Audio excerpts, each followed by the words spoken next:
The Iliad by Homer. Translated by Samuel Butler. Read by Mark Cassidy. Book 17. The Fight Around the Body of Patroclus. Brave Menelaus, son of Atreus, now came to know that Patroclus had fallen, and made his way through the front ranks clad in full armour to bestride him. As a cow stands eyeing over her first calf, even so did yellow-haired Menelaus bestride Patroclus. He held his round shield and his spear in front of him, resolute to kill any who should dare face him. But the son of Panthous had also noted the body, and came up to Menelaus, saying, "Menelaus, son of Atreus, draw back, leave the body, and let the blood-stained spoils be. I was first of the Trojans and their brave allies to drive my spear into Patroclus. Let me therefore have my full glory among the Trojans, or I will take aim and kill you." To this Menelaus answered in great anger, "By Father Jove, boasting is an ill thing. The pard is not more bold, nor the lion nor savage wild boar, which is fiercest, most dauntless of all creatures, than are the proud sons of Panthous. Yet Hyperenor did not see out the days of his youth when he made light of me and withstood me, deeming me the meanest soldier among the Danaans. His own feet never bore him back to gladden his wife and parents. Even so shall I make an end of you too if you withstand me. Get you back into the crowd and do not face me, or it shall be worse for you. Even a fool may be wise after the event." Euphorbus would not listen and said, "Now indeed, Menelaus, shall you pay for the death of my brother over whom you vaunted, and whose wife you widowed in her bridal chamber while you brought grief unspeakable on his parents.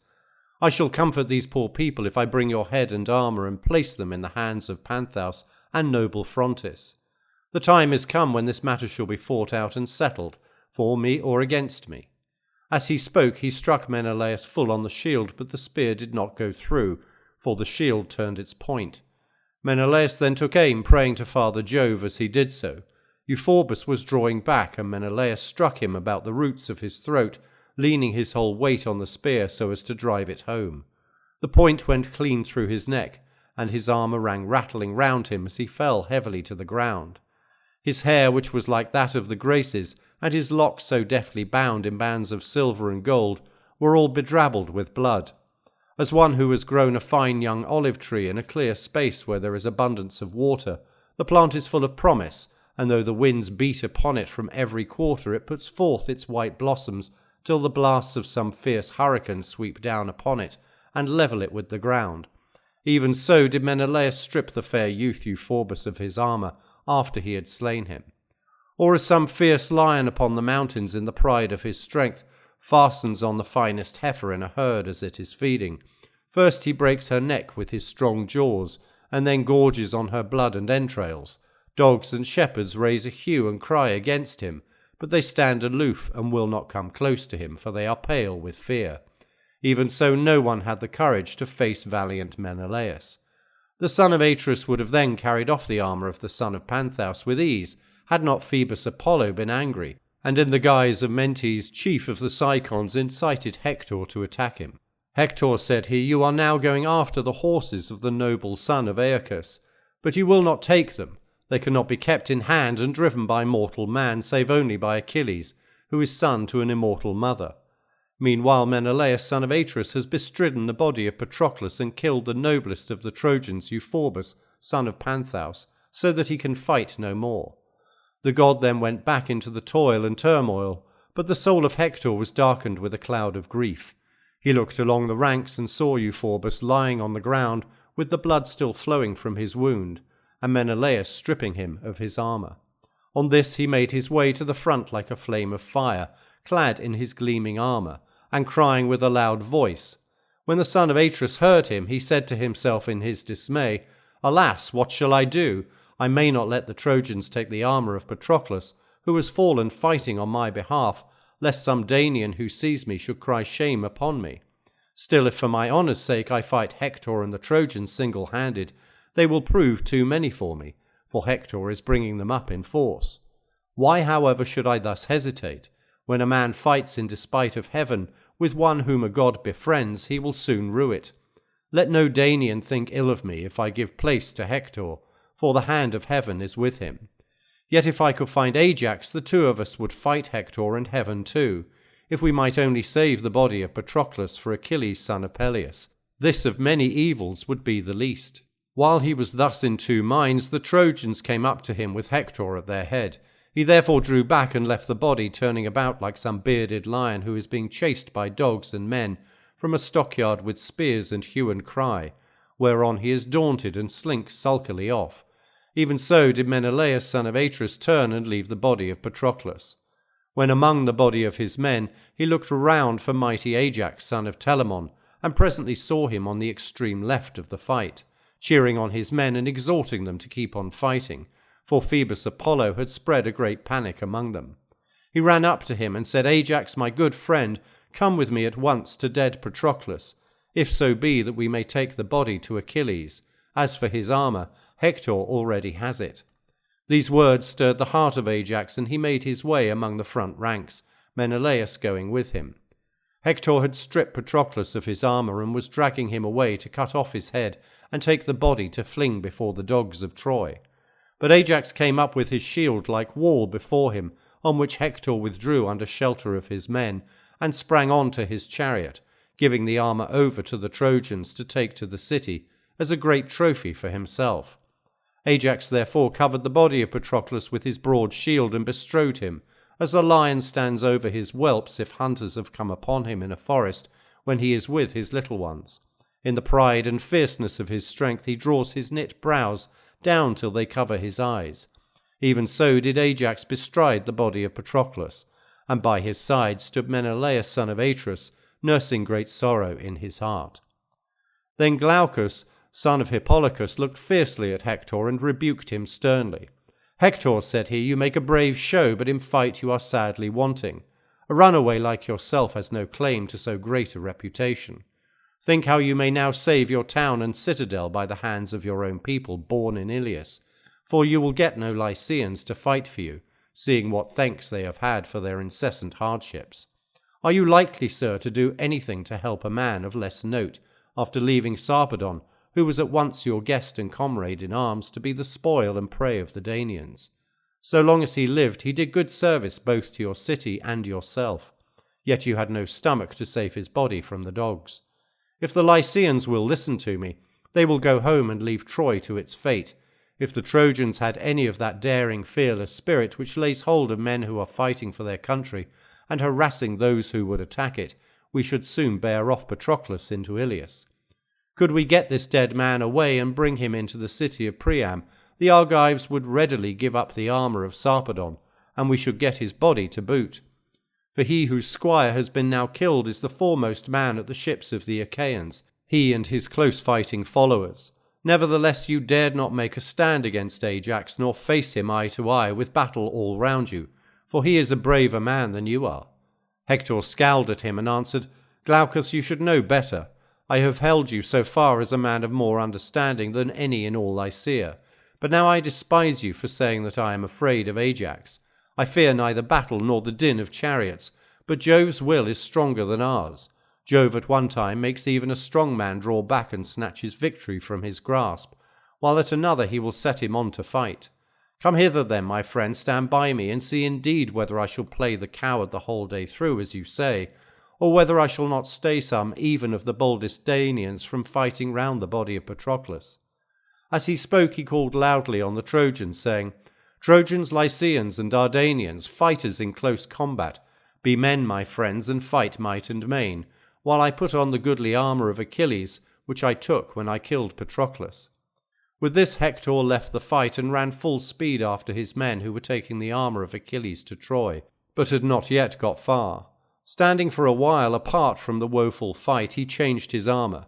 His own he sent to the strong city of Ilius and to the Trojans, while he put on the immortal armour of the son of Peleus, which the gods had given to Peleus, who in his age gave it to his son. But the son did not grow old in his father's armour. When Jove, lord of the storm cloud, saw Hector standing aloof and arming himself in the armour of the son of Peleus, he wagged his head and muttered to himself, saying, "Ah, poor wretch, you arm in the armour of a hero, before whom many other trembles, and you reck nothing of the doom that is already close upon you.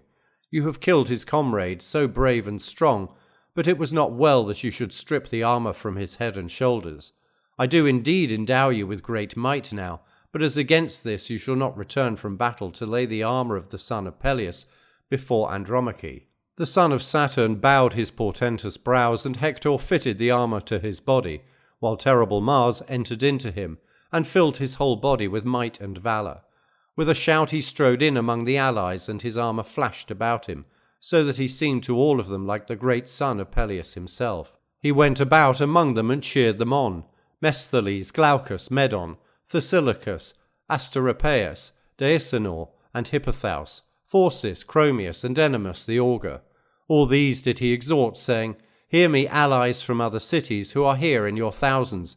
It was not in order to have a crowd about me that I called you hither, each from his several city, but that with heart and soul you might defend the wives and little ones of the Trojans from the fierce Achaeans. For this do I oppress my people with your food and the presents that make you rich.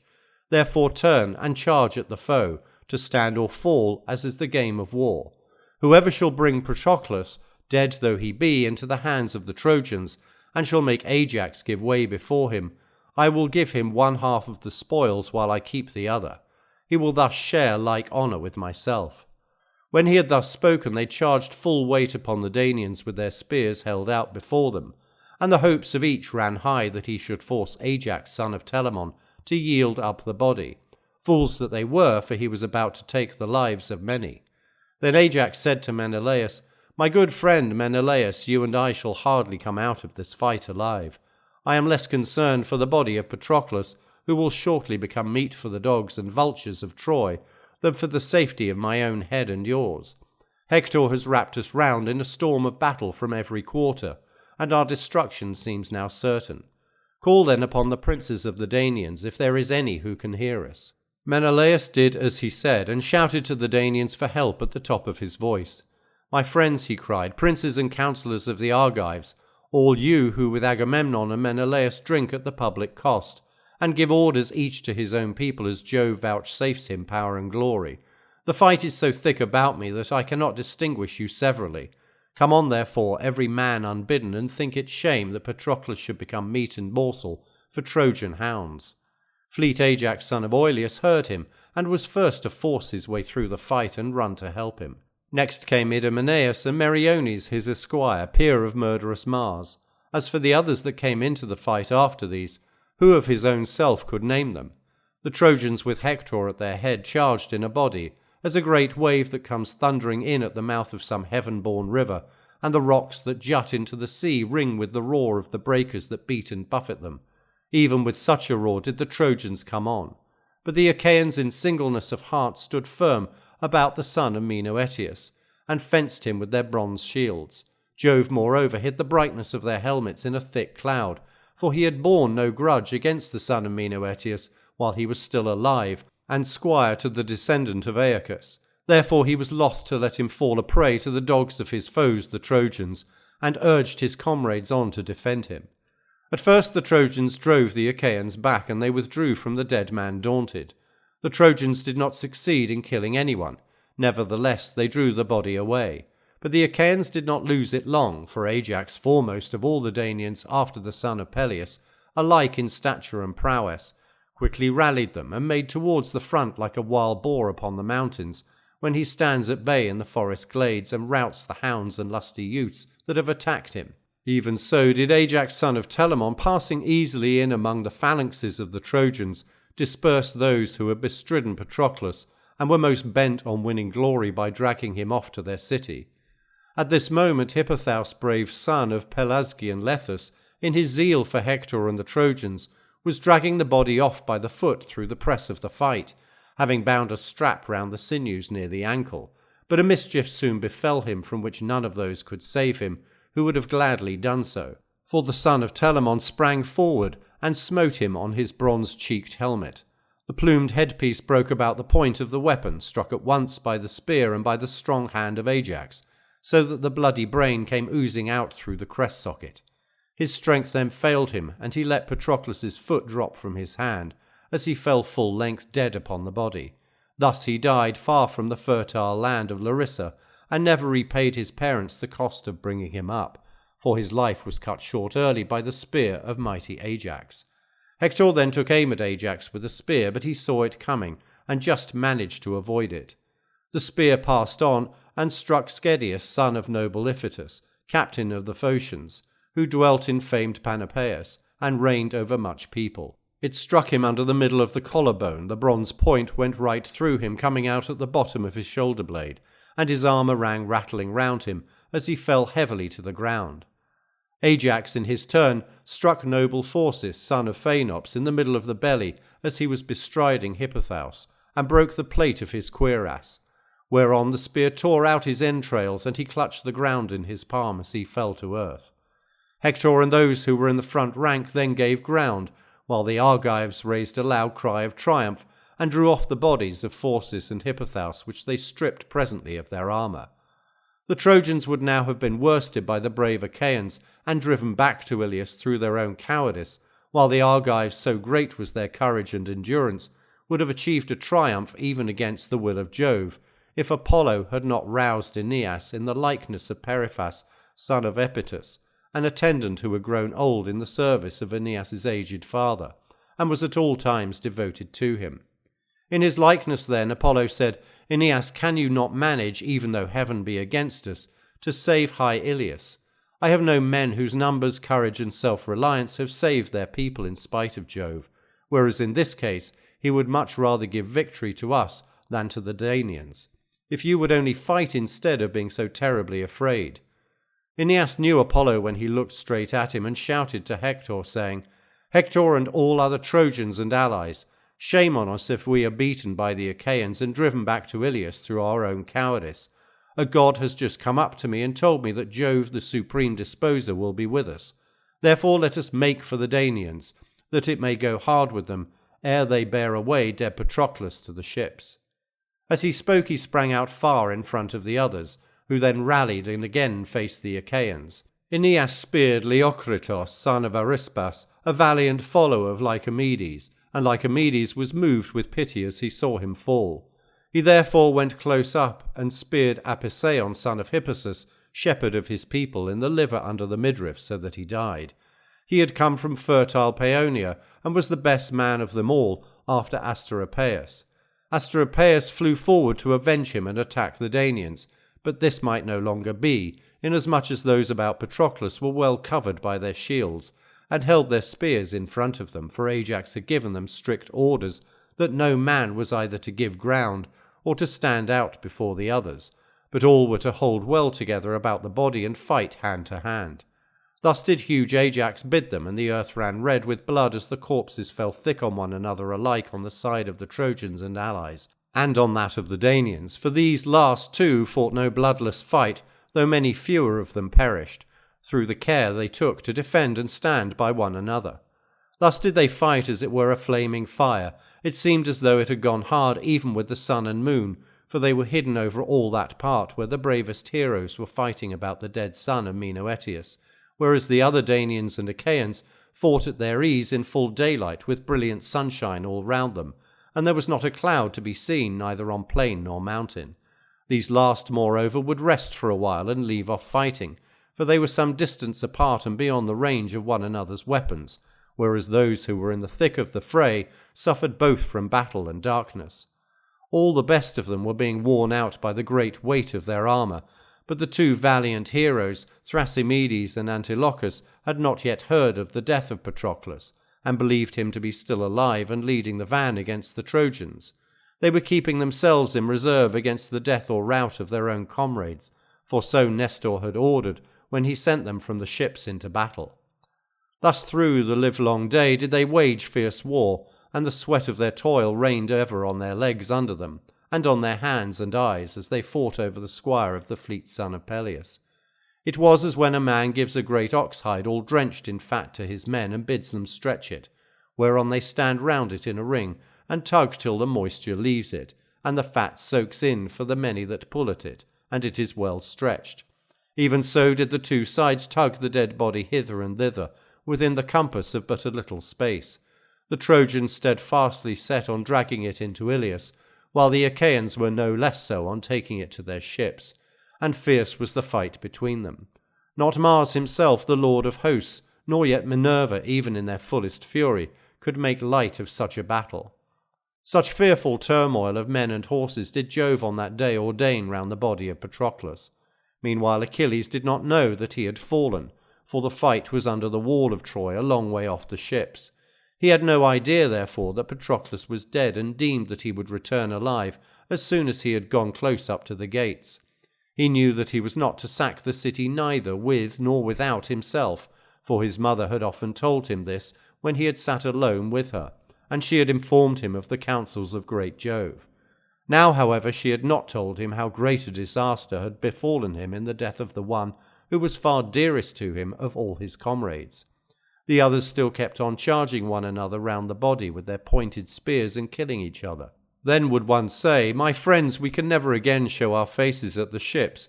Better, and greatly better, that earth should open and swallow us here in this place, than that we should let the Trojans have the triumph of bearing off Patroclus to their city." The Trojans also on their part spoke to one another, saying, "Friends, though we fall to a man beside this body, let none shrink from fighting." With such words did they exhort each other. They fought, and an iron clank rose through the void air to the brazen vault of heaven. The horses of the descendant of Aeacus stood out of the fight, and wept when they heard that their driver had been laid low by the hand of murderous Hector. Automaedon, valiant son of Diores, lashed them again and again. Many a time did he speak kindly to them, and many a time did he upbraid them. But they would neither go back to the ships by the waters of the broad Hellespont, nor yet into battle among the Achaeans. They stood with their chariots stock still as a pillar set over the tomb of some dead man or woman, and bowed their heads to the ground. Hot tears fell from their eyes as they mourned the loss of their charioteer, and their noble manes drooped all wet from under the yoke straps on either side the yoke. The son of Saturn saw them and took pity upon their sorrow. He wagged his head and muttered to himself, saying, "Poor things, why did we give you to King Peleus, who is immortal, while you are yourselves ageless and immortal? Was it that you might share the sorrows that befall mankind? For of all creatures that live and move upon the earth, there is none so pitiable as he is. Still Hector, son of Priam, shall drive neither you nor your chariot. I will not have it. It is enough that he should have the armour over which he vaunts so vainly. Furthermore, I will give you strength of heart and limb to bear Automaedon safely to the ships from battle. For I shall let the Trojans triumph still further, and go on killing till they reach the ships, whereon night shall fall and darkness overshadow the land." As he spoke, he breathed heart and strength into the horses, so that they shook the dust from out of their manes, and bore their chariots swiftly into the fight that raged between Trojans and Achaeans. Behind them fought Automaedon, full of sorrow for his comrade, as a vulture amid a flock of geese. In and out, and here and there, full speed he dashed amid the throng of the Trojans. But for all the fury of his pursuit he killed no man, for he could not wield his spear and keep his horses in hand when alone in the chariot. At last, however, a comrade, Alcimaedon, son of Laerces, son of Haemon, caught sight of him and came up behind his chariot. Automaedon, said he, "What god has put this folly into your heart and robbed you of your right mind, that you fight the Trojans in the front rank single-handed? He who was your comrade is slain, and Hector plumes himself on being armed in the armour of the descendant of Aeacus." Automaedon, son of Diores, answered, "Alcimaedon, there is no one else who can control and guide the immortal steeds so well as you can, save only Patroclus while he was alive, peer of gods in council. Take then the whip and reins, while I go down from the car and fight."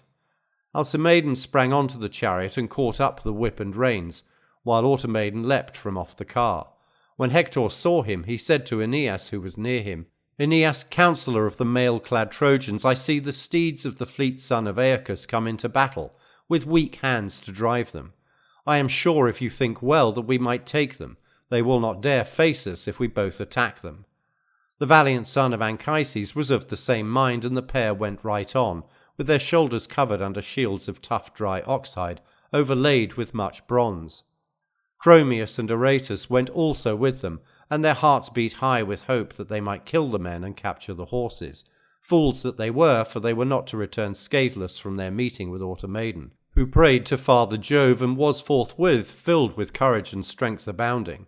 He turned to his trusty comrade Alcimaedon and said, "Alcimaedon, keep your horses so close up that I may feel their breath upon my back. I doubt that we shall not stay Hector, son of Priam, till he has killed us and mounted behind the horses.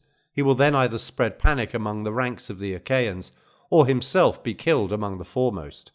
On this he cried out to the two Ajaxes and Menelaus. Ajaxes, captains of the Argives, and Menelaus, give the dead body over to them that are best able to defend it, and come to the rescue of us living. For Hector and Aeneas, who are the two best men among the Trojans, are pressing us hard in the full tide of war. Nevertheless the issue lies on the lap of heaven. I will therefore hurl my spear and leave the rest to Jove." He poised and hurled as he spoke, whereon the spear struck the round shield of Aratus and went right through it, for the shield stayed it not, so that it was driven through his belt into the lower part of his belly, as when some sturdy youth, axe in hand, deals his blow behind the horns of an ox and severs the tendons at the back of its neck, so that it springs forward and then drops. Even so did Aratus give one bound and then fall on his back, the spear quivering in his body, till it made an end of him. Hector then aimed a spear at Automedon, but he saw it coming and stooped forward to avoid it, so that it flew past him and the point stuck in the ground, while the butt end went on quivering, till Mars robbed it of its force. They would then have fought hand to hand with swords, had not the two Ajaxes forced their way through the crowd when they heard their comrade calling, and parted them for all their fury. For Hector, Aeneas, and Chromius were afraid and drew back, leaving Aratus to lie there struck to the heart. Automedon, peer of fleet Mars, then stripped him of his armour, and vaunted over him, saying, "I have done little to assuage my sorrow for the son of Menoetius, for the man I have killed is not so good as he was." As he spoke he took the blood-stained spoils and laid them upon his chariot. Then he mounted the car with his hands and feet all steeped in gore, as a lion that has been gorging upon a bull. And now the fierce groanful fight again raged about Patroclus, for Minerva came down from heaven and roused its fury by the command of far-seeing Jove, who had changed his mind and sent her to encourage the Danaans.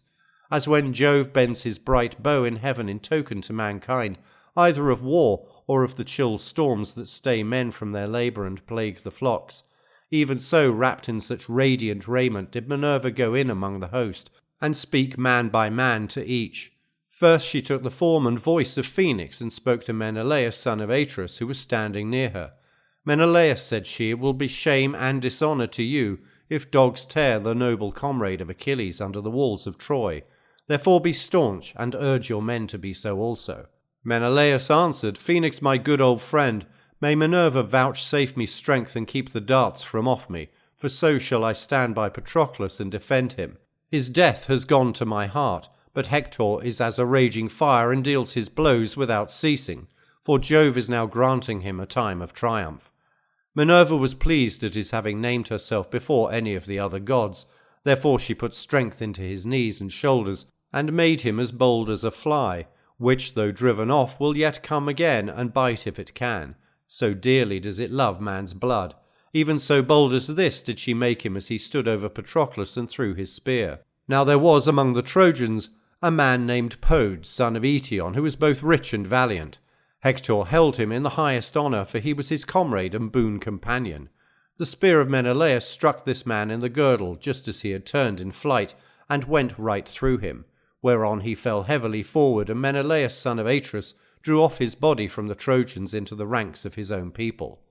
Apollo then went up to Hector and spurred him on to fight, in the likeness of Phaenops, son of Asius, who lived in Abydos and was the most favoured of all Hector's guests. In his likeness Apollo said, "Hector, who of the Achaeans will fear you henceforward now that you have quailed before Menelaus, who has ever been rated poorly as a soldier? Yet he has now got a corpse away from the Trojans single-handed, and has slain your own true comrade, a man brave among the foremost, Podes, son of Eetion." A dark cloud of grief fell upon Hector as he heard, and he made his way to the front clad in full armour. Thereon the son of Saturn seized his bright tasselled aegis, and veiled Ida in cloud. He sent forth his lightnings and his thunders, and as he shook his aegis he gave victory to the Trojans and routed the Achaeans. The panic was begun by Peneleos the Boeotian, for while keeping his face turned ever towards the foe, he had been hit with a spear on the upper part of the shoulder. A spear thrown by Polydamas had grazed the top of the bone, for Polydamas had come up to him and struck him from close at hand. Then Hector in close combat struck Laertes, son of noble Electreon, in the hand by the wrist, and disabled him from fighting further. He looked about him in dismay, knowing that never again should he wield spear in battle with the Trojans. While Hector was in pursuit of Laertes, Idomeneus struck him on the breastplate over his chest near the nipple, but the spear broke in the shaft and the Trojans cheered aloud. Hector then aimed at Idomeneus, son of Deucalion, as he was standing on his chariot, and very narrowly missed him, but the spear hit Coeranus, a follower and charioteer of Meriones, who had come with him from Lyctus. Idomeneus had left the ships on foot, and would have afforded a great triumph to the Trojans if Coeranus had not driven quickly up to him.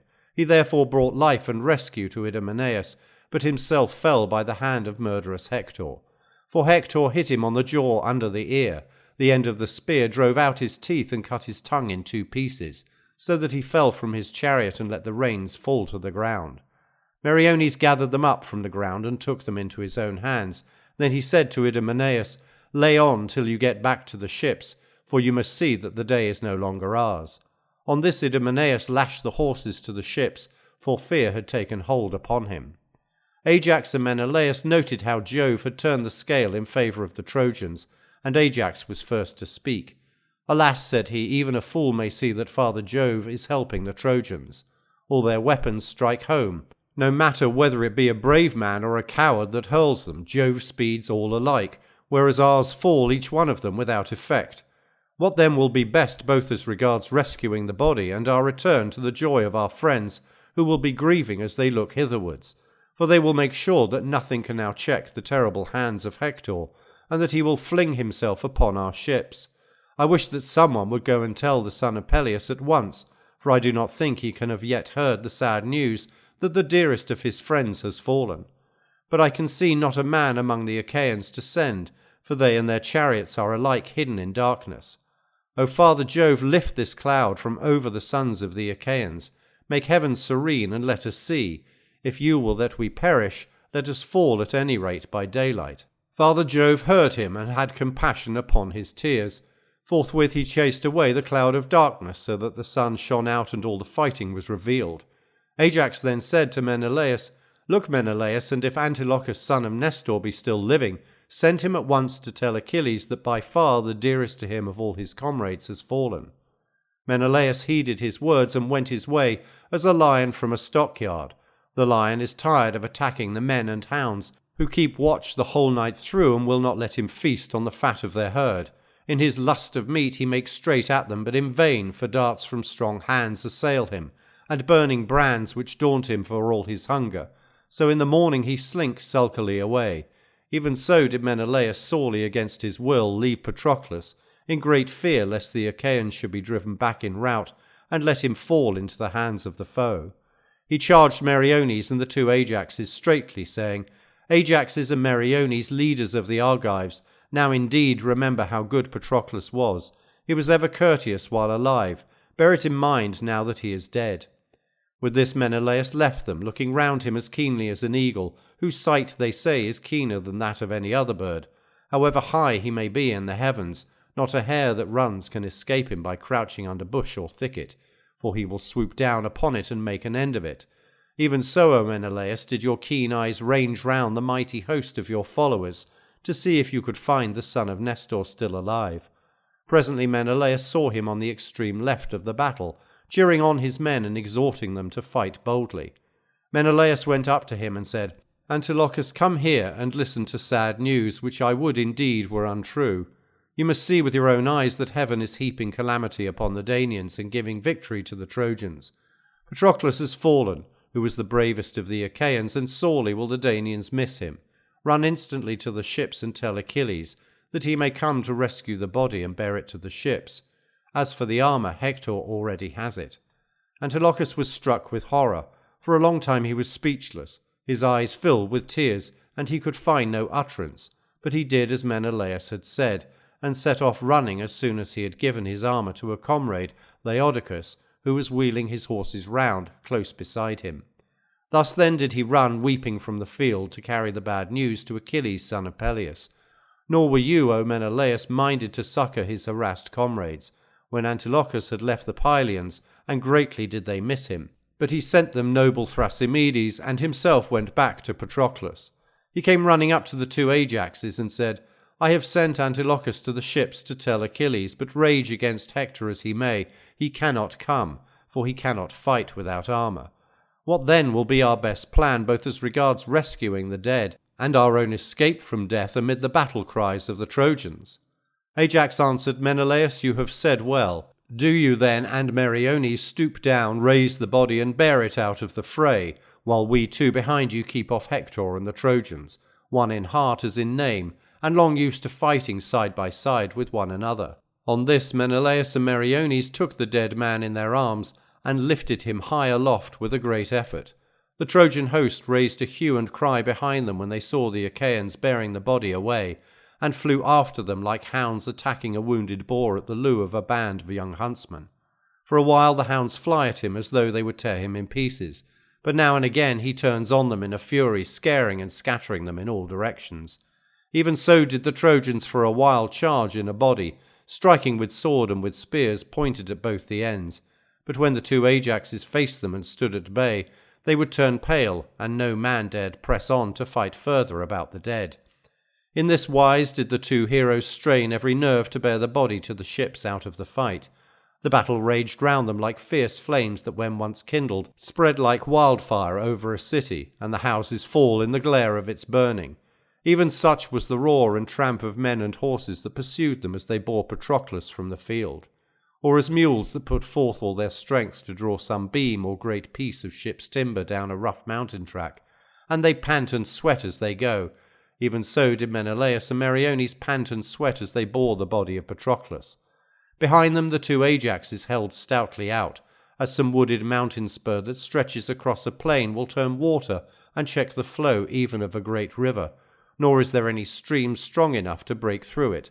Even so did the two Ajaxes face the Trojans and stem the tide of their fighting, though they kept pouring on towards them, and foremost among them all was Aeneas son of Anchises with valiant Hector.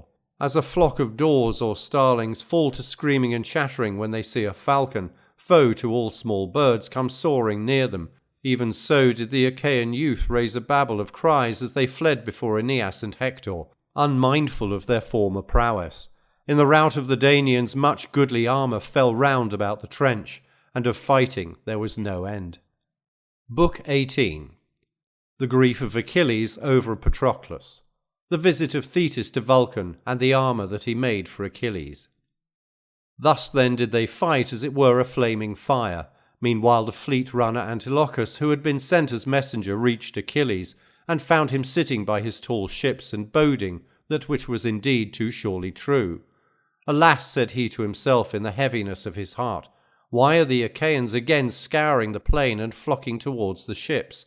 Heaven grant the gods be not now bringing that sorrow upon me of which my mother Thetis spoke, saying that while I was yet alive, the bravest of the Myrmidons should fall before the Trojans, and see the light of the sun no longer.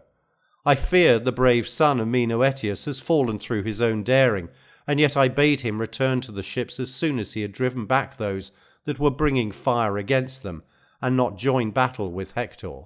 As he was thus pondering, the son of Nestor came up to him and told his sad tale, weeping bitterly the while. "Alas," he cried, "son of noble Peleus, I bring you bad tidings. Would indeed that they were untrue. Patroclus has fallen, and a fight is raging about his naked body, for Hector holds his armour." A dark cloud of grief fell upon Achilles as he listened. He filled both hands with dust from off the ground and poured it over his head, disfiguring his comely face, and letting the refuse settle over his shirt so fair and new. He flung himself down all huge and hugely at full length, and tore his hair with his hands. The bondswomen whom Achilles and Patroclus had taken captive screamed aloud for grief, beating their breasts and with their limbs failing them for sorrow. Antilochus bent over him the while, weeping and holding both his hands as he lay, groaning, for he feared that he might plunge a knife into his own throat. Then Achilles gave a loud cry, and his mother heard him, as she was sitting in the depths of the sea by the old man her father, whereon she screamed, and all the goddesses, daughters of Nereus, that dwelt at the bottom of the sea, came gathering round her. There were Glauce, Thalia, and Cymodos, Nasaea, Speo, Thoe, and dark-eyed Hale, Cymothau, Actaea, and Limnaea, Melite, Iara, Amphithoe and Agave, Doto and Proto, Pherusa and Diomene, Dexamene, Amphinome and Callianera, Doris, Panope, and the famous sea nymph Galatea, Nemertes, Abseides, and Callianassa. There were also Clymene, Ionera, and Ionassa, Mera, Oreithwea, and Amathea of the lovely locks, with other Nereids who dwell in the depths of the sea. The crystal cave was filled with their multitude, and they all beat their breasts, while Thetis led them in their lament. "Listen," she cried, "sisters, daughters of Nereus, that you may hear the burden of my sorrows. Alas, woe is me, woe in that I have borne the most glorious of offspring. I bore him fair and strong, hero among heroes, and he shot up as a sapling. I tended him as a plant in a goodly garden, and sent him with his ships to Ilius to fight the Trojans. But never shall I welcome him back to the house of Peleus. So long as he lives to look upon the light of the sun, he is in heaviness, and though I go to him, I cannot help him. Nevertheless I will go, that I may see my dear son and learn what sorrow has befallen him, though he is still holding aloof from battle." She left the cave as she spoke, while the others followed, weeping after, and the waves opened a path before them. When they reached the rich plain of Troy, they came up out of the sea in a long line onto the sands, at the place where the ships of the Myrmidons were drawn up in close order round the tents of Achilles. His mother went up to him as he lay groaning. She lay her hand upon his head and spoke piteously, saying, "My son, why are you thus weeping? What sorrow has now befallen you? Tell me, hide it not from me. Surely Jove has granted you the prayer you made him when you lifted up your hands and besought him that the Achaeans might all of them be pent up at their ships, and rue it bitterly in that you were no longer with them." Achilles groaned and answered, "Mother, Olympian Jove has indeed vouchsafed me the fulfilment of my prayer, but what boots it to me, seeing that my dear comrade Patroclus has fallen, he whom I valued more than all others, and loved as dearly as my own life? I have lost him, I and Hector, when he had killed him, stripped the wondrous armour, so glorious to behold, which the gods gave to Peleus when they laid you in the couch of a mortal man. Would that you were still dwelling among the immortal sea nymphs, and that Peleus had taken to himself some mortal bride, for now you shall have grief infinite by reason of the death of that son, whom you can never welcome home. Nay, I will not live nor go about among mankind unless Hector fall by my spear, and thus pay me for having slain Patroclus, son of Menoetius." Thetis wept and answered, "Then, my son, is your end near at hand, for your own death awaits you full soon after that of Hector." Then said Achilles in his great grief, "I would die here and now, in that I could not save my comrade. He has fallen far from home, and in his hour of need my hand was not there to help him. What is there for me? Return to my own land I shall not, and I have brought no saving neither to Patroclus nor to my other comrades, of whom so many have been slain by mighty Hector. I stay here by my ships, a bootless burden upon the earth, I who in fight have no peer among the Achaeans, though in counsel there are better than I. Therefore perish strife both from among gods and men, and anger wherein even a righteous man will harden his heart, which rises up in the soul of a man like smoke, and the taste thereof is sweeter than drops of honey. Even so has Agamemnon angered me, and yet so be it, for it is over. I will force my soul into subjection as I needs must. I will go.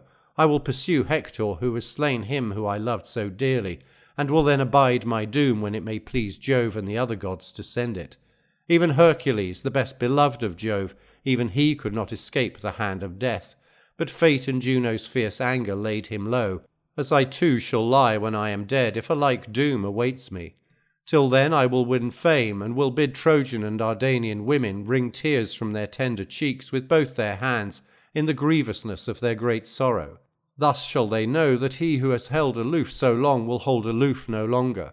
Hold me not back, therefore, in the love you bear me, for you shall not move me." Then silver-footed Thetis answered, "My son, what you have said is true. It is well to save your comrades from destruction, but your armour is in the hands of the Trojans. Hector bears it in triumph upon his own shoulders. Full well I know that his vaunt shall not be lasting, for his end is close at hand. Go not, however, into the press of battle till you see me return hither. Tomorrow at break of day I shall be here, and will bring you goodly armour from King Vulcan." On this she left her brave son, and as she turned away, she said to the sea nymphs, her sisters, "Dive into the bosom of the sea and go to the house of the old sea god, my father. Tell him everything. As for me, I will go to the cunning workman Vulcan on high Olympus, and ask him to provide my son with a suit of splendid armour." When she had so said, they dived forthwith beneath the waves, while silver-footed Thetis went her way, that she might bring the armour for her son.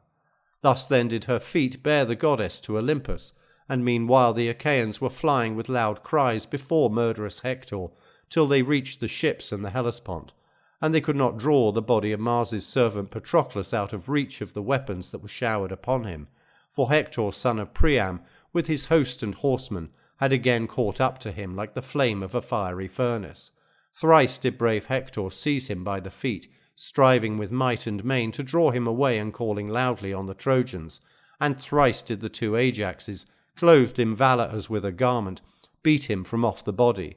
But all undaunted he would now charge into the thick of the fight, and now again he would stand still and cry aloud, but he would give no ground. As upland shepherds that cannot chase some famished lion from a carcass, even so could not the two Ajaxes scare Hector, son of Priam, from the body of Patroclus.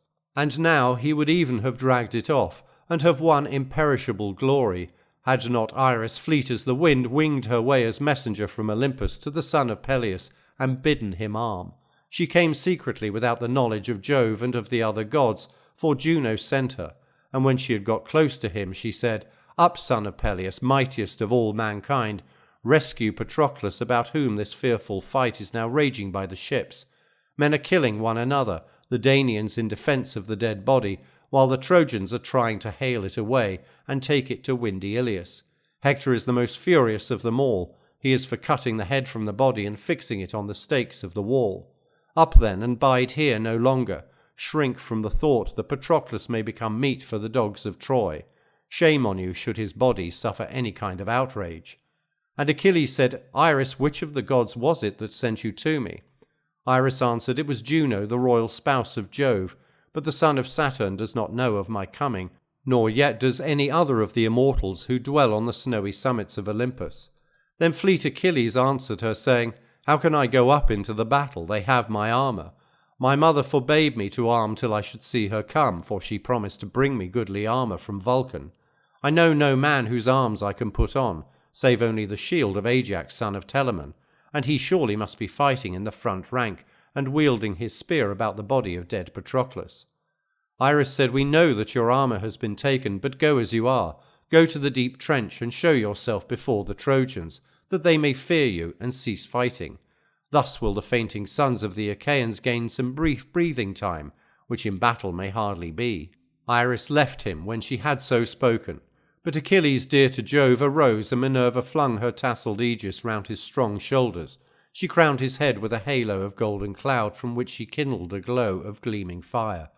As the smoke that goes up into heaven from some city that is being beleaguered on an island far out at sea, all day long do men sally from the city and fight their hardest, and at the going down of the sun the line of beacon fires blazes forth, flaring high for those that dwell near them to behold. If so be that they may come with their ships and succour them, even so did the light flare from the head of Achilles, as he stood by the trench going beyond the wall. But he did not join the Achaeans, for he heeded the charge which his mother laid upon him. There did he stand and shout aloud. Minerva also raised her voice from afar, and spread terror unspeakable among the Trojans. Ringing as the note of a trumpet that sounds alarm, then the foe is at the gates of a city. Even so brazen was the voice of the son of Aeacus, and when the Trojans heard its clarion tones, they were dismayed. The horses turned back with their chariots, for they boded mischief, and their drivers were awestruck by the steady flame which the grey-eyed goddess had kindled above the head of the great son of Peleus. Thrice did Achilles raise his loud cry as he stood by the trench, and thrice were the Trojans and their brave allies thrown into confusion, whereon 12 of their noblest champions fell beneath the wheels of their chariots, and perished by their own spears. The Achaeans, to their great joy, then drew Patroclus out of reach of the weapons, and laid him on a litter.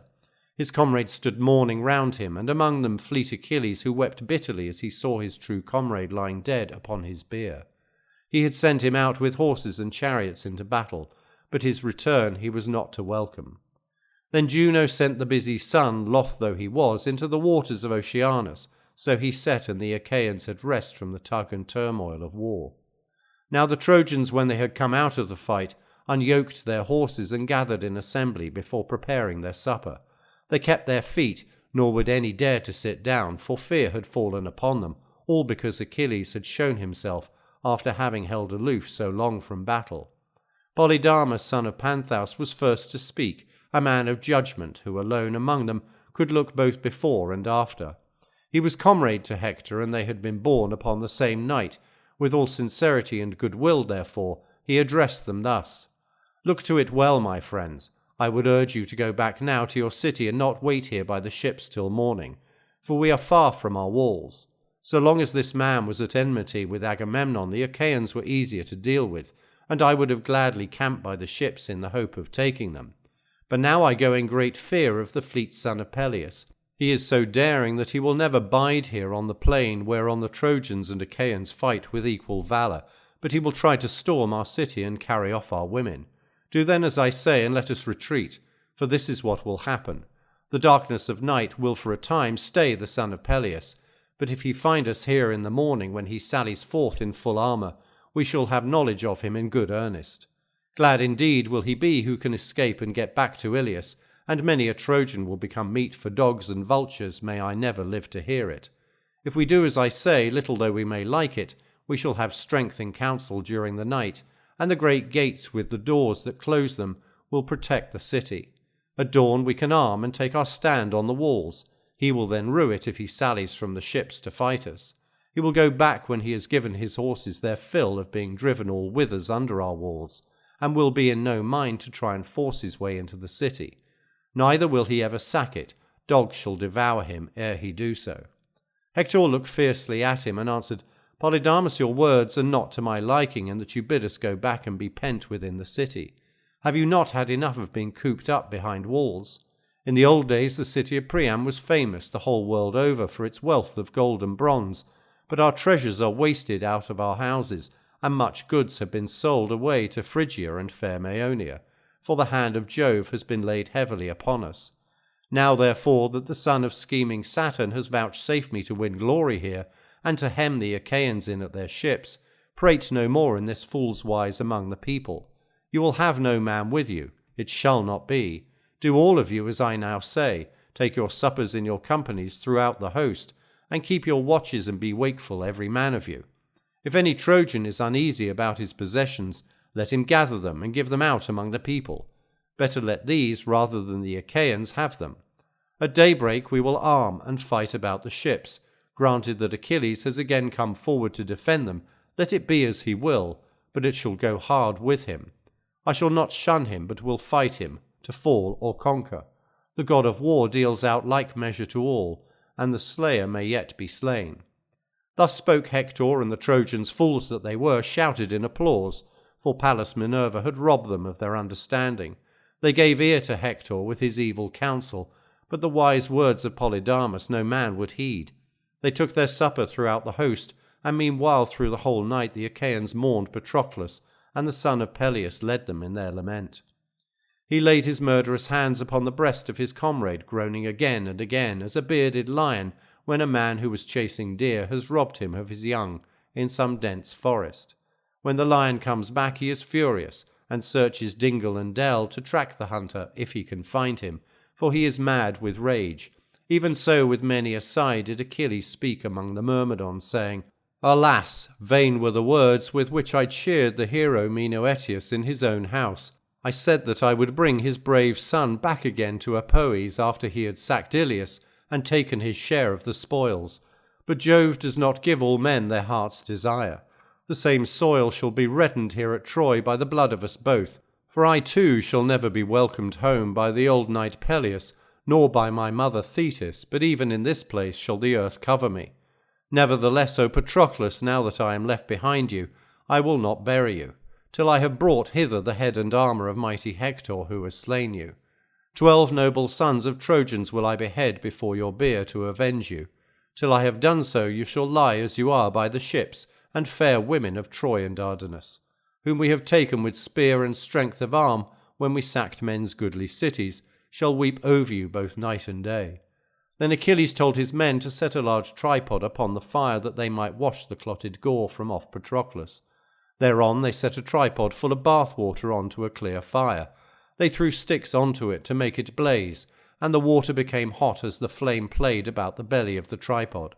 When the water in the cauldron was boiling, they washed the body, anointed it with oil, and closed its wounds with ointment that had been kept 9 years.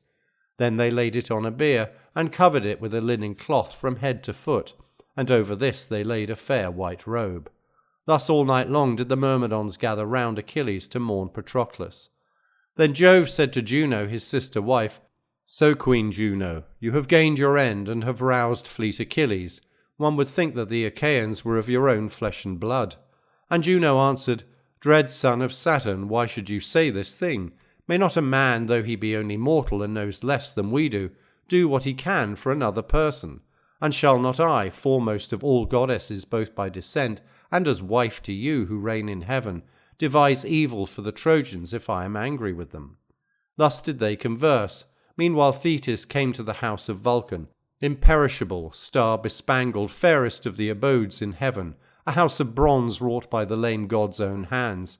She found him busy with his bellows, sweating and hard at work, for he was making 20 tripods that were to stand by the wall of his house, and he set wheels of gold under them all that they might go of their own selves to the assemblies of the gods and come back again. Marvels indeed to see. They were finished all but the ears of cunning workmanship, which yet remains to be fixed to them. These he was now fixing, and he was hammering at the rivets.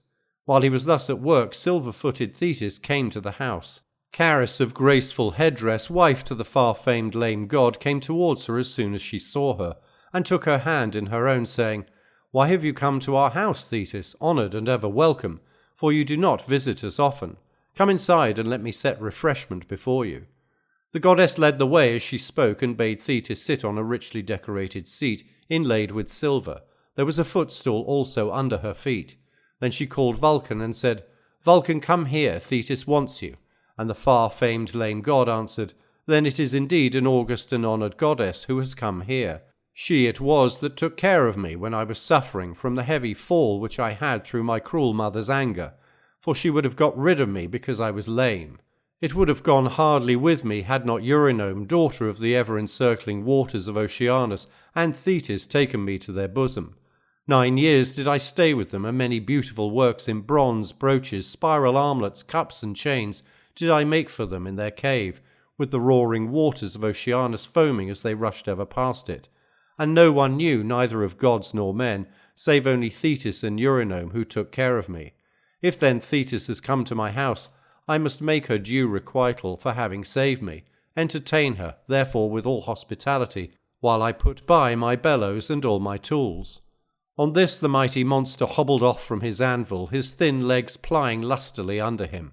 He set the bellows away from the fire and gathered his tools into a silver chest. Then he took a sponge and washed his face and hands, his shaggy chest and brawny neck.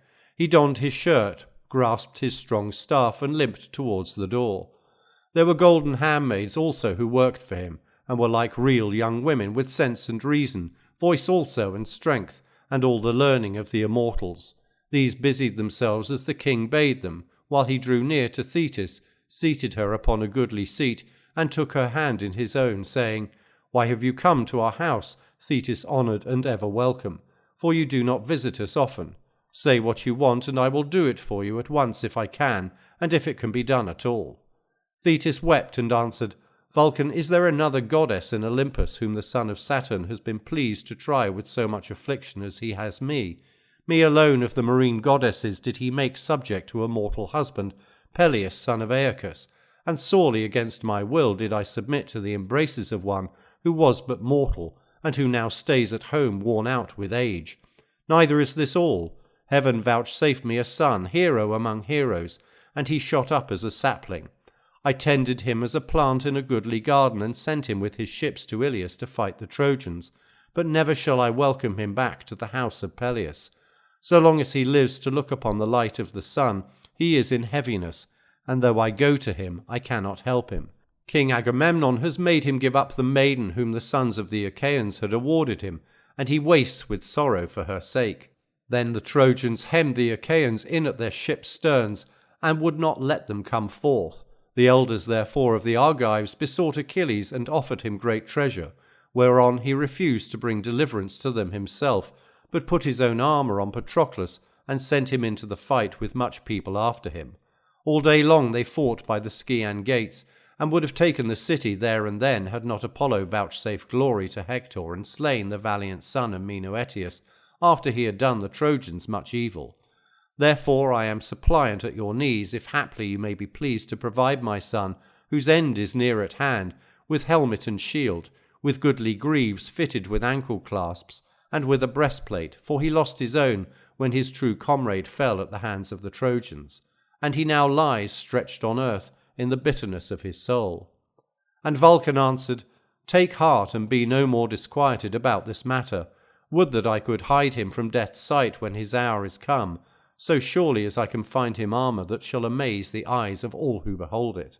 When he had so said, he left her and went to his bellows, turning them towards the fire and bidding them do their office. 20 bellows blew upon the melting pots, and they blew blasts of every kind, some fierce to help him when he had need of them, and others less strong as Vulcan willed it in the course of his work. He threw tough copper into the fire, and tin with silver and gold. He set his great anvil on its block, and with one hand grasped his mighty hammer while he took the tongs in the other. First he shaped the shield so great and strong, adorning it all over and binding it round with a gleaming circuit in 3 layers, and the baldric was made of silver.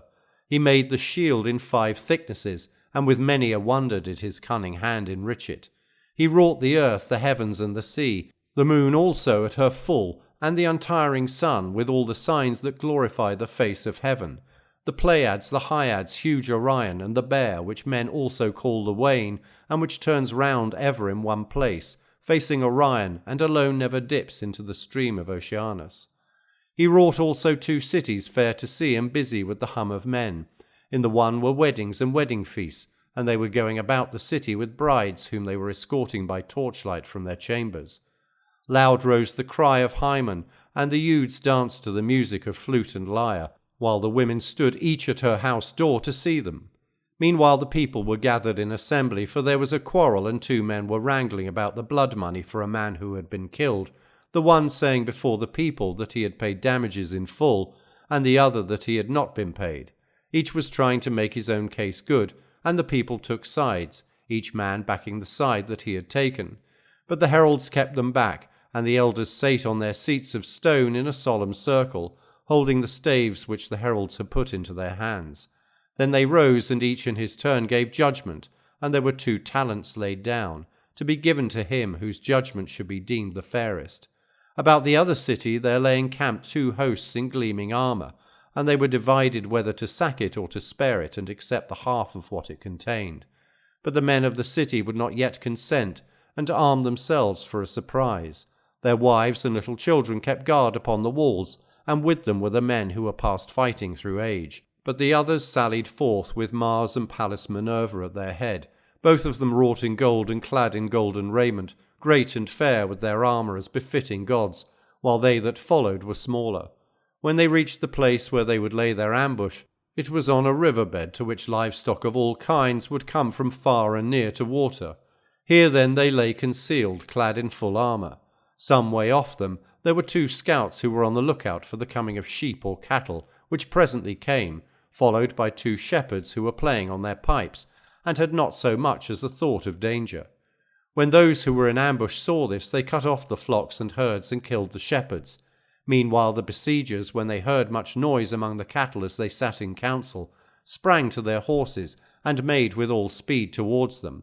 When they reached them, they set battle in array by the banks of the river, and the hosts aimed their bronze-shod spears at one another. With them were strife and riot, and fell Fate, who was dragging 3 men after her, one with a fresh wound, and the other unwounded, while the third was dead, and she was dragging him along by his heel, and her robe was bedrabbled in men's blood. They went in and out with one another, and fought as though they were living people, haling away one another's dead. He wrought also a fair fallow field, large and thrice ploughed already, Many men were working at the plough within it, turning their oxen to and fro, furrow after furrow. Each time that they turned on reaching the headland, a man would come up to them and give them a cup of wine, and they would go back to their furrows, looking forward to the time when they should again reach the headland. The part that they had ploughed was dark behind them, so that the field, though it was of gold, still looked as if it were being ploughed, very curious to behold. He wrought also a field of harvest corn, and the reapers were reaping with sharp sickles in their hands. Swathe after swathe fell to the ground in a straight line behind them, and the binders bound them in bands of twisted straw.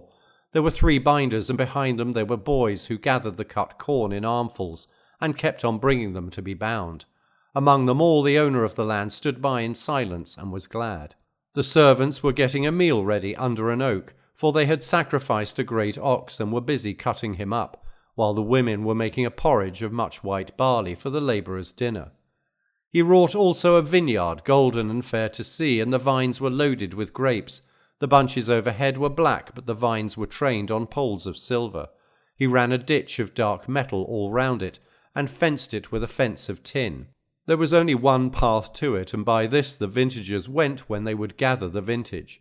Youths and maidens, all blithe and full of glee, carried the luscious fruit in plated baskets, and with them there went a boy who made sweet music with his lyre, and sang the Linos song with his clear boyish voice. He wrought also a herd of horned cattle. He made the cows of gold and tin, and they iowed as they came full speed out of the yards to go and feed among the waving reeds that grow by the banks of the river. Along with the cattle there went 4 shepherds, all of them in gold, and their 9 fleet dogs went with them. 2 terrible lions had fastened on a bellowing bull that was with the foremost cows, and bellow as he might, they hailed him, while the dogs and men gave chase. The lions tore through the bull's thick hide and were gorging on his blood and bowels, but the herdsmen were afraid to do anything, and only hounded on their dogs. The dogs dared not fasten on the lions, but stood by barking and keeping out of harm's way. The god wrought also a pasture in a fair mountain dell, and a large flock of sheep, with a homestead and huts and sheltered sheepfolds. Furthermore he wrought a green like that which Daedalus once made in Knossos for lovely Ariadne. Hereon there danced youths and maidens whom all would woo, with their hands on one another's wrists. The maidens wore robes of light linen, and the youths well-woven shirts that were slightly oiled. The girls were crowned with garlands, while the young men had daggers of gold that hung by silver baldricks. Sometimes they would dance deftly in a ring with merry twinkling feet, as it were a potter sitting at his work and making trial of his wheel to see whether it will run, and sometimes they would go all in line with one another, and much people was gathered joyously about the green. There was a bard also to sing to them and play his lyre, while 2 tumblers went about performing in the midst of them, when the man struck up with his tune. All round the outermost rim of the shield he set the mighty stream of the river Oceanus. Then when he had fashioned the shield so great and strong, he made a breastplate also that shone brighter than fire. He made a helmet, close-fitting to the brow and richly worked, with a golden plume overhanging it, and he made greaves also of beaten tin. Lastly, when the famed lame god had made all the armour, he took it and set it before the mother of Achilles, whereon she darted like a falcon from the snowy summits of Olympus, and bore away the gleaming armour from the house of Vulcan. Book 19. Achilles is reconciled with Agamemnon, puts on the armour which Vulcan had made him, and goes out to fight. Now when Dawn in robe of saffron was hasting from the streams of Oceanus to bring light to mortals and immortals, Thetis reached the ships with the armour that the god had given her. She found her son fallen about the body of Patroclus and weeping bitterly. Many also of his followers were weeping round him, but when the goddess came among them she clasped his hand in her own, saying, "My son, grieve as we may, we must let this man die, for it is by heaven's will that he has fallen. Now therefore accept from Vulcan this rich and goodly armour, which no man has ever yet borne upon his shoulders." As she spoke she set the armour before Achilles, and it rang out bravely as she did so. The Myrmidons were struck with awe, and none dared look full at it, for they were afraid. But Achilles was roused to still greater fury, and his eyes gleamed with a fierce light, for he was glad when he handled the splendid present which the god had made him. Then as soon as he had satisfied himself with looking at it, he said to his mother, Mother, the god has given me armour, meet handiwork for an immortal, and such as no one living could have fashioned. I will now arm, but I much fear that flies will settle upon the son of Menoetius, and breed worms about his wounds, so that his body, now he is dead, will be disfigured, and the flesh will rot. Silver-footed Thetis answered, My son, be not disquieted about this matter. I will find means to protect him from the swarms of noisome flies that prey on the bodies of men who have been killed in battle. He may lie for a whole year, and his flesh shall still be as sound as ever, or even sounder. Call therefore the Achaean heroes in assembly, unsay your anger against Agamemnon, arm at once, and fight with might and main. As she spoke, she put strength and courage into his heart, and she then dropped ambrosia and red nectar into the wounds of Patroclus, that his body might suffer no change. Then Achilles went out upon the seashore, and with a loud cry called on the Achaean heroes. On this even those who as yet had stayed always at the ships, the pilots and helmsmen, and even the stewards who were about the ships and served out rations, all came to the place of assembly because Achilles had shown himself, after having held aloof so long from fighting. 2 sons of Mars, Ulysses and the son of Tydeus, came limping, for their wounds still pained them. Nevertheless they came and took their seats in the front row of the assembly. Last of all came Agamemnon, king of men, he too wounded, for Coon, son of Antenor, had struck him with a spear in battle. When the Achaeans were got together, Achilles rose and said, Son of Atreus, surely it would have been better alike for both you and me, when we too were in such high anger about Briseis. Surely it would have been better had Diana's arrow slain her at the ships on the day when I took her, after having sacked Lyrnessus, for so many an Achaean the less would have bitten dust before the foe in the days of my anger. It has been well for Hector and the Trojans, but the Achaeans will long indeed remember our quarrel. Now, however, let it be, for it is over. If we have been angry, necessity has schooled our anger. I put it from me. I dare not nurse it forever. Therefore bid the Achaeans arm forthwith, that I may go out against the Trojans, and learn whether they will be in a mind to sleep by the ships or no. Glad, I ween, will he be to rest his knees who may fly my spear when I wield it. Thus did he speak, and the Achaeans rejoiced in that he had put away his anger. Then Agamemnon spoke, rising in his place and not going into the middle of the assembly. Danaan heroes, said he, servants of Mars, it is well to listen when a man stands up to speak, and it is not seemly to interrupt him, or it will go hard even with a practised speaker, who can either hear or speak in an uproar. Even the finest orator will be disconcerted by it. I will expound to the son of Peleus, and do you other Achaeans heed me and mark me well. Often have the Achaeans spoken to me of this matter and upbraided me, but it was not I that did it. Jove and fate and Erinnys that walks in darkness struck me mad when we were assembled on the day that I took from Achilles the meed that had been awarded to him. What could I do? All things are in the hand of heaven, and Folly, eldest of Jove's daughters, shuts men's eyes to their destruction. She walks delicately, not on the solid earth, but hovers over the heads of men to make them stumble or to ensnare them. Time was when she fooled Jove himself, who they say is greatest whether of gods or men. For Juno, woman though she was, beguiled him on the day when Alcmena was to bring forth mighty Hercules in the fair city of Thebes.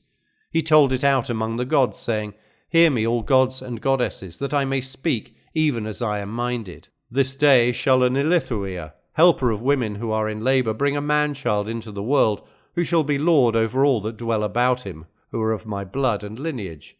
Then said Juno, all crafty and full of guile, You will play false, and will not hold to your word. Swear me, O Olympian, swear me a great oath, that he who shall this day fall between the feet of a woman shall be lord over all that dwell about him, who are of your blood and lineage.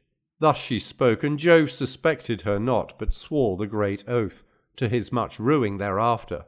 For Juno darted down from the high summit of Olympus, and went in haste to Achaean Argos, where she knew that the noble wife of Sthenelus, son of Perseus, then was.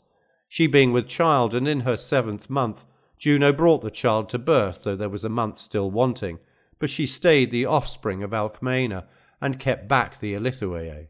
Then she went to tell Jove the son of Saturn, and said, Father Jove, lord of the lightning, I have a word for your ear. There is a fine child born this day, Eurystheus, son to Sthenelus, the son of Perseus. He is of your lineage. It is well, therefore, that he should reign over the Argives." On this Jove was stung to the very quick, and in his rage he caught Folly by the hair, and swore a great oath that never should she again invade starry heaven and Olympus, for she was the bane of all. Then he whirled her round with a twist of his hand, and flung her down from heaven so that she fell onto the fields of mortal men. And he was ever angry with her when he saw his son groaning under the cruel labours that Eurystheus laid upon him. Even so did I grieve when mighty Hector was killing the Argives at their ships, and all the time I kept thinking of Folly, who had so baned me. I was blind, and Jove robbed me of my reason. I will now make atonement, and will add much treasure by way of amends. Go therefore into battle, you and your people with you. I will give you all that Ulysses offered you yesterday in your tents. Or if it so please you, wait, though you would fain fight at once, and my squires shall bring the gifts from my ship, that you may see whether what I give you is enough." And Achilles answered, "Son of Atreus, king of men, Agamemnon, you can give such gifts as you think proper, or you can withhold them. It is in your own hands. Let us now set battle in array. It is not well to tarry talking about trifles, for there is a deed which is as yet to do. Achilles shall again be seen fighting among the foremost and laying low the ranks of the Trojans. Bear this in mind, each one of you, when he is fighting." Then Ulysses said, "Achilles, godlike and brave, send not the Achaeans thus against Ilius to fight the Trojans fasting, for the battle will be no brief one when it is once begun, and heaven has filled both sides with fury. Bid them first take food, both bread and wine, by the ships, for in this there is strength and stay. No man can do battle the livelong day to the going down of the sun if he is without food. However much he may want to fight, his strength will fail him before he knows it. Hunger and thirst will find him out, and his limbs will grow weary under him. But a man can fight all day if he is full fed with meat and wine. His heart beats high, and his strength will stay till he has routed all his foes. Therefore send the people away and bid them prepare their meal. King Agamemnon will bring out the gifts in presence of the assembly, that all may see them, and you may be satisfied. Moreover, let him swear an oath before the Argives, that he has never gone up into the couch of Briseis, nor been with her after the manner of men and women.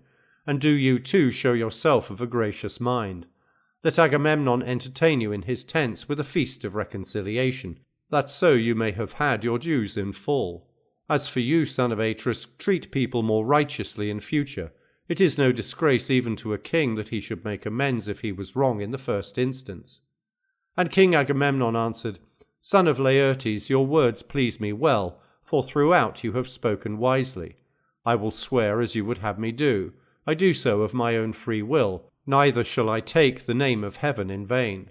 Let then Achilles wait, though he would fain fight at once, and do you others wait also till the gifts come from my tent and we ratify the oath with sacrifice. Thus then do I charge you, take some noble young Achaeans with you and bring from my tents the gifts that I promised yesterday to Achilles, and bring the women also. Furthermore, let Talthybius find me a boar from those that are with the host, and make it ready for sacrifice to Jove and to the sun." Then said Achilles, "Son of Atreus, king of men, Agamemnon, see to these matters at some other season, when there is breathing time and when I am calmer.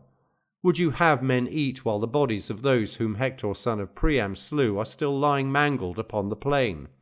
Let the sons of the Achaeans, say I, fight fasting and without food, till we have avenged them. Afterwards, at the going down of the sun, let them eat their fill. As for me, Patroclus is lying dead in my tent, all hacked and hewn, with his feet to the door, and his comrades are mourning round him. Therefore I can take thought of nothing save only slaughter and blood and the rattle in the throat of the dying." Ulysses answered, "Achilles, son of Peleus, mightiest of all the Achaeans, in battle you are better than I, and that more than a little. But in council I am much before you, for I am older and of greater knowledge. Therefore be patient under my words. Fighting is a thing of which men soon surfeit, and when Jove, who is war's steward, weighs the upshot, it may well prove that the straw which our sickles have reaped is far heavier than the grain. It may not be that the Achaeans should mourn the dead with their bellies. Day by day men fall thick and threefold continually. When should we have respite from our sorrow? Let us mourn our dead for a day and bury them out of sight and mind, but let those of us who are left eat and drink, that we may arm and fight our foes more fiercely. In that honour let no man hold back, waiting for a second summons. Such summons shall bode ill for him who is found lagging behind at our ships. Let us rather sally as one man, and loose the fury of war upon the Trojans."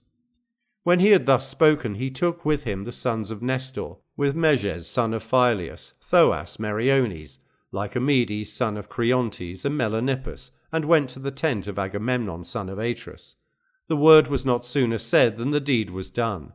They brought out the 7 tripods which Agamemnon had promised, with the 20 metal cauldrons and the 12 horses. They also brought the women skilled in useful arts, 7 in number, with Briseis, which made 8.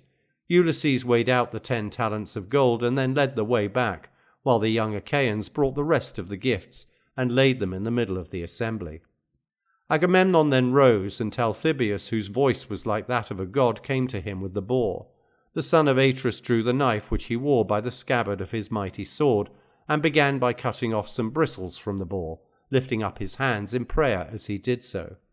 The other Achaeans sat where they were, all silent and orderly, to hear the king, and Agamemnon looked into the vault of heaven and prayed, saying, "I call Jove, the first and mightiest of all gods, to witness. I call also earth and sun, and the Erinyes, who dwell below, and take vengeance on him who shall swear falsely that I have laid no hand upon the girl Briseis, neither to take her to my bed nor otherwise, but that she has remained in my tents inviolate. If I swear falsely, may heaven visit me with all the penalties which it metes out to those who perjure themselves." He cut the boar's throat as he spoke, whereon Talthybius whirled it round his head and flung it into the wide sea to feed the fishes. Then Achilles also rose and said to the Argives, "Father Jove, of a truth you blind men's eyes and bane them. The son of Atreus had not else stirred me to so fierce an anger, nor so stubbornly taken Briseis from me against my will. Surely Jove must have counselled the destruction of many an Argive. Go now and take your food, that we may begin fighting." On this he broke up the assembly, and every man went back to his own ship. The Myrmidons attended to the presents and took them away to the ship of Achilles. They placed them in his tents, while the stablemen drove the horses in among the others. Briseis, fair as Venus, when she saw the mangled body of Patroclus, flung herself upon it and cried aloud, tearing her breast, her neck, and her lovely face with both her hands. Beautiful as a goddess, she wept and said, "Patroclus, dearest friend, when I went hence I left you living. I return, O prince, to find you dead. Thus do fresh sorrows multiply upon me one after the other. I saw him to whom my father and mother married me, cut down before our city, and my 3 own dear brothers perished with him on the selfsame day. But you, Patroclus, even when Achilles slew my husband and sacked the city of noble minds, told me that I was not to weep, for you said you would make Achilles marry me, and take me back with him to Phthia.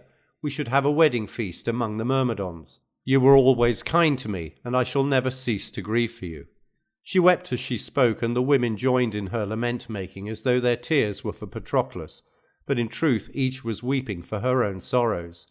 The elders of the Achaeans gathered round Achilles and prayed him to take food, but he groaned and would not do so. "I pray you," said he, "if any comrade will hear me, bid me neither eat nor drink, for I am in great heaviness, and will stay fasting even to the going down of the sun." On this he sent the other princes away, save only the 2 sons of Atreus and Ulysses, Nestor, Idomeneus, and the knight Phoenix, who stayed behind and tried to comfort him in the bitterness of his sorrow. But he would not be comforted till he should have flung himself into the jaws of battle, and he fetched sigh on sigh, thinking ever of Patroclus. Then he said, "Hapless and dear comrade, you it was who would get a good dinner ready for me at once and without delay when the Achaeans were hasting to fight the Trojans. Now therefore, though I have meat and drink in my tents, yet will I fast for sorrow. Grief greater than this I could not know, not even though I were to hear of the death of my father, who is now in Phthia weeping for the loss of me his son, who am here fighting the Trojans in a strange land for the accursed sake of Helen. Nor yet though I should hear that my son is no more, he who is being brought up in Skyros, if indeed Neoptolemus is still living. Till now I made sure that I alone was to fall here at Troy away from Argos, while you were to return to Phthia, bring back my son with you in your own ship, and show him all my property, my bondsmen, and the greatness of my house. For Peleus must surely be either dead, or what little life remains to him is oppressed alike with the infirmities of age, and ever-present fear, lest he should hear the sad tidings of my death. He wept as he spoke, and the elders sighed in concert as each thought on what he had left at home behind him. The son of Saturn looked down with pity upon them, and said presently to Minerva, "My child, you have quite deserted your hero. Is he then gone so clean out of your recollection? There he sits by the ships all desolate for the loss of his dear comrade, and though the others are gone to their dinner, he will neither eat nor drink. Go then and drop nectar and ambrosia into his breast, that he may know no hunger." With these words he urged Minerva, who was already of the same mind. She darted down from heaven into the air like some falcon sailing on his broad wings and screaming. Meanwhile the Achaeans were arming throughout the host, and when Minerva had dropped nectar and ambrosia into Achilles, so that no cruel hunger should cause his limbs to fail him, she went back to the house of her mighty father. Thick as the chill snowflakes shed from the hand of Jove, and borne on the keen blasts of the north wind, even so thick did the gleaming helmets, the bossed shields, the strongly plated breastplates, and the ashen spears stream from the ships. The sheen pierced the sky, the whole land was radiant with their flashing armour, and the sound of the tramp of their treading rose from under their feet. In the midst of them all Achilles put on his armour, he gnashed his teeth, his eyes gleamed like fire, for his grief was greater than he could bear. Thus then, full of fury against the Trojans, did he don the gift of the god, the armour that Vulcan had made him. First he put on the goodly greaves fitted with ankle clasps, and next he did on the breastplate about his chest. He slung the silver-studded sword of bronze about his shoulders, and then took up the shield so great and strong that shone afar with the splendour as of the moon, as the light seen by sailors from out at sea when men have lit a fire in their homestead high up among the mountains, but the sailors are carried out to sea by wind and storm far from the haven where they would be. Even so did the gleam of Achilles' wondrous shield strike up into the heavens. He lifted the redoubtable helmet, and set it upon his head, from whence it shone like a star, and the golden plumes which Vulcan had set thick about the ridge of the helmet waved all around it. Then Achilles made trial of himself in his armour to see whether it fitted him, so that his limbs could play freely under it, and it seemed to buoy him up as though it had been wings. He also drew his father's spear out of the spear stand, a spear so great and heavy and strong that none of the Achaeans save only Achilles had strength to wield it. This was the spear of Pelian ash from the topmost ridges of Mount Pelion, which Chiron had once given to Peleus, fraught with the death of heroes. Automaedon and Alcimus busied themselves with the harnessing of his horses. They made the bands fast about them and put the bit in their mouths, drawing the reins back towards the chariot. Automaedon, whip in hand, sprang up behind the horses, and after him Achilles mounted in full armour, resplendent as the sun-god Hyperion. Then with a loud voice he chided with his father's horses, saying, "Xanthus and Balius, famed offspring of Podarge, this time when we have done fighting, be sure and bring your driver safely back to the host of the Achaeans, and do not leave him dead on the plain as you did Patroclus."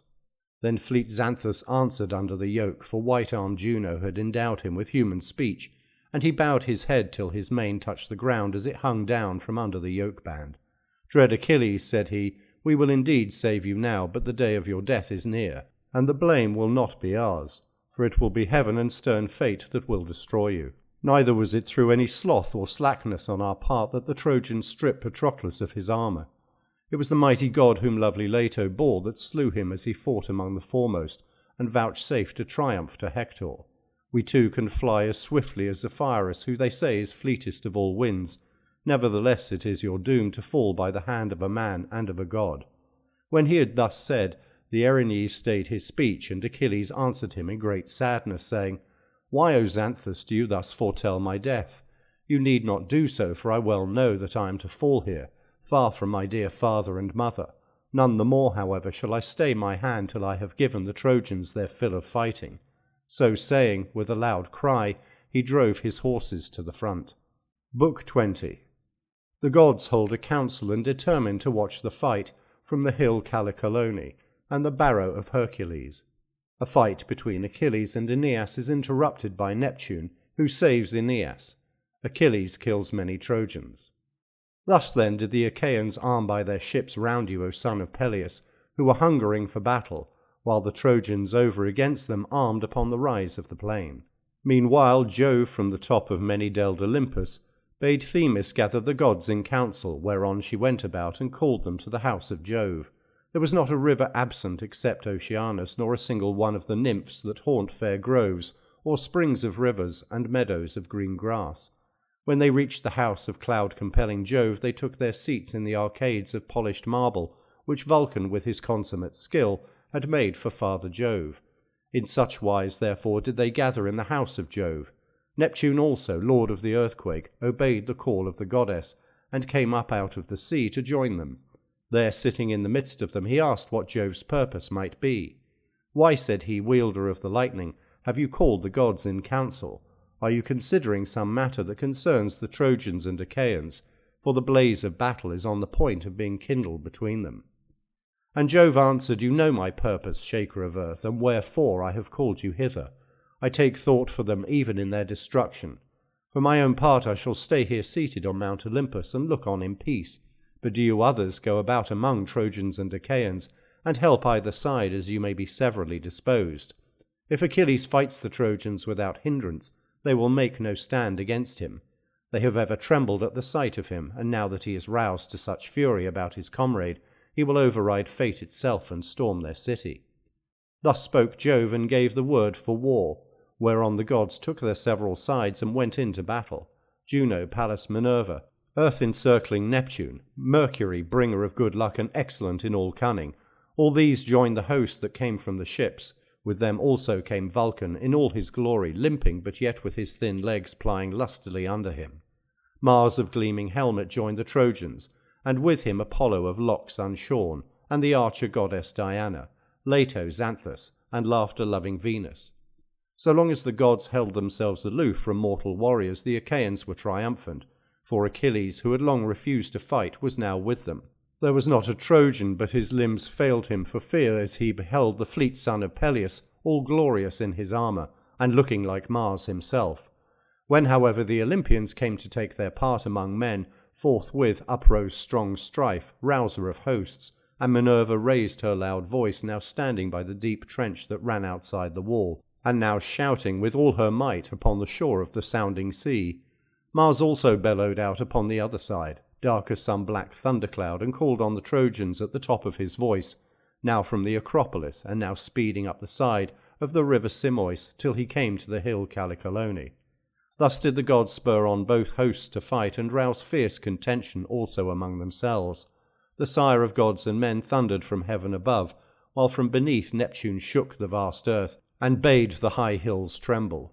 The spurs and crests of many fountained Ida quaked, as also the city of the Trojans and the ships of the Achaeans. Hades, king of the realms below, was struck with fear. He sprang panic-stricken from his throne and cried aloud in terror lest Neptune, lord of the earthquake, should crack the ground over his head and lay bare his mouldy mansions to the sight of mortals and immortals. Mansions so ghastly grim that even the gods shuddered to think of them. Such was the uproar as the gods came together in battle. Apollo with his arrows took his stand to face King Neptune, while Minerva took hers against the god of war. The archer goddess Diana with her golden arrows, sister of far-darting Apollo, stood to face Juno. Mercury, the lusty bringer of good luck, faced Leto, while the mighty eddying river, whom men call Scamander, but god Xanthus, matched himself against Vulcan. The gods then were thus ranged against one another, but the heart of Achilles was set on meeting Hector, son of Priam, for it was with his blood that he longed above all things else to glut the stubborn lord of battle. Meanwhile Apollo set Aeneas on to tack the son of Peleus, and put courage into his heart, speaking with the voice of Lycaon, son of Priam. In his likeness, therefore, he said to Aeneas, "Aeneas, counsellor of the Trojans, where are now the brave words with which you vaunted over your wine before the Trojan princes, saying that you would fight Achilles, son of Peleus, in single combat?" And Aeneas answered, "Why do you thus bid me fight the proud son of Peleus, when I am in no mind to do so? Were I to face him now, it would not be for the first time.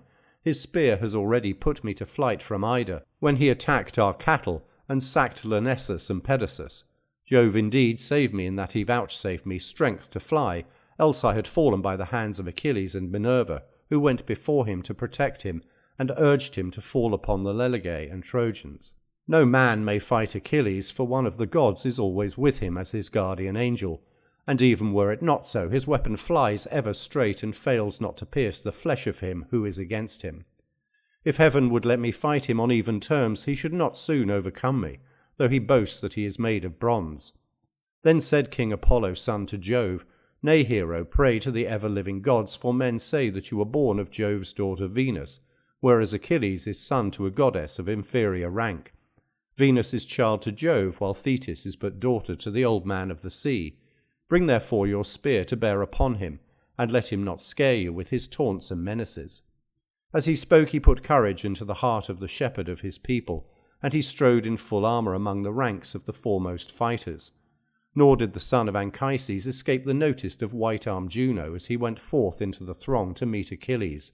She called the gods about her, and said, Look to it, you two, Neptune and Minerva, and consider how this shall be. Phoebus Apollo has been sending Aeneas clad in full armour to fight Achilles. Shall we turn him back at once, or shall one of us stand by Achilles and endow him with strength so that his heart fail not, and he may learn that the chiefs of the immortals are on his side, while the others, who have all along been defending the Trojans, are but vain helpers? Let us all come down from Olympus and join in the fight, that this day he may take no hurt at the hands of the Trojans. Hereafter let him suffer whatever fate may have spun out for him when he was begotten and his mother bore him. If Achilles be not thus assured by the voice of a god, he may come to fear presently when one of us meets him in battle, for the gods are terrible if they are seen face to face. Neptune, lord of the earthquake, answered her, saying, Juno, restrain your fury, it is not well. I am not in favour of forcing the other gods to fight us, for the advantage is too greatly on our own side. Let us take our places on some hill out of the beaten track, and let mortals fight it out among themselves. If Mars or Phoebus Apollo begin fighting, or keep Achilles in check so that he cannot fight, we too will at once raise the cry of battle, and in that case they will soon leave the field and go back vanquished to Olympus among the other gods. With these words the dark-haired god led the way to the high earth barrow of Hercules, built round solid masonry, and made by the Trojans and Pallas Minerva for him to fly to when the sea monster was chasing him from the shore onto the plain. Here Neptune and those that were with him took their seats, wrapped in a thick cloud of darkness. But the other gods seated themselves on the brow of Callicolone round you, O Phoebus, and Mars the waster of cities. Thus did the gods sit apart and form their plans, but neither side was willing to begin battle with the other, and Jove from his seat on high was in command over them all. Meanwhile the whole plain was alive with men and horses, and blazing with the gleam of armour. The earth rang again under the tramp of their feet as they rushed towards each other, and two champions, by far the foremost of them all, met between the hosts to fight, to wit Aeneas son of Anchises, and noble Achilles. Aeneas was first to stride forward in attack, his doughty helmet tossing defiance as he came on. He held his strong shield before his breast and brandished his bronze spear. The son of Peleus from the other side sprang forth to meet him, like some fierce lion that the whole countryside has met to hunt and kill. At first he bodes no ill, but when some daring youth has struck him with a spear, he crouches open-mouthed, his jaws foam, he roars with fury, he lashes his tail from side to side about his ribs and loins, and glares as he springs straight before him, to find out whether he is to slay or be slain among the foremost of his foes. Even with such fury did Achilles burn to spring upon Aeneas. When they were now close up with one another, Achilles was first to speak. Aeneas, said he, why do you stand thus out before the host to fight me? Is it that you hope to reign over the Trojans in the seat of Priam? Nay, though you kill me, Priam will not hand his kingdom over to you. He is a man of sound judgment, and he has sons of his own. Or have the Trojans been allotting you a demesne of passing richness, fair with orchard lawns and cornlands, if you should slay me? This you shall hardly do. I have discomfited you once already. Have you forgotten how, when you were alone, I chased you from your herds helter-skelter down the slopes of Ida? You did not turn round to look behind you. You took refuge in Lyrnessus, but I attacked the city, and with the help of Minerva and Father Jove I sacked it, and carried its women into captivity, though Jove and the other gods rescued you. You think they will protect you now, but they will not do so. Therefore I say, go back into the host and do not face me, or you will rue it. Even a fool may be wise after the event. Then Aeneas answered, Son of Peleus, think not that your words can scare me as though I were a child. I too, if I will, can brag and talk unseemly. We know one another's race and parentage as matters of common fame, though neither have you ever seen my parents nor I yours. Men say that you are son to noble Peleus, and that your mother is Thetis, fair-haired daughter of the sea. I have noble Anchises for my father, and Venus for my mother. The parents of one or other of us shall this day mourn a son, for it will be more than silly talk that shall part us when the fight is over. Learn then my lineage if you will, and it is known to many. In the beginning Dardanus was the son of Jove, and founded Dardania, for Ilias was not yet established on the plain for men to dwell in, and her people still abode on the spurs of many-fountained Ida. Dardanus had a son, King Erychthonius, who was wealthiest of all men living.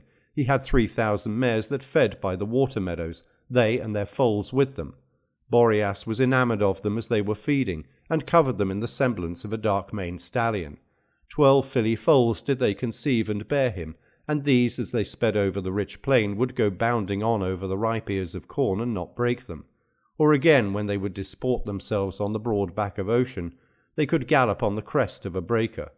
Erychthonius begat Tros, king of the Trojans, and Tros had 3 noble sons, Ilus, Assaracus, and Ganymede, who was comeliest of mortal men.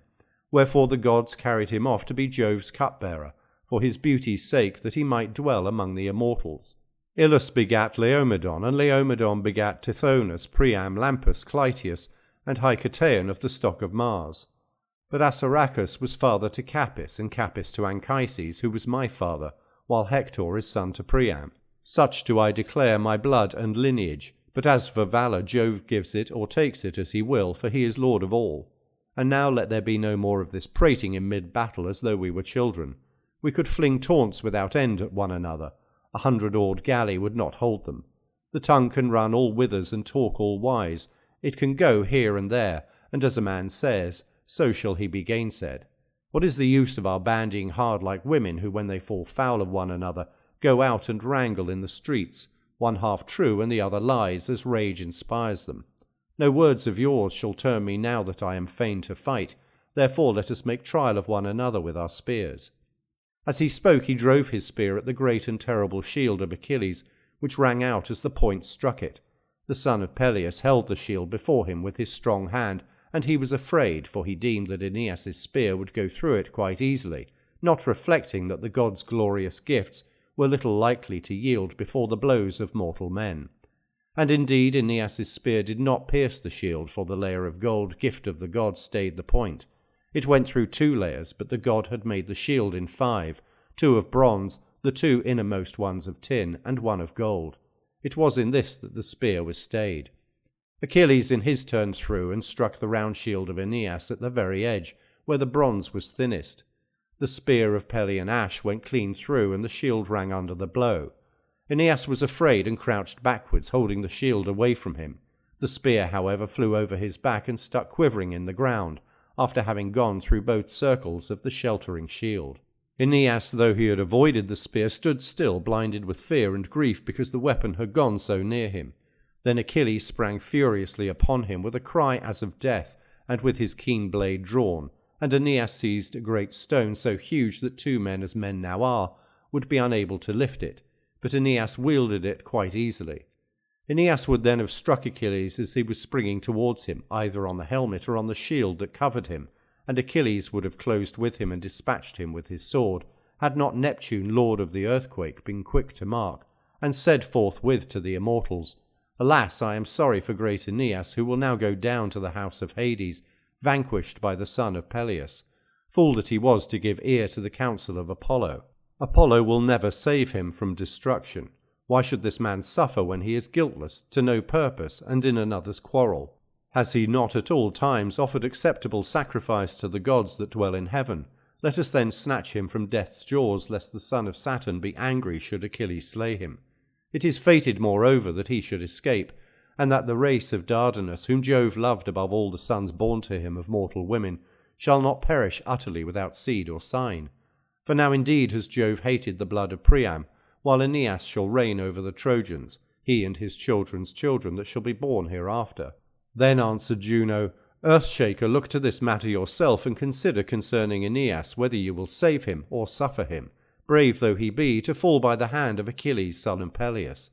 For of a truth we two, I and Pallas Minerva, have sworn full many a time before all the immortals that never would we shield Trojans from destruction, not even when all Troy is burning in the flames that the Achaeans shall kindle. When earth-encircling Neptune heard this, he went into the battle amid the clash of spears, and came to the place where Achilles and Aeneas were.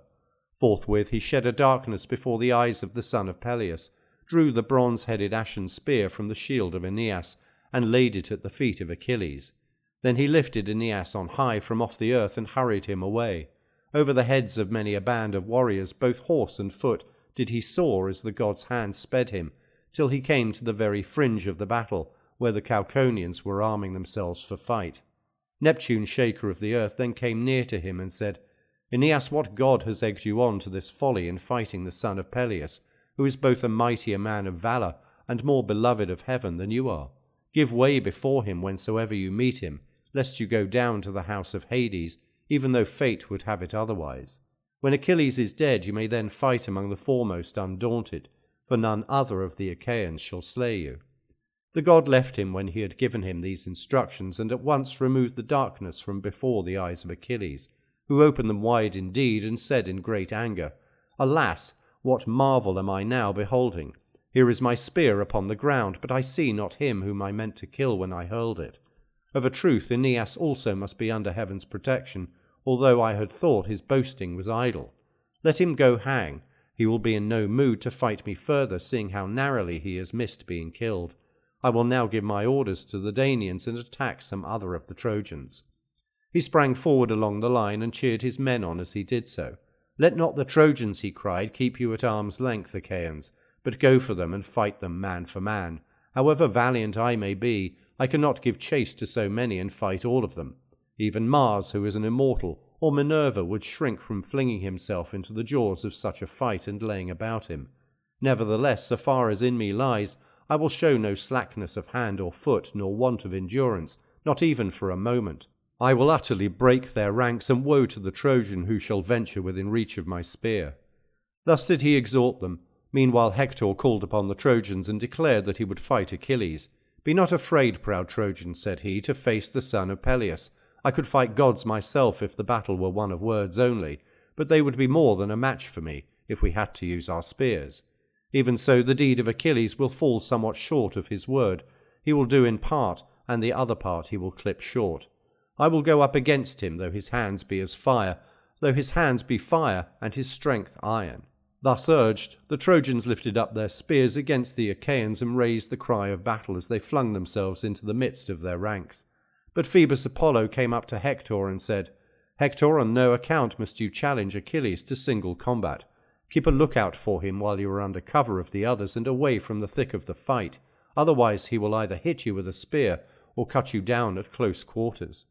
Thus he spoke, and Hector drew back within the crowd, for he was afraid when he heard what the god had said to him. Achilles then sprang upon the Trojans with a terrible cry, clothed in valour as with a garment. First he killed Ephesian, son of Otrynteus, a leader of much people, whom a Naiad nymph had borne to Otrynteus, waster of cities, in the land of Hyde under the snowy heights of Mount Tmolus. Achilles struck him full on the head as he was coming on towards him, and split it clean in two, whereon he fell heavily to the ground, and Achilles vaunted over him, saying, You be low, son of Otrynteus, mighty hero, your death is here, but your lineage is on the Gygaean lake, where your father's estate lies, by Hylas, rich in fish, and the eddying waters of Hermus.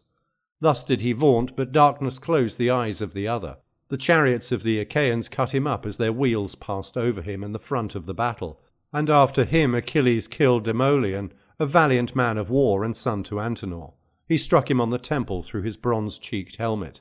The helmet did not stay the spear, but it went right on, crushing the bone so that the brain inside was shed in all directions, and his lust of fighting was ended. Then he struck Hippodamus in the midriff as he was springing down from his chariot in front of him and trying to escape. He breathed his last, bellowing like a bull bellows when young men are dragging him to offer him in sacrifice to the king of Hellas, and the heart of the Earthshaker is glad. Even so did he bellow as he lay dying. Achilles then went in pursuit of Polydorus, son of Priam, whom his father had always forbidden to fight because he was the youngest of his sons, the one he loved best and the fastest runner. He, in his folly and showing off the fleetness of his feet, was rushing about front ranks until he lost his life, for Achilles struck him in the middle of the back as he was darting past him. He struck him just at the gold fastenings of his belt, and where the two pieces of the double breastplate overlapped. The point of the spear pierced him through and came out by the navel, whereon he fell groaning on to his knees, and a cloud of darkness overshadowed him as he sank, holding his entrails in his hands. When Hector saw his brother Polydorus with his entrails in his hands, and sinking down upon the ground, a mist came over his eyes, and he could not bear to keep longer at a distance. He therefore poised his spear and darted towards Achilles like a flame of fire. When Achilles saw him, he bounded forward and vaunted, saying, "This is he that has wounded my heart most deeply, and has slain my beloved comrade. Not for long shall we two quail before one another on the highways of war." He looked fiercely on Hector and said, "Draw near, that you may meet your doom the sooner." Hector feared him not, and answered, "Son of Peleus, think not that your words can scare me as though I were a child. I too, if I will, can brag and talk unseemly. I know that you are a mighty warrior, mightier by far than I. Nevertheless the issue lies in the lap of heaven, whether I, worse man though I be, may not slay you with my spear, for this too has been found keen ere now." He hurled his spear as he spoke, but Minerva breathed upon it, and though she breathed but very lightly, she turned it back from going towards Achilles, so that it returned to Hector and lay at his feet in front of him. Achilles then sprang furiously on him with a loud cry, bent on killing him, but Apollo caught him up easily as a god can, and hid him in a thick darkness. Thrice did Achilles spring towards him, spear in hand, and thrice did he waste his blow upon the air. When he rushed forward for the fourth time as though he were a god, he shouted aloud, saying, "Hound, this time too you have escaped death, but of a truth it came exceedingly near you. Phoebus Apollo, to whom it seems you pray before you go into battle, has again saved you. But if I too have any friend among the gods, I will surely make an end of you when I come across you at some other time. Now, however, I will pursue and overtake other Trojans." On this he struck Dryops with his spear about the middle of his neck, and he fell headlong at his feet. There he let him lie, and stayed Demouchus, son of Philetor, a man both brave and of great stature, by hitting him on the knee with a spear. Then he smote him with his sword and killed him. After this he sprang on Laogonus and Dardanus, sons of Bias, and threw them from their chariot, the one with a blow from a thrown spear, while the other he cut down in hand-to-hand fight. There was also Tros, the son of Alastor. He came up to Achilles and clasped his knees in the hope that he would spare him and not kill him, but let him go, because they were both of the same age. Fool he might have known that he should not prevail with him, for the man was in no mood for pity or forbearance, but was in grim earnest. Therefore when Tros laid hold of his knees and sought a hearing for his prayers, Achilles drove his sword into his liver, and the liver came rolling out, while his bosom was all covered with the black blood that welled from the wound. Thus did death close his eyes as he lay lifeless. Achilles then went up to Mulius and struck him on the ear with a spear, and the bronze spearhead came right out at the other ear. He also struck Achilles, son of Agenor, on the head with his sword, which became warm with the blood, while death and stern fate closed the eyes of Achilles. Next in order, the bronze point of his spear wounded Deucalion in the forearm where the sinews of the elbow are united, whereon he waited Achilles' onset with his arm hanging down and death staring him in the face. Achilles cut his head off with a blow from his sword and flung it, helmet and all, away from him, and the marrow came oozing out of his backbone as he lay. He then went in pursuit of Rigmus, noble son of Pyres, who had come from fertile Thrace, and struck him through the middle with a spear which fixed itself in his belly, so that he fell headlong from his chariot. He also speared Areithus, squire to Rigmus, in the back as he was turning his horses in flight, and thrust him from his chariot while the horses were struck with panic. As a fire raging in some mountain glen after long drought, and the dense forest is in a blaze, while the wind carries great tongues of fire in every direction, even so furiously did Achilles rage, wielding his spear as though he were a god, and giving chase to those whom he would slay till the dark earth ran with blood. Or as one who yokes broad-browed oxen, that they may tread barley in a threshing floor, and it is soon bruised small under the feet of the Iowing cattle, even so did the horses of Achilles trample on the shields and bodies of the slain. The axle underneath and the railing that ran round the car were bespattered with clots of blood thrown up by the horses' hoofs and from the tyres of the wheels. But the son of Peleus pressed on to win still further glory, and his hands were bedrabbled with gore. Book 21. The fight between Achilles and the river Scamander. The gods fight among themselves. Achilles drives the Trojans within their gates. Now when they came to the ford of the full-flowing river Xanthus, begotten of immortal Jove, Achilles cut their forces in two. One half he chased over the plain towards the city by the same way that the Achaeans had taken when flying panic-stricken on the preceding day with Hector in full triumph. This way did they fly pell-mell, and Juno sent down a thick mist in front of them to stay them. The other half were hemmed in by the deep silver eddying stream, and fell into it with a great uproar. The waters resounded and the banks rang again, as they swam hither and thither with loud cries amid the whirling eddies. As locusts flying to a river before the blast of a grass fire, the flame comes on till at last it overtakes them, and they huddle into the water. Even so was the eddying stream of Xanthus filled with the uproar of men and horses, all struggling in confusion before Achilles. Forthwith the hero left his spear upon the bank, leaning it against a tamarisk bush, and plunging into the river like a god, armed with his sword only. Fell was his purpose as he hewed the Trojans down on every side. Their dying groans rose hideous as the sword smote them, and the river ran red with blood, as when fish fly scared before a huge dolphin, and fill every nook and corner of some fair haven, for he is sure to eat all he can catch.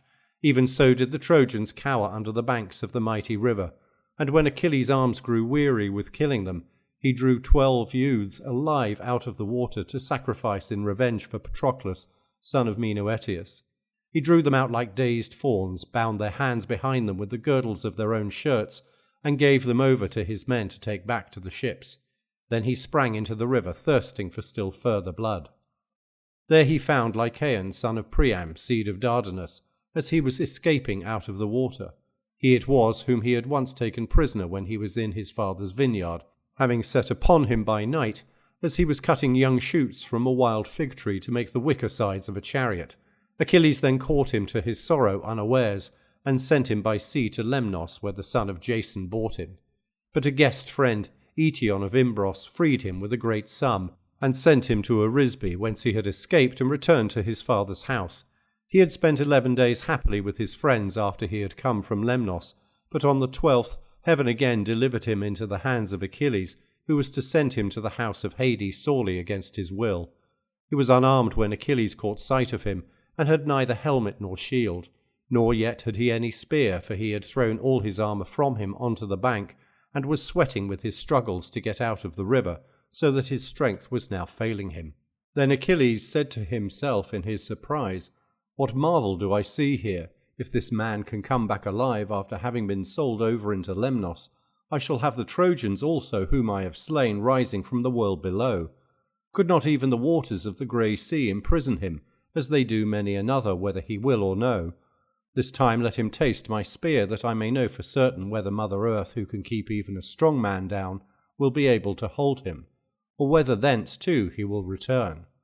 Thus did he pause and ponder, but Lycaon came up to him dazed and trying hard to embrace his knees, for he would fain live, not die. Achilles thrust at him with his spear, meaning to kill him, but Lycaon ran crouching up to him and caught his knees, whereby the spear passed over his back and stuck in the ground, hungering though it was for blood. With one hand he caught Achilles' knees as he besought him, and with the other he clutched the spear and would not let it go. Then he said, "Achilles, have mercy upon me and spare me, for I am your suppliant. It was in your tents that I first broke bread on the day when you took me prisoner in the vineyard, after which you sold me away to Lemnos, far from my father and my friends, and I brought you the price of 100 oxen. I have paid 3 times as much to gain my freedom. It is but 12 days that I have come to Ilias after much suffering, and now cruel fate has again thrown me into your hands.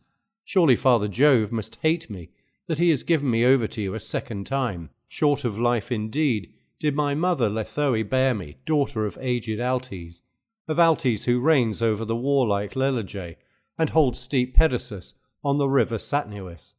Priam married his daughter along with many other women, and 2 sons were born of her, both of whom you will have slain. Your spear slew noble Polydorus as he was fighting in the front ranks, and now evil will here befall me, for I fear that I shall not escape you, since heaven has delivered me over to you. Furthermore, I say, and lay my saying to your heart, spare me, for I am not of the same womb as Hector, who slew your brave and noble comrade. With such words did the princely son of Priam beseech Achilles, but Achilles answered him sternly.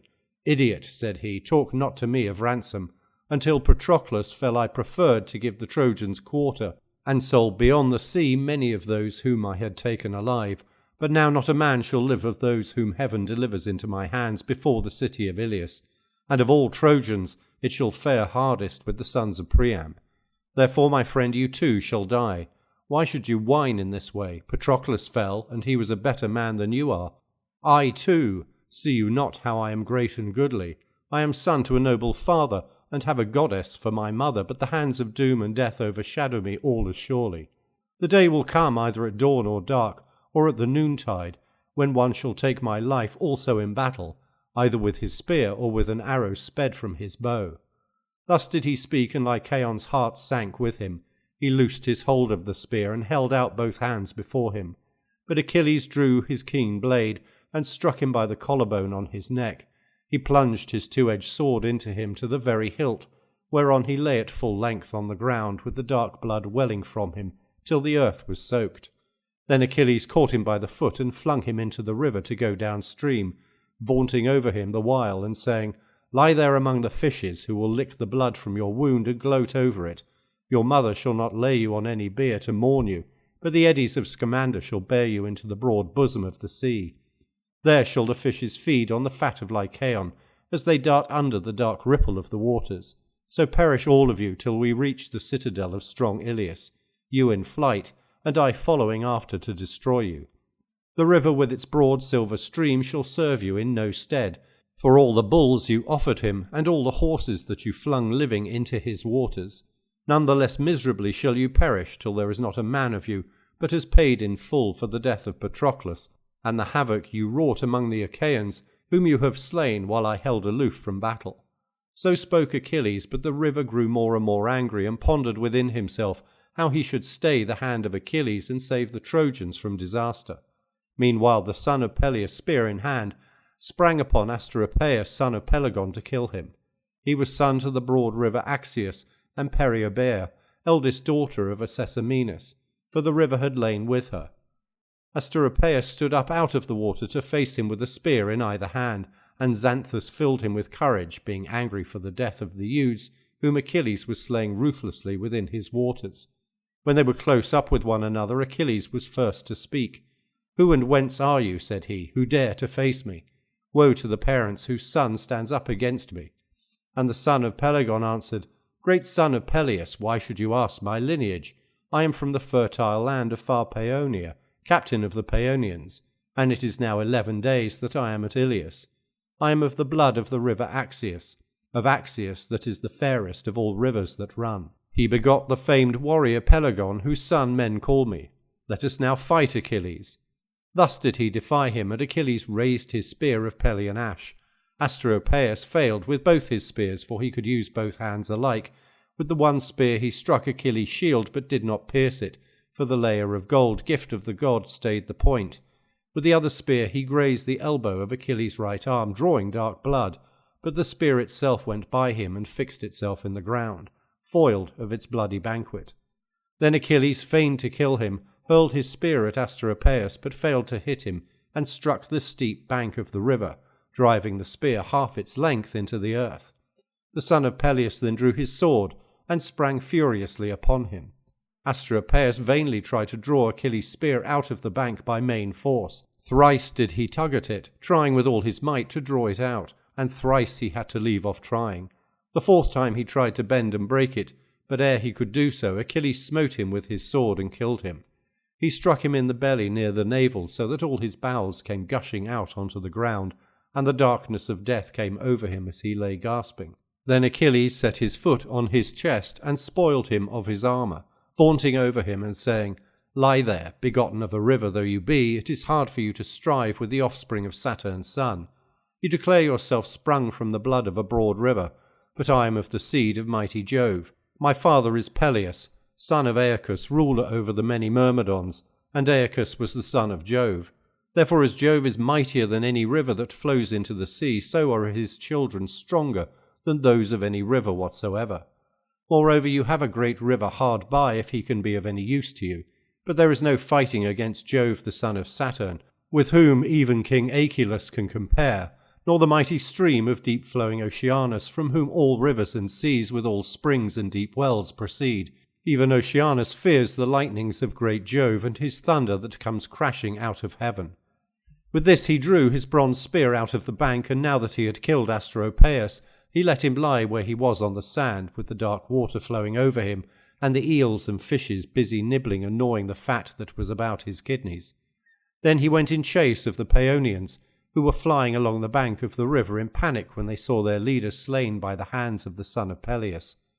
Therein he slew Thursilochus, Mydon, Astypilus, Manassas, Thracius, Oeneus, and Ophelestes, and he would have slain yet others had not the river in anger taken human form, and spoken to him from out the deep waters, saying, Achilles, if you excel all in strength, so do you also in wickedness, for the gods are ever with you to protect you. If then the son of Saturn has vouchsafed it to you to destroy all the Trojans, at any rate drive them out of my stream, and do your grim work on land. My fair waters are now filled with corpses, nor can I find any channel by which I may pour myself into the sea, for I am choked with dead, and yet you go on mercilessly slaying. I am in despair, therefore, O captain of your host, trouble me no further. Achilles answered, So be it, Scamander, Jove descended, but I will never cease dealing out death among the Trojans till I have pent them up in their city, and made trial of Hector face to face, that I may learn whether he is to vanquish me or I him. As he spoke, he set upon the Trojans with a fury like that of the gods. But the river said to Apollo, Surely, son of Jove, lord of the silver bow, you are not obeying the commands of Jove, who charged you straitly that you should stand by the Trojans and defend them, till twilight fades and darkness is over the earth. Meanwhile Achilles sprang from the bank into mid-stream, whereon the river raised a high wave and attacked him. He swelled his stream into a torrent, and swept away the many dead whom Achilles had slain and left within his waters. These he cast out onto the land, bellowing like a bull the while, but the living he saved alive, hiding them in his mighty eddies. The great and terrible wave gathered about Achilles, falling upon him and beating on his shield, so that he could not keep his feet. He caught hold of a great elm tree, but it came up by the roots and tore away the bank, damming the stream with its thick branches and bridging it all across, whereby Achilles struggled out of the stream and fled full speed over the plain, for he was afraid. But the mighty god ceased not in his pursuit, and sprang upon him with a dark-crested wave, to stay his hands and save the Trojans from destruction. The son of Peleus darted away a spear's throw from him, swift as the swoop of a black hunter-eagle, which is the strongest and fleetest of all birds. Even so did he spring forward, and the armour rang loudly about his breast. He fled on in front, but the river with a loud roar came tearing after. As one who would water his garden leads a stream from some fountain over his plants and all his ground. Spade in hand he clears away the dams to free the channels, and the little stones run rolling round and round with the water as it goes merrily down the bank, faster than the man can follow. Even so did the river keep catching up with Achilles, albeit he was a fleet runner, for the gods are stronger than men. As often as he would strive to stand his ground, and see whether or no all the gods in heaven were in league against him, so often would the mighty wave come beating down upon his shoulders, and he would have to keep flying on and on in great dismay, for the angry flood was tiring him out as it flowed past him, and ate the ground from under his feet. Then the son of Peleus lifted up his voice to heaven, saying, Father Jove, is there none of the gods who will take pity upon me, and save me from the river? I do not care what may happen to me afterwards. I blame none of the other dwellers on Olympus so severely as I do my dear mother, who has beguiled and tricked me. She told me I was to fall under the walls of Troy by the flying arrows of Apollo. Would that Hector, the best man among the Trojans, might there slay me. Then should I fall a hero by the hand of a hero, whereas now it seems that I shall come to a most pitiable end, trapped in this river as though I were some swineherd's boy, who gets carried down a torrent while trying to cross it during a storm. As soon as he had spoken thus, Neptune and Minerva came up to him in the likeness of two men, and took him by the hand to reassure him. Neptune spoke first. "Son of Peleus," said he, "be not so exceeding fearful. We are two gods come with Jove's sanction to assist you, I and Pallas Minerva. It is not your fate to perish in this river. He will abate presently, as you will see.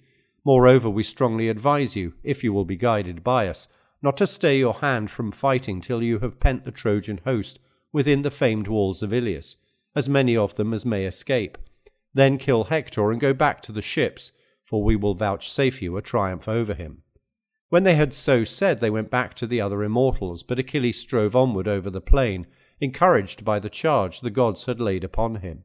All was now covered with the flood of waters, and much goodly armour of the youths that had been slain was rifting about, as also many corpses. But he forced his way against the stream, speeding right onwards, nor could the broad waters stay him, for Minerva had endowed him with great strength. Nevertheless, Scamander did not slacken in his pursuit, but was still more furious with the son of Peleus. He lifted his waters into a high crest, and cried aloud to Simois, saying, "Dear brother, let the two of us unite to save this man, or he will sack the mighty city of King Priam, and the Trojans will not hold out against him. Help me at once, fill your streams with water from their sources, rouse all your torrents to a fury, raise your wave on high, and let snags and stones come thundering down you, that we may make an end of this savage creature, who is now lording it as though he were a god. Nothing shall serve him longer, nor strength, nor comeliness, nor his fine armour, which forsooth shall soon be lying low in the deep waters covered over with mud. I will wrap him in sand, and pour tons of shingle round him, so that the Achaeans shall not know how to gather his bones for the silt in which I shall have hidden him. And when they celebrate his funeral, they need build no barrow." On this he upraised his tumultuous flood high against Achilles, seething as it was with foam and blood and the bodies of the dead.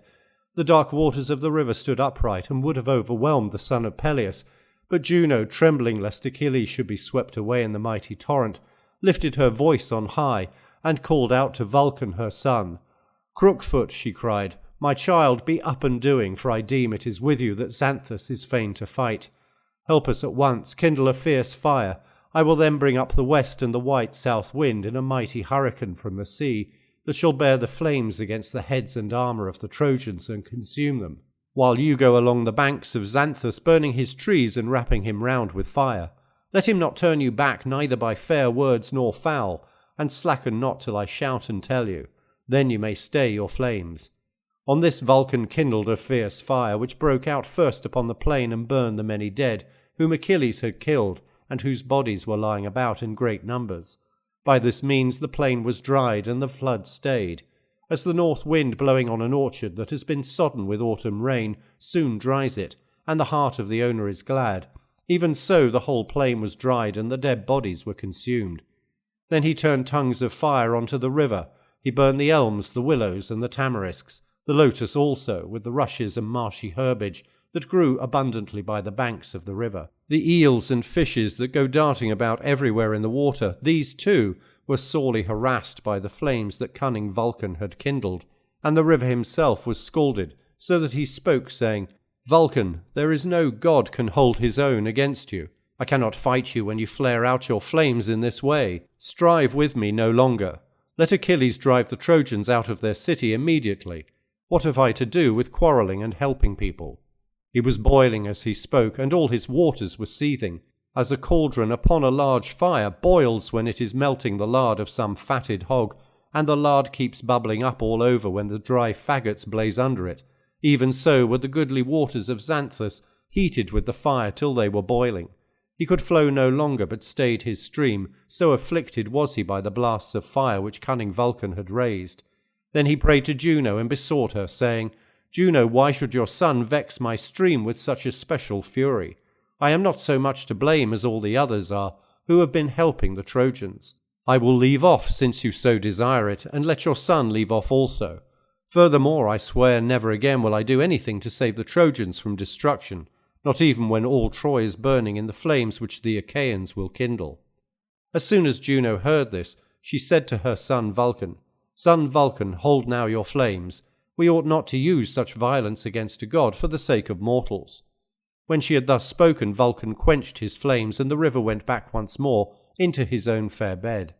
Xanthus was now beaten, so these two left off fighting, for Juno stayed them, though she was still angry.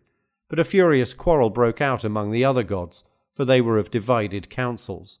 They fell on one another with a mighty uproar. Earth groaned, and the spacious firmament rang out as with the blare of trumpets. Jove heard as he was sitting on Olympus, and laughed for joy when he saw the gods coming to blows among themselves.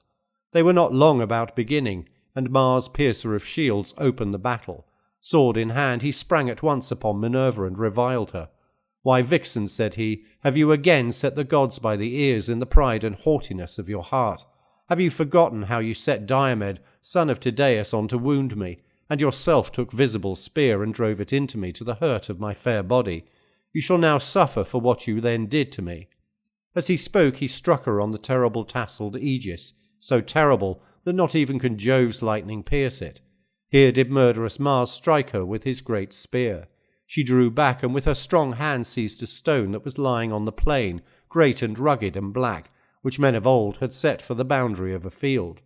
With this she struck Mars on the neck and brought him down.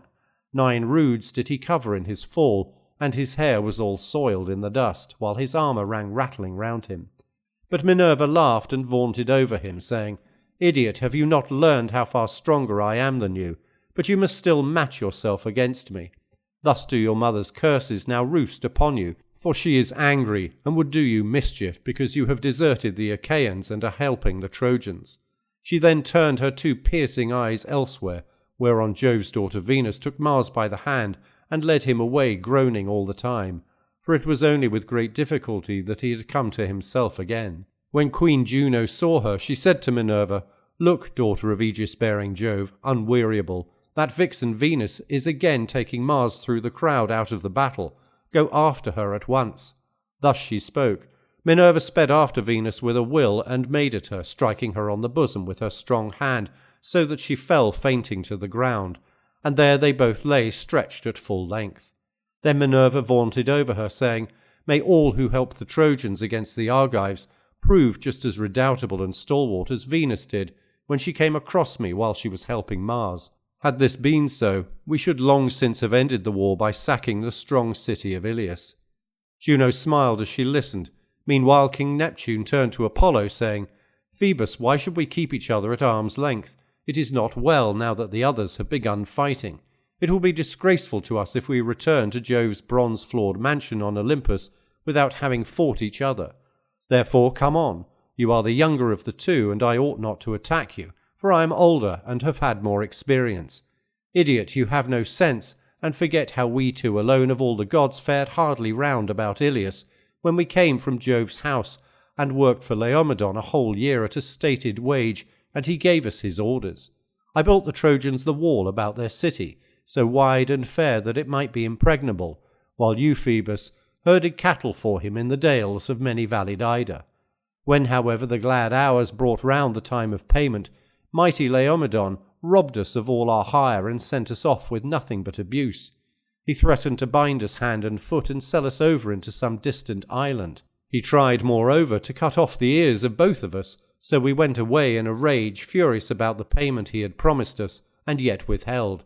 In spite of all this, you are now showing favour to his people, and will not join us in compassing the utter ruin of the proud Trojans with their wives and children." And King Apollo answered, "Lord of the earthquake, you would have no respect for me if I were to fight you about a pack of miserable mortals, who come out like leaves in summer and eat the fruit of the field, and presently fall lifeless to the ground.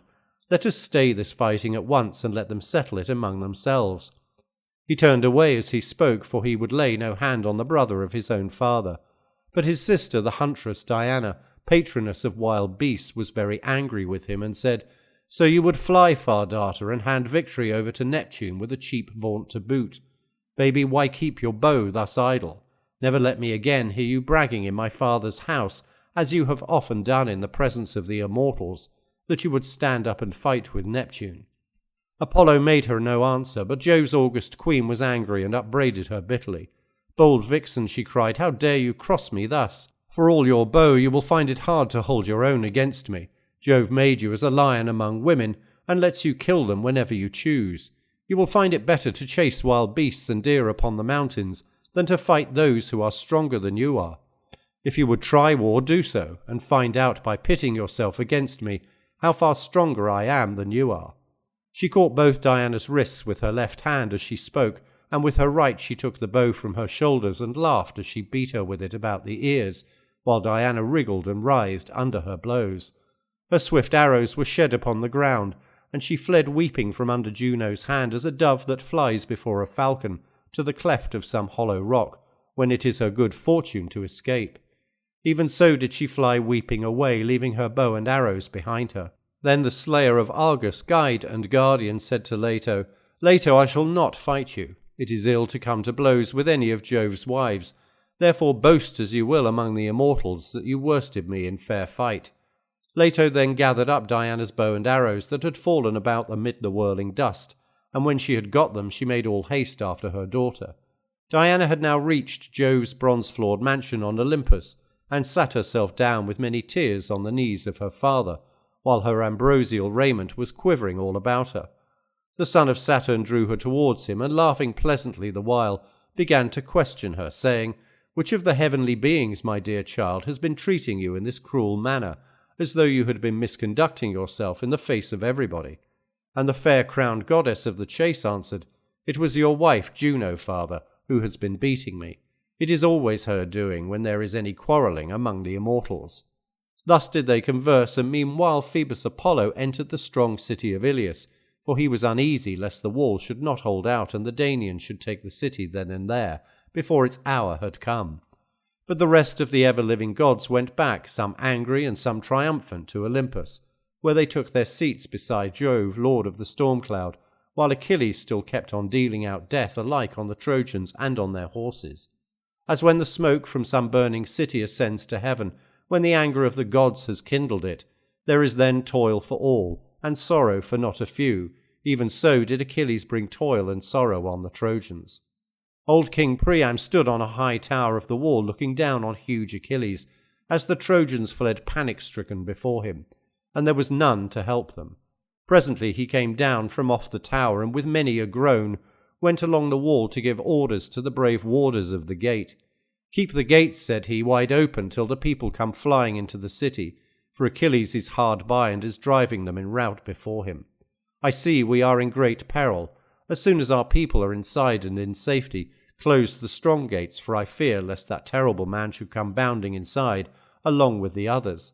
As he spoke they drew back the bolts and opened the gates, and when these were opened there was a haven of refuge for the Trojans. Apollo then came full speed out of the city to meet them and protect them. Right for the city and the high wall, parched with thirst and grimy with dust, still they fled on, with Achilles wielding his spear furiously behind them. For he was as one possessed, and was thirsting after glory.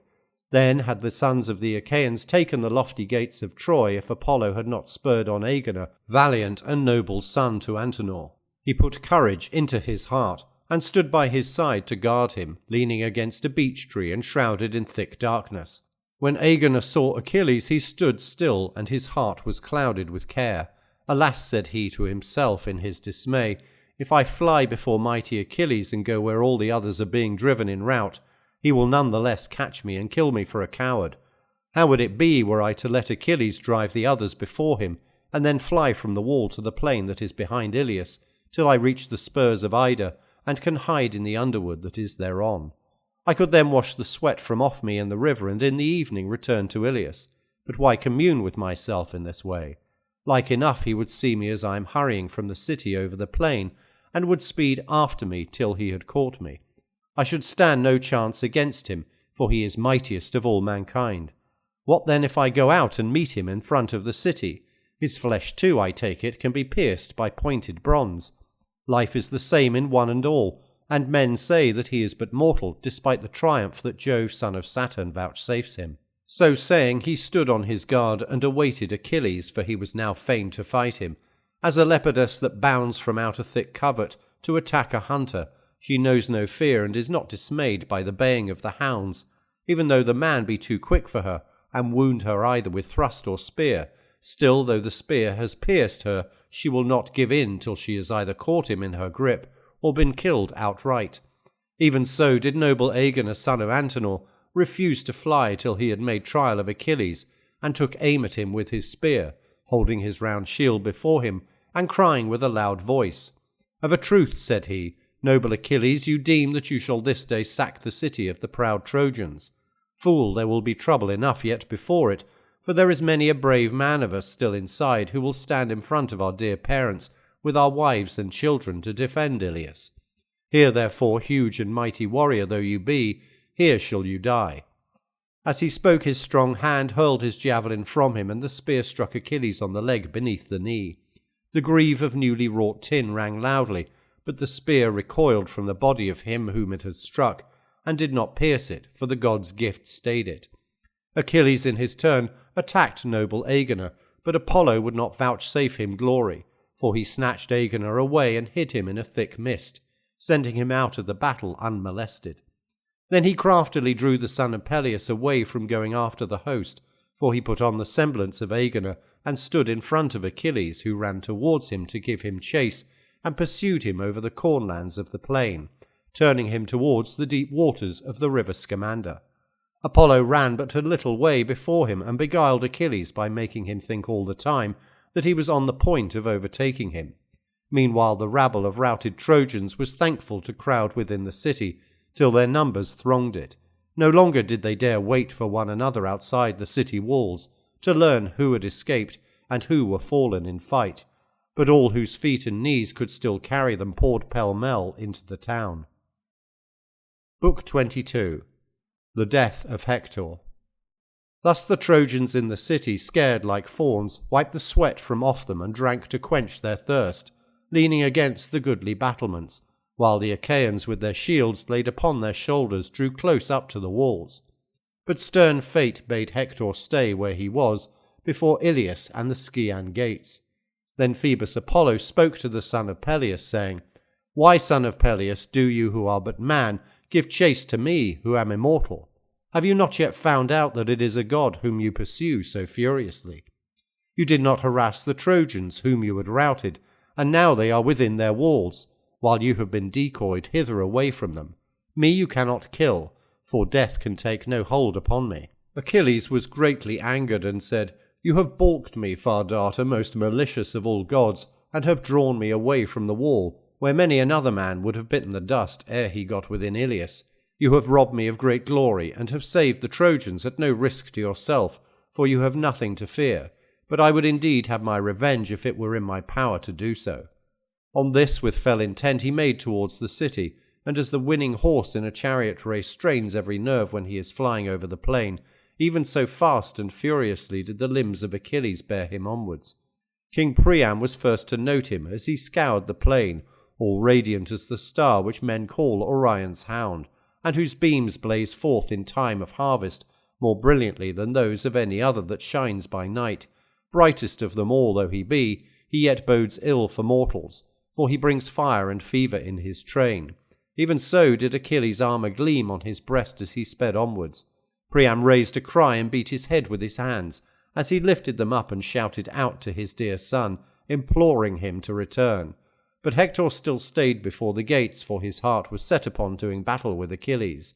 The old man reached out his arms towards him, and bade him for pity's sake come within the walls. Hector, he cried, My son, stay not to face this man alone and unsupported, or you will meet death at the hands of the son of Peleus, for he is mightier than you. Monster that he is! Would indeed that the gods loved him no better than I do, for so dogs and vultures would soon devour him as he lay stretched on earth, and a load of grief would be lifted from my heart, for many a brave son has he reft from me, either by killing them or selling them away in the islands that are beyond the sea. Even now I miss 2 sons from among the Trojans, who have thronged within the city, Lycaon and Polydorus, whom Laerthoe, peeress among women, bore me. Should they still be alive and in the hands of the Achaeans, we will ransom them with gold and bronze, of which we have store, for the old man Altes endowed his daughter richly. But if they are already dead and in the house of Hades, sorrow will it be to us too who are their parents, albeit the grief of others will be more short-lived, unless you too perish at the hands of Achilles. Come then, my son, within the city, to be the guardian of Trojan men and Trojan women, or you will both lose your own life and afford a mighty triumph to the son of Peleus. Have pity also on your unhappy father while life yet remains to him, on me whom the son of Saturn will destroy by a terrible doom on the threshold of old age, after I have seen my sons slain and my daughters haled away as captives, my bridal chambers pillaged, little children dashed to earth amid the rage of battle, and my sons' wives dragged away by the cruel hands of the Achaeans. In the end fierce hounds will tear me in pieces at my own gates, after someone has beaten the life out of my body with sword or spear hounds, that I myself reared and fed at my own table to guard my gates, but who will yet lap my blood and then lie all distraught at my doors. When a young man falls by the sword in battle, he may lie where he is, and there is nothing unseemly.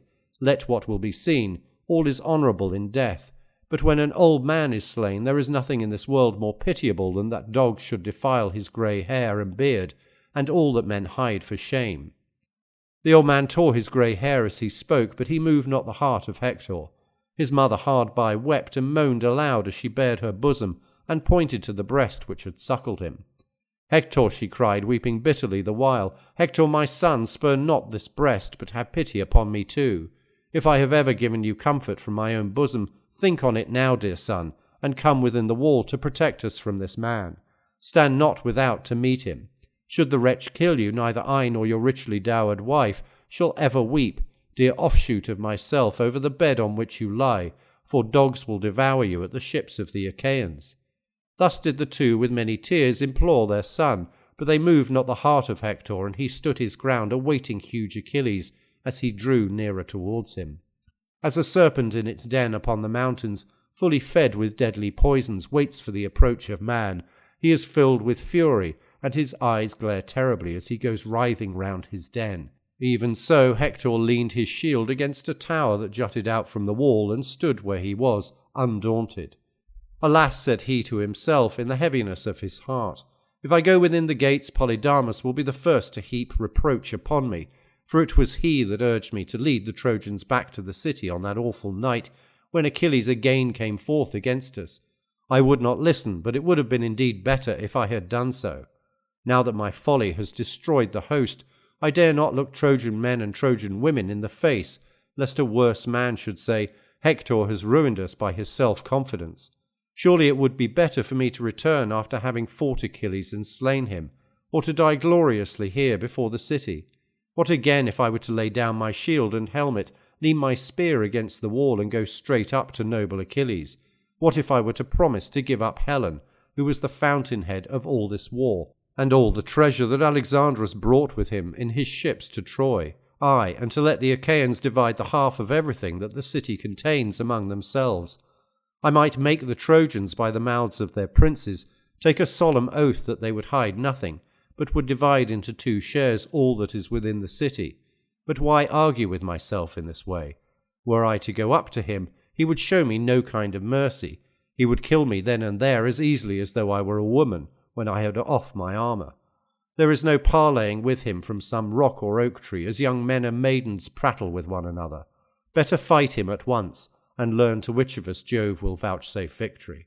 Thus did he stand and ponder, but Achilles came up to him as it were Mars himself, plumed lord of battle.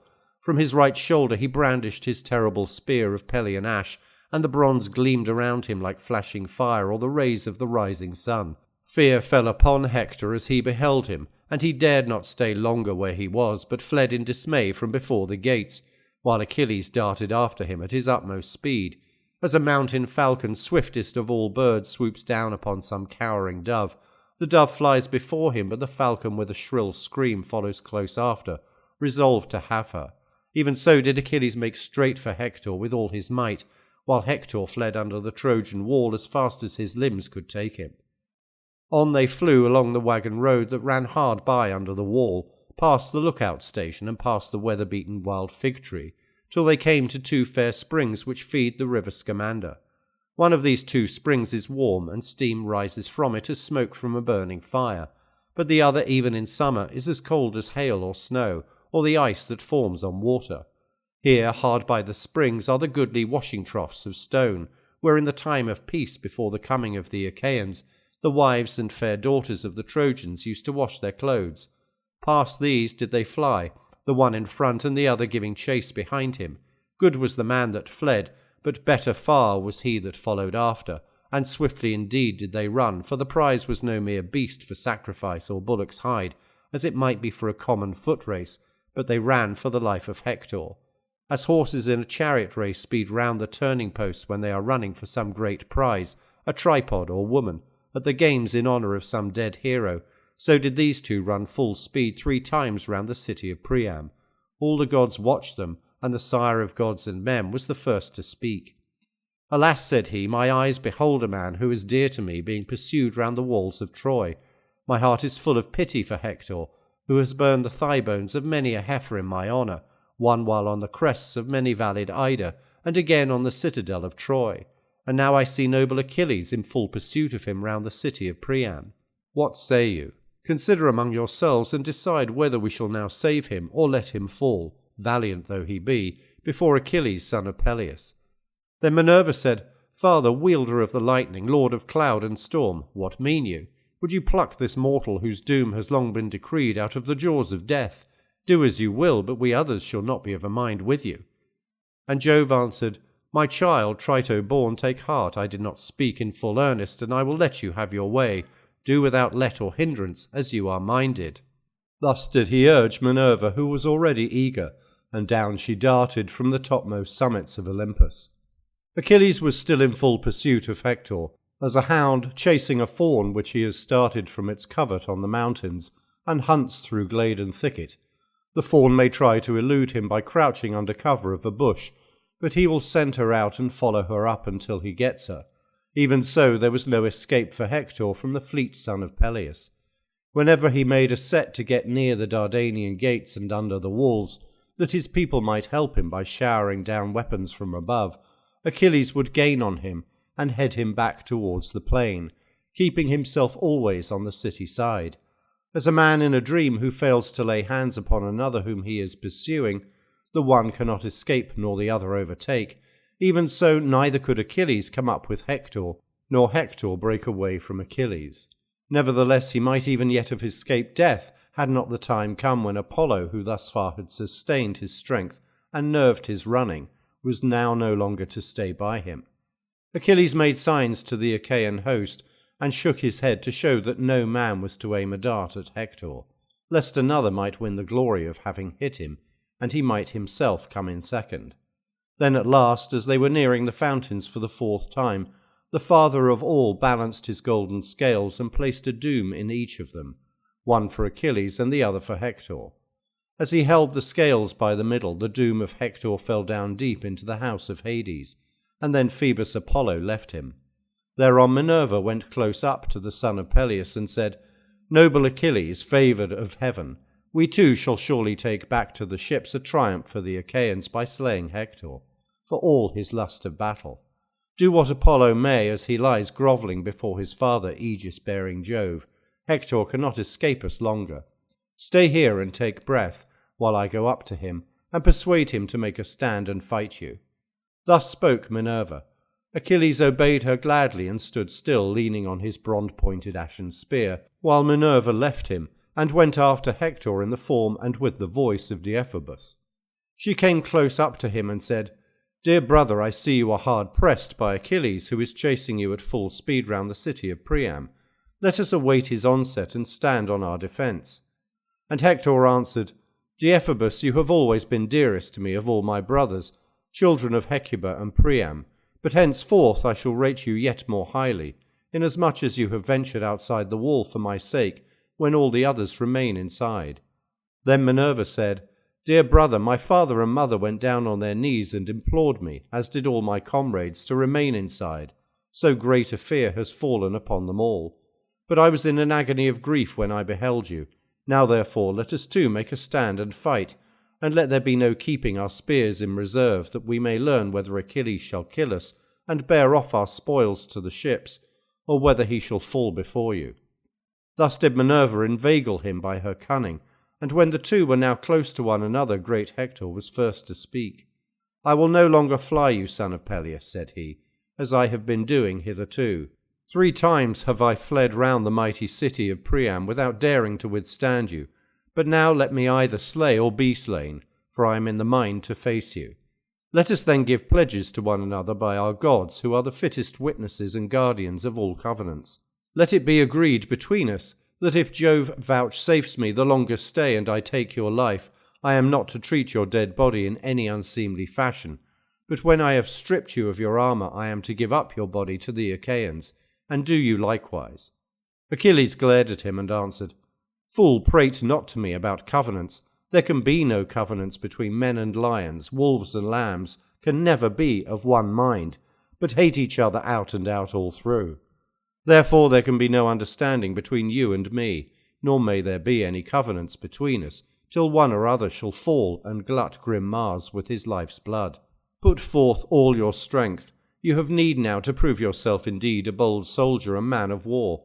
You have no more chance, and Pallas Minerva will forthwith vanquish you by my spear. You shall now pay me in full for the grief you have caused me, on account of my comrades whom you have killed in battle. He poised his spear as he spoke and hurled it. Hector saw it coming and avoided it. He watched it and crouched down so that it flew over his head and stuck in the ground beyond. Minerva then snatched it up and gave it back to Achilles without Hector seeing her. Hector thereon said to the son of Peleus, You have missed your aim, Achilles, peer of the gods, and Jove has not yet revealed to you the hour of my doom, though you made sure that he had done so. You were a false-tongued liar when you deemed that I should forget my valour and quail before you. You shall not drive your spear into the back of a runaway. Drive it, should heaven so grant you power, drive it into me as I make straight towards you. And now for your own part, avoid my spear if you can. Would that you might receive the whole of it into your body. If you were once dead, the Trojans would find the war an easier matter, for it is you who have harmed them most. He poised his spear as he spoke and hurled it. His aim was true, for he hit the middle of Achilles' shield, but the spear rebounded from it and did not pierce it. Hector was angry when he saw that the weapon had sped from his hand in vain, and stood there in dismay, for he had no second spear. With a loud cry, he called Deiphobus and asked him for one, but there was no man. Then he saw the truth and said to himself, Alas, the gods have lured me on to my destruction. I deemed that the hero Deiphobus was by my side, but he is within the wall, and Minerva has inveigled me. Death is now indeed exceedingly near at hand, and there is no way out of it, for so Jove and his son Apollo the far darter have willed it, though heretofore they have been ever ready to protect me. My doom has come upon me. Let me not then die ingloriously and without a struggle, but let me first do some great thing that shall be told among men hereafter. As he spoke, he drew the keen blade that hung so great and strong by his side, and gathering himself together, he sprang on Achilles like a soaring eagle which swoops down from the clouds onto some lamb or timid hare. Even so did Hector brandish his sword and spring upon Achilles. Achilles, mad with rage, darted towards him, with his wondrous shield before his breast, and his gleaming helmet, made with 4 layers of metal, nodding fiercely forward. The thick tresses of gold with which Vulcan had crested the helmet floated round it, and as the evening star that shines brighter than all others through the stillness of night, even such was the gleam of the spear which Achilles poised in his right hand, fraught with the death of noble Hector. He eyed his fair flesh over and over to see where he could best wound it, but all was protected by the goodly armour of which Hector had spoiled Patroclus after he had slain him, save only the throat, where the collarbones divide the neck from the shoulders, and this is a most deadly place. Here then did Achilles strike him as he was coming on towards him, and the point of his spear went right through the fleshy part of the neck, but it did not sever his windpipe so that he could still speak. Hector fell headlong, and Achilles vaunted over him, saying, Hector, you deemed that you should come off scatheless when you were spoiling Patroclus, and recked not of myself who was not with him. Fool that you were, for I his comrade, mightier far than he, was still left behind him at the ships. And now I have laid you low. The Achaeans shall give him all due funeral rites, while dogs and vultures shall work their will upon yourself. Then Hector said, as the life ebbed out of him, I pray you by your life and knees, and by your parents, let not dogs devour me at the ships of the Achaeans, but accept the rich treasure of gold and bronze which my father and mother will offer you, and send my body home, that the Trojans and their wives may give me my dues of fire when I am dead. Achilles glared at him and answered, "Dog, talk not to me neither of knees nor parents.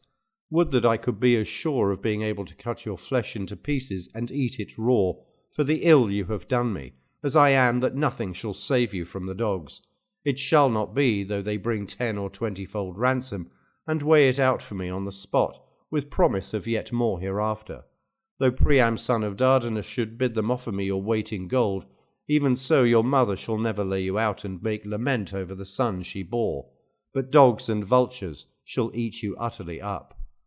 Hector with his dying breath then said, "I know you what you are, and was sure that I should not move you, for your heart is hard as iron.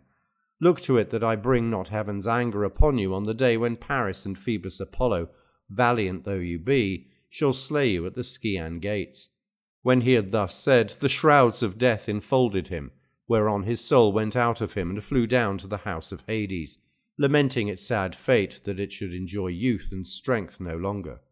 But Achilles said, speaking to the dead body, "Die, for my part I will accept my fate whensoever Jove and the other gods see fit to send it." As he spoke he drew his spear from the body and set it on one side. Then he stripped the blood-stained armour from Hector's shoulders, while the other Achaeans came running up to view his wondrous strength and beauty, and no one came near him without giving him a fresh wound. Then would one turn to his neighbour and say, "It is easier to handle Hector now than when he was flinging fire onto our ships," and as he spoke he would thrust his spear into him anew. When Achilles had done spoiling Hector of his armour, he stood among the Argives and said, "My friends, princes and counsellors of the Argives, now that heaven has vouchsafed us to overcome this man, who has done more hurt than all the others together, consider whether we should not attack the city in force, and discover in what mind the Trojans may be. We should thus learn whether they will desert their city now that Hector has fallen, or will still hold out even though he is no longer living. But why argue with myself in this way while Patroclus is still lying at the ships unburied and unmourned? He whom I can never forget so long as I am alive and my strength fails not. Though men forget their dead when once they are within the house of Hades, yet not even there will I forget the comrade whom I have lost. Now therefore, Achaean youths, let us raise the song of victory and go back to the ships, taking this man along with us, for we have achieved a mighty triumph, and have slain noble Hector, to whom the Trojans prayed throughout their city as though he were a god." On this he treated the body of Hector with contumely. He pierced the sinews at the back of both his feet from heel to ankle, and passed thongs of oxhide through the slits he had made. Thus he made the body fast to his chariot, letting the head trail upon the ground. Then when he had put the goodly armour on the chariot and had himself mounted, he lashed his horses on, and they flew forward nothing loth. The dust rose from Hector as he was being dragged along, his dark hair flew all abroad, and his head, once so comely, was laid low on earth, for Jove had now delivered him into the hands of his foes to do him outrage in his own land. Thus was the head of Hector being dishonoured in the dust. His mother tore her hair, and flung her veil from her with a loud cry as she looked upon her son. His father made piteous moan, and throughout the city the people fell to weeping and wailing. It was as though the whole of frowning Ilias was being smirched with fire. Hardly could the people hold Priam back in his hot haste to rush without the gates of the city. He grovelled in the mire and besought them, calling each one of them by his name. "Let be, my friends," he cried, "and for all your sorrow, suffer me to go single-handed to the ships of the Achaeans. Let me beseech this cruel and terrible man, if maybe he will respect the feeling of his fellow-men, and have compassion on my old age. His own father is even such another as myself, Peleus, who bred him and reared him, to be the bane of us Trojans, and of myself more than of all others. Many a son of mine has he slain in the flower of his youth, and yet grieve for these as I may, I do so for one, Hector, more than for them all, and the bitterness of my sorrow will bring me down to the house of Hades. Would that he had died in my arms, for so both his ill-starred mother who bore him and myself should have had the comfort of weeping and mourning over him." Thus did he speak with many tears, and all the people of the city joined in his lament. Hecuba then raised the cry of wailing among the Trojans. "Alas, my son," she cried, "what have I left to live for now that you are no more? Night and day did I glory in you throughout the city, for you were a tower of strength to all in Troy, and both men and women alike hailed you as a god. So long as you lived, you were their pride, but now death and destruction have fallen upon you." Hector's wife had as yet heard nothing, for no one had come to tell her that her husband had remained without the gates. She was at her loom in an inner part of the house, weaving a double purple web and embroidering it with many flowers. She told her maids to set a large tripod on the fire so as to have a warm bath ready for Hector when he came out of battle. Poor woman, she knew not that he was now beyond the reach of baths, and that Minerva had laid him low by the hands of Achilles. She heard the cry coming as from the wall, and trembled in every limb. The shuttle fell from her hands, and again she spoke to her waiting women. "Two of you," she said, "come with me, that I may learn what it is that has befallen. I heard the voice of my husband's honoured mother. My own heart beats as though it would come into my mouth, and my limbs refuse to carry me. Some great misfortune for Priam's children must be at hand. May I never live to hear it, but I greatly fear that Achilles has cut off the retreat of brave Hector, and has chased him onto the plain where he was single-handed. I fear he may have put an end to the reckless daring which possessed my husband, who would never remain with the body of his men, but would dash on far in front, foremost of them all in valour." Her heart beat fast, and as she spoke she flew from the house like a maniac, with her waiting women following after. When she reached the battlements and the crowd of people, she stood looking out upon the wall, and saw Hector being borne away in front of the city, the horses dragging him without heed or care over the ground towards the ships of the Achaeans. Her eyes were then shrouded as with the darkness of night, and she fell fainting backwards. She tore the attiring from her head and flung it from her, the frontlet and net with its plaited band, and the veil which golden Venus had given her on the day when Hector took her with him from the house of Iliad, after having given countless gifts of wooing for her sake. Her husband's sisters and the wives of his brothers crowded round her and supported her, for she was fain to die in her distraction. When she again presently breathed and came to herself, she sobbed and made lament among the Trojans, saying, "Woe is me, O Hector! Woe, indeed, that to share a common lot we were born, you at Troy in the house of Priam, and I at Thebes under the wooded mountain of Placus in the house of Iliad, who brought me up when I was a child, ill-starred sire of an ill-starred daughter. Would that he had never begotten me.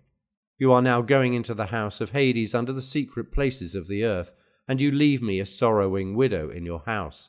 The child of whom you and I are the unhappy parents is as yet a mere infant. Now that you are gone, O Hector, you can do nothing for him, nor he for you.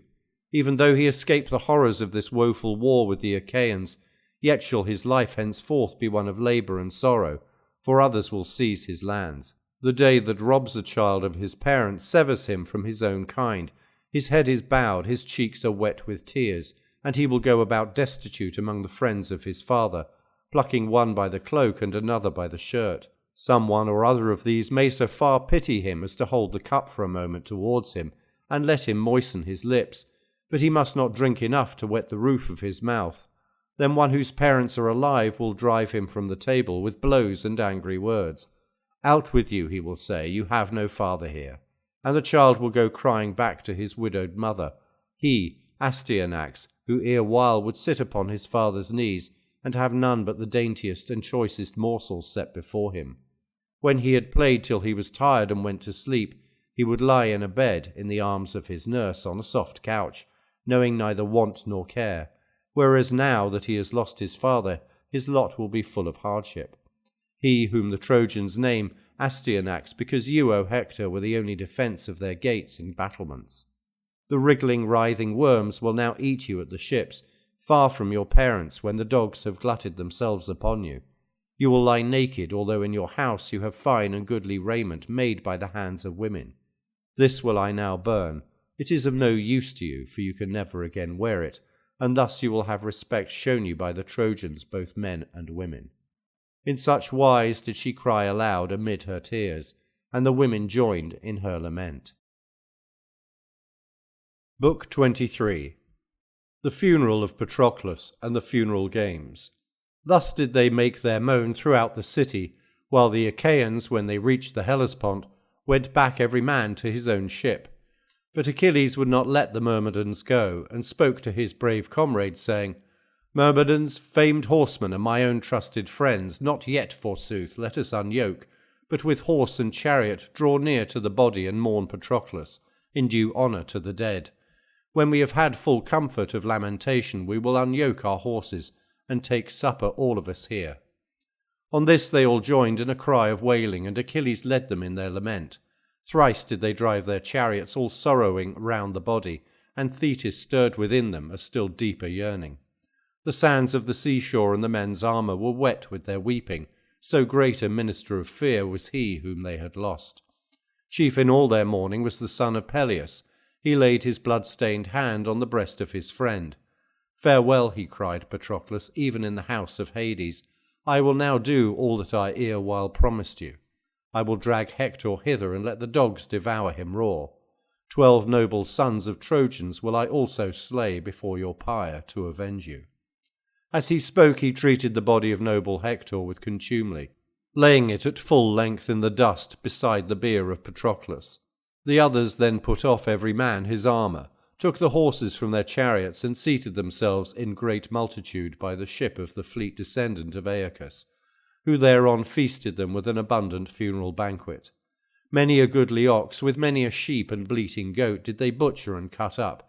Many a tusked boar, moreover, fat and well fed, did they singe and set to roast in the flames of Vulcan.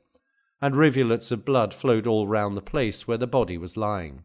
Then the princes of the Achaeans took the son of Peleus to Agamemnon, but hardly could they persuade him to come with them, so wroth was he for the death of his comrade. As soon as they reached Agamemnon's tent, they told the serving men to set a large tripod over the fire in case they might persuade the son of Peleus to wash the clotted gore from his body. But he denied them sternly and swore it with a solemn oath, saying, Nay, by King Jove, first and mightiest of all gods, it is not meet that water should touch my body, till I have laid Patroclus on the flames, have built him a barrow, and shaved my head. For so long as I live, no such second sorrow shall ever draw nigh me. Now therefore let us do all that this sad festival demands, but at break of day, King Agamemnon, bid your men bring wood, and provide all else that the dead may duly take into the realm of darkness. The fire shall thus burn him out of our sight the sooner, and the people shall turn again to their own labours. Thus did he speak, and they did even as he had said. They made haste to prepare the meal, they ate, and every man had his full share, so that all were satisfied. As soon as they had had enough to eat and drink, the others went to their rest, each in his own tent. But the son of Peleus lay grieving among his myrmidons by the shore of the sounding sea, in an open place where the waves came surging in one after another.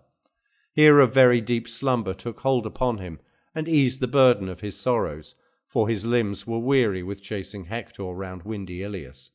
Presently the sad spirit of Patroclus drew near him, like what he had been in stature, voice, and the light of his beaming eyes, clad too as he had been clad in life. The spirit hovered over his head and said, You sleep, Achilles, and have forgotten me. You loved me living, but now that I am dead you think for me no further. Bury me with all speed, that I may pass the gates of Hades. The ghosts, vain shadows of men that can labour no more, drive me away from them. They will not yet suffer me to join those that are beyond the river, and I wander all desolate by the wide gates of the house of Hades. Give me now your hand, I pray you, for when you have once given me my dues of fire, never shall I again come forth out of the house of Hades. Never more shall we sit apart and take sweet counsel among the living. The cruel fate which was my birthright has yawned its wide jaws around me. Nay, you too, Achilles, peer of gods, are doomed to die beneath the wall of the noble Trojans. One prayer more will I make you, if you will grant it. Let not my bones be laid apart from yours, Achilles, but with them. Even as we were brought up together in your own home, what time Menoetius brought me to you as a child from Apoeus, because by a sad spite I had killed the son of Amphidamas, not of set purpose, but in childish quarrel over the dice. The night Peleus took me into his house, entreated me kindly, and named me to be your squire. Therefore let our bones lie in but a single urn, the 2-handled golden vase given to you by your mother. And Achilles answered, Why, true heart, are you come hither to lay these charges upon me? I will of my own self do all as you have bidden me. Draw closer to me, let us once more throw our arms around one another, and find sad comfort in the sharing of our sorrows. He opened his arms towards him as he spoke, and would have clasped him in them, but there was nothing, and the spirit vanished as a vapour, gibbering and whining into the earth.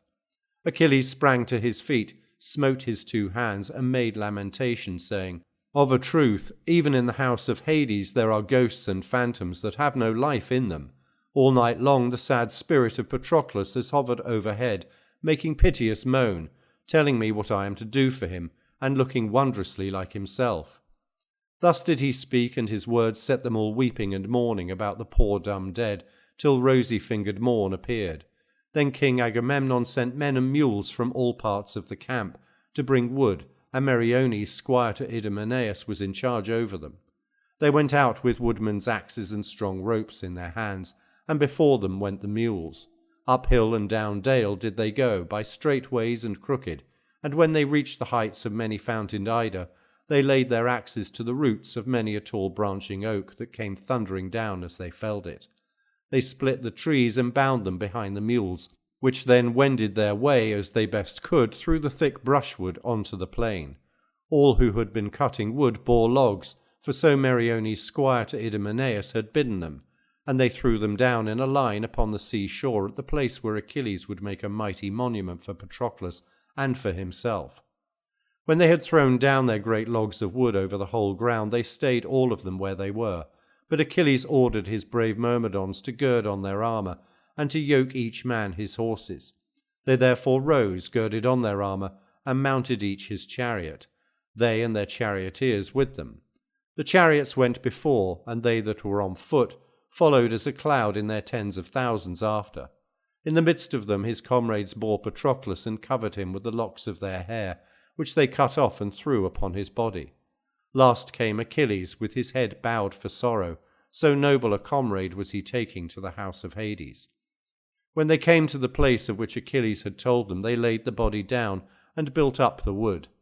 Achilles then bethought him of another matter. He went a space away from the pyre, and cut off the yellow lock which he had let grow for the river Spachius. He looked all sorrowfully out upon the dark sea, and said, "Spachius, in vain did my father Peleus vow to you that when I returned home to my loved native land, I should cut off this lock and offer you a holy hecatomb. 50 she-goats was I to sacrifice to you there at your springs, where is your grove and your altar fragrant with burnt offerings.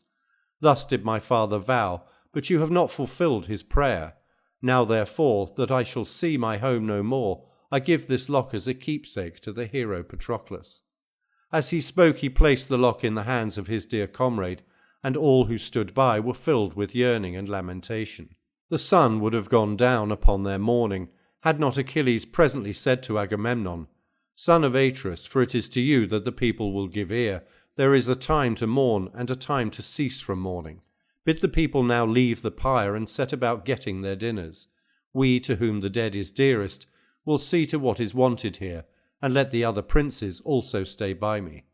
When King Agamemnon heard this, he dismissed the people to their ships, but those who were about the dead heaped up wood and built a pyre 100 feet this way and that. Then they laid the dead all sorrowfully upon the top of it. They flayed and dressed many fat sheep and oxen before the pyre, and Achilles took fat from all of them, and wrapped the body therein from head to foot, heaping the flayed carcasses all round it. Against the bier he leaned 2-handled jars of honey and unguents. 4 proud horses did he then cast upon the pyre, groaning the while he did so. The dead hero had had house dogs. 2 of them did Achilles slay and threw upon the pyre. He also put 12 brave sons of noble Trojans to the sword, and laid them with the rest, for he was full of bitterness and fury. Then he committed all to the resistless and devouring might of the fire. He groaned aloud and called on his dead comrade by name. "Farewell," he cried, "Patroclus, even in the house of Hades. I am now doing all that I have promised you. 12 brave sons of noble Trojans shall the flames consume along with yourself, but dogs, not fire, shall devour the flesh of Hector, son of Priam." Thus did he vaunt, but the dogs came not about the body of Hector, for Jove's daughter Venus kept them off him night and day, and anointed him with ambrosial oil of roses, that his flesh might not be torn when Achilles was dragging him about. Phoebus Apollo moreover sent a dark cloud from heaven to earth, which gave shade to the whole place where Hector lay, that the heat of the sun might not parch his body. Now the pyre about dead Patroclus would not kindle. Achilles therefore bethought him of another matter. He went apart and prayed to the two winds, Boreas and Zephyrus, vowing them goodly offerings. He made them many drink offerings from the golden cup, and besought them to come and help him that the wood might make haste to kindle, and the dead bodies be consumed. Fleet Iris heard him praying and started off to fetch the winds. They were holding high feast in the house of boisterous Zephyrus, when Iris came running up to the stone threshold of the house and stood there. But as soon as they set eyes on her, they all came towards her, and each of them called her to him. But Iris would not sit down. "I cannot stay," she said. "I must go back to the streams of Oceanus and the land of the Ethiopians, who are offering hecatombs to the immortals. And I would have my share, but Achilles prays that Boreas and shrill Zephyrus will come to him, and he vows them goodly offerings. He would have you blow upon the pyre of Patroclus, for whom all the Achaeans are lamenting." With this she left them, and the two winds rose with a cry that rent the air and swept the clouds before them. They blew on and on until they came to the sea, and the waves rose high beneath them. But when they reached Troy, they fell upon the pyre till the mighty flames roared under the blasts that they blew. All night long did they blow hard and beat upon the fire, and all night long did Achilles grasp his double cup, drawing wine from a mixing bowl of gold, and calling upon the spirit of dead Patroclus as he poured it upon the ground, until the earth was drenched. As a father mourns when he is burning the bones of his bridegroom's son, whose death has wrung the hearts of his parents, even so did Achilles mourn while burning the body of his comrade, pacing round the bier with piteous groaning and lamentation. At length, as the morning star was beginning to herald the light which saffron-mantled dawn was soon to suffuse over the sea, the flames fell and the fire began to die. The winds then went home beyond the Thracian sea, which roared and boiled as they swept over it. The son of Peleus now turned away from the pyre and lay down, overcome with toil, till he fell into a sweet slumber. Presently they who were about the son of Atreus drew near in a body and roused him with the noise and tramp of their coming. He sat upright and said, "Son of Atreus and all other princes of the Achaeans, first pour red wine everywhere upon the fire and quench it. Let us then gather the bones of Patroclus, son of Menoetius, singling them out with care. They are easily found, for they lie in the middle of the pyre, while all else, both men and horses, has been thrown in a heap and burned at the outer edge. We will lay the bones in a golden urn, in 2 layers of fat, against the time when I shall myself go down into the house of Hades. As for the barrow, labour not to raise a great one now, but such as is reasonable. Afterwards let those Achaeans who may be left at the ships when I am gone build it both broad and high." Thus he spoke, and they obeyed the word of the son of Peleus. First they poured red wine upon the thick layer of ashes, and quenched the fire. With many tears they singled out the whitened bones of their loved comrade, and laid them within a golden urn in 2 layers of fat. They then covered the urn with a linen cloth and took it inside the tent. They marked off the circle where the barrow should be, made a foundation for it about the pyre, and forthwith heaped up the earth. When they had thus raised a mound, they were going away, but Achilles stayed the people and made them sit in assembly. He brought prizes from the ships, cauldrons, tripods, horses and mules, noble oxen, women with fair girdles, and swart iron. The first prize he offered was for the chariot races, a woman skilled in all useful arts, and a 3-legged cauldron that had ears for handles, and would hold 22 measures. This was for the man who came in first. For the second there was a 6-year-old mare, unbroken, and in foal to a he-ass. The third was to have a goodly cauldron that had never yet been on the fire. It was still bright as when it left the maker, and would hold 4 measures. The fourth prize was 2 talents of gold, and the fifth a 2-handled urn, as yet unsoiled by smoke. Then he stood up and spoke among the Argives, saying, "Son of Atreus and all other Achaeans, these are the prizes that lie waiting the winners of the chariot races. At any other time I should carry off the first prize and take it to my own tent. You know how far my steeds excel all others, for they are immortal. Neptune gave them to my father Peleus, who in his turn gave them to myself. But I shall hold aloof, I and my steeds that have lost their brave and kind driver, who many a time has washed them in clear water, and anointed their manes with oil. See how they stand weeping here, with their manes trailing on the ground in the extremity of their sorrow. But do you others set yourselves in order throughout the host. whosoever has confidence in his horses and in the strength of his chariot. Thus spoke the son of Peleus, and the drivers of chariots bestirred themselves. First among them all uprose Eumelus, king of men, son of Admetus, a man excellent in horsemanship. Next to him rose mighty Diomed, son of Tydeus. He yoked the Trojan horses which he had taken from Aeneas when Apollo bore him out of the fight. Next to him, yellow-haired Menelaus, son of Atreus, rose and yoked his fleet horses, Agamemnon's mare Aether, and his own horse Podargus. The mare had been given to Agamemnon by Achilles, son of Anchises, that he might not have to follow him to Ilias, but might stay at home and take his ease. For Jove had endowed him with great wealth, and he lived in spacious Sicyon. This mare, all eager for the race, did Menelaus put under the yoke.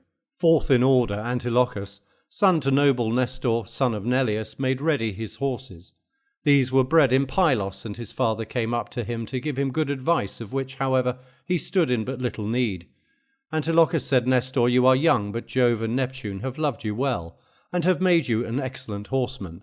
I need not, therefore, say much by way of instruction. You are skilful at wheeling your horses round the post, but the horses themselves are very slow, and it is this that will, I fear, mar your chances. The other drivers know less than you do, but their horses are fleeter. Therefore, my dear son, see if you cannot hit upon some artifice, whereby you may ensure that the prize shall not slip through your fingers. The woodman does more by skill than by brute force. By skill the pilot guides his storm-tossed bark over the sea, and so by skill one driver can beat another. If a man go wide in rounding this way and that, whereas a man who knows what he is doing may have worse horses, but he will keep them well in hand when he sees the doubling post. He knows the precise moment at which to pull the rein, and keeps his eye well on the man in front of him. I will give you this certain token which cannot escape your notice. There is a stump of a dead tree, oak or pine as it may be, some 6 feet above the ground, and not yet rotted away by rain. It stands at the fork of the road. It has 2 white stones set one on each side, and there is a clear course all round it. It may have been a monument to someone long since dead, or it may have been used as a doubling post in days gone by. Now, however, it has been fixed on by Achilles as the mark round which the chariots shall turn. Hug it as close as you can, but as you stand in your chariot, lean over a little to the left. Urge on your right-hand horse with voice and lash, and give him a loose rein, but let the left-hand horse keep so close in that the nave of your wheel shall almost graze the post. But mind the stone, or you will wound your horses and break your chariot in pieces, which would be sport for others, but confusion for yourself. Therefore, my dear son, mind well what you are about, for if you can be first to round the post, there is no chance of anyone giving you the go-by later, not even though you had Adrestus's horse Arion behind you, a horse which is of divine race, or those of Laomedon, which are the noblest in this country. When Nestor had made an end of counselling his son, he sat down in his place, and fifth in order Meriones got ready his horses. They then all mounted their chariots and cast lots. Achilles shook the helmet, and the lot of Antilochus son of Nestor fell out first. Next came that of King Eumelus, and after his, those of Menelaus son of Atreus, and of Meriones. The last place fell to the lot of Diomed son of Tydeus, who was the best man of them all. They took their places in line. Achilles showed them the doubling post round which they were to turn, some way off upon the plain. Here he stationed his father's follower Phoenix as umpire to note the running, and report truly. At the same instant they all of them lashed their horses, struck them with the reins, and shouted at them with all their might. They flew full speed over the plain away from the ships. The dust rose from under them as it were a cloud or whirlwind, and their manes were all flying in the wind. At one moment the chariots seemed to touch the ground, and then again they bounded into the air. The drivers stood erect, and their hearts beat fast and furious in their lust of victory. Each kept calling on his horses, and the horses scoured the plain amid the clouds of dust that they raised. It was when they were doing the last part of the course on their way back towards the sea that their pace was strained to the utmost, and it was seen what each could do. The horses of the descendant of Pheres now took the lead, and close behind them came the Trojan stallions of Diomed. They seemed as if about to mount Eumelus' chariot, and he could feel their warm breath on his back and on his broad shoulders, for their heads were close to him as they flew over the course. Diomed would have now passed him, or there would have been a dead heat, but Phoebus Apollo, to spite him, made him drop his whip. Tears of anger fell from his eyes as he saw the mares going on faster than ever, while his own horses lost ground through his having no whip. Minerva saw the trick which Apollo had played the son of Tydeus, so she brought him his whip and put spirit into his horses. Moreover, she went after the son of Admetus in a rage and broke his yoke for him. The mares went one to one side of the course and the other to the other, and the pole was broken against the ground. Eumelus was thrown from his chariot close to the wheel. His elbows, mouth, and nostrils were all torn, and his forehead was bruised above his eyebrows. His eyes filled with tears as he could find no utterance. But the son of Tydeus turned his horses aside and shot far ahead, for Minerva put fresh strength into them and covered Diomed himself with glory. Menelaus son of Atreus came next behind him, but Antilochus called to his father's horses. "On with you both," he cried, "and do your very utmost. I do not bid you try to beat the steeds of the son of Tydeus, for Minerva has put running into them, and has covered Diomed with glory. But you must overtake the horses of the son of Atreus, and not be left behind, or Aether, who is so fleet, will taunt you. Why, my good fellows, are you lagging? I tell you, and it shall surely be, Nestor will keep neither of you, but will put both of you to the sword, if we win any the worse a prize through your carelessness. Fly after them at your utmost speed. I will hit on a plan for passing them in a narrow part of the way, and it shall not fail me." They feared the rebuke of their master, and for a short space went quicker. Presently Antilochus saw a narrow place where the road had sunk. The ground was broken, for the winter's rain had gathered, and had worn the road so that the whole place was deepened. Menelaus was making towards it so as to get there first, for fear of a foul, but Antilochus turned his horses out of the way, and followed him a little on one side. The son of Atreus was afraid, and shouted out, "Antilochus, you are driving recklessly. Rein in your horses. The road is too narrow here. It will be wider soon, and you can pass me then. If you foul my chariot, you may bring both of us to a mischief." But Antilochus plied his whip and drove faster as though he had not heard him. They went side by side for about as far as a young man can hurl a disc from his shoulder when he is trying his strength, and then Menelaus's mares drew behind, for he left off driving for fear the horses should foul one another and upset the chariots. Thus, while pressing on in quest of victory, they might both come headlong to the ground. Menelaus then upbraided Antilochus and said, "There is no greater trickster living than you are. Go, and bad luck go with you. The Achaeans say not well that you have understanding, and come what may, you shall not bear away the prize without sworn protest on my part." Then he called on his horses and said to them, "Keep your pace and slacken not. The limbs of the other horses will weary sooner than yours, for they are neither of them young." The horses feared the rebuke of their master and went faster, so that they were soon nearly up with the others. Meanwhile the Achaeans from their seats were watching how the horses went, as they scoured the plain amid clouds of their own dust. Idomeneus, captain of the Cretans, was first to make out the running, for he was not in the thick of the crowd, but stood on the most commanding part of the ground. The driver was a long way off, but Idomeneus could hear him shouting, and could see the foremost horse quite plainly, a chestnut with a round white star like the moon on its forehead. He stood up and said among the Argives, "My friends, princes and counsellors of the Argives, can you see the running as well as I can? There seems to be another pair in front now, and another driver. Those that led off at the start must have been disabled out on the plain. I saw them at first making their way round the doubling post, but now, though I searched the plain of Troy, I cannot find them. Perhaps the reins fell from the driver's hand so that he lost command of his horses at the doubling post and could not turn it. I suppose he must have been thrown out there, and broken his chariot while his mares have left the course and gone off wildly in a panic. Come up and see for yourselves. I cannot make out for certain, but the driver seems an Aetolian by descent, ruler over the Argives, brave Diomed, the son of Tydeus.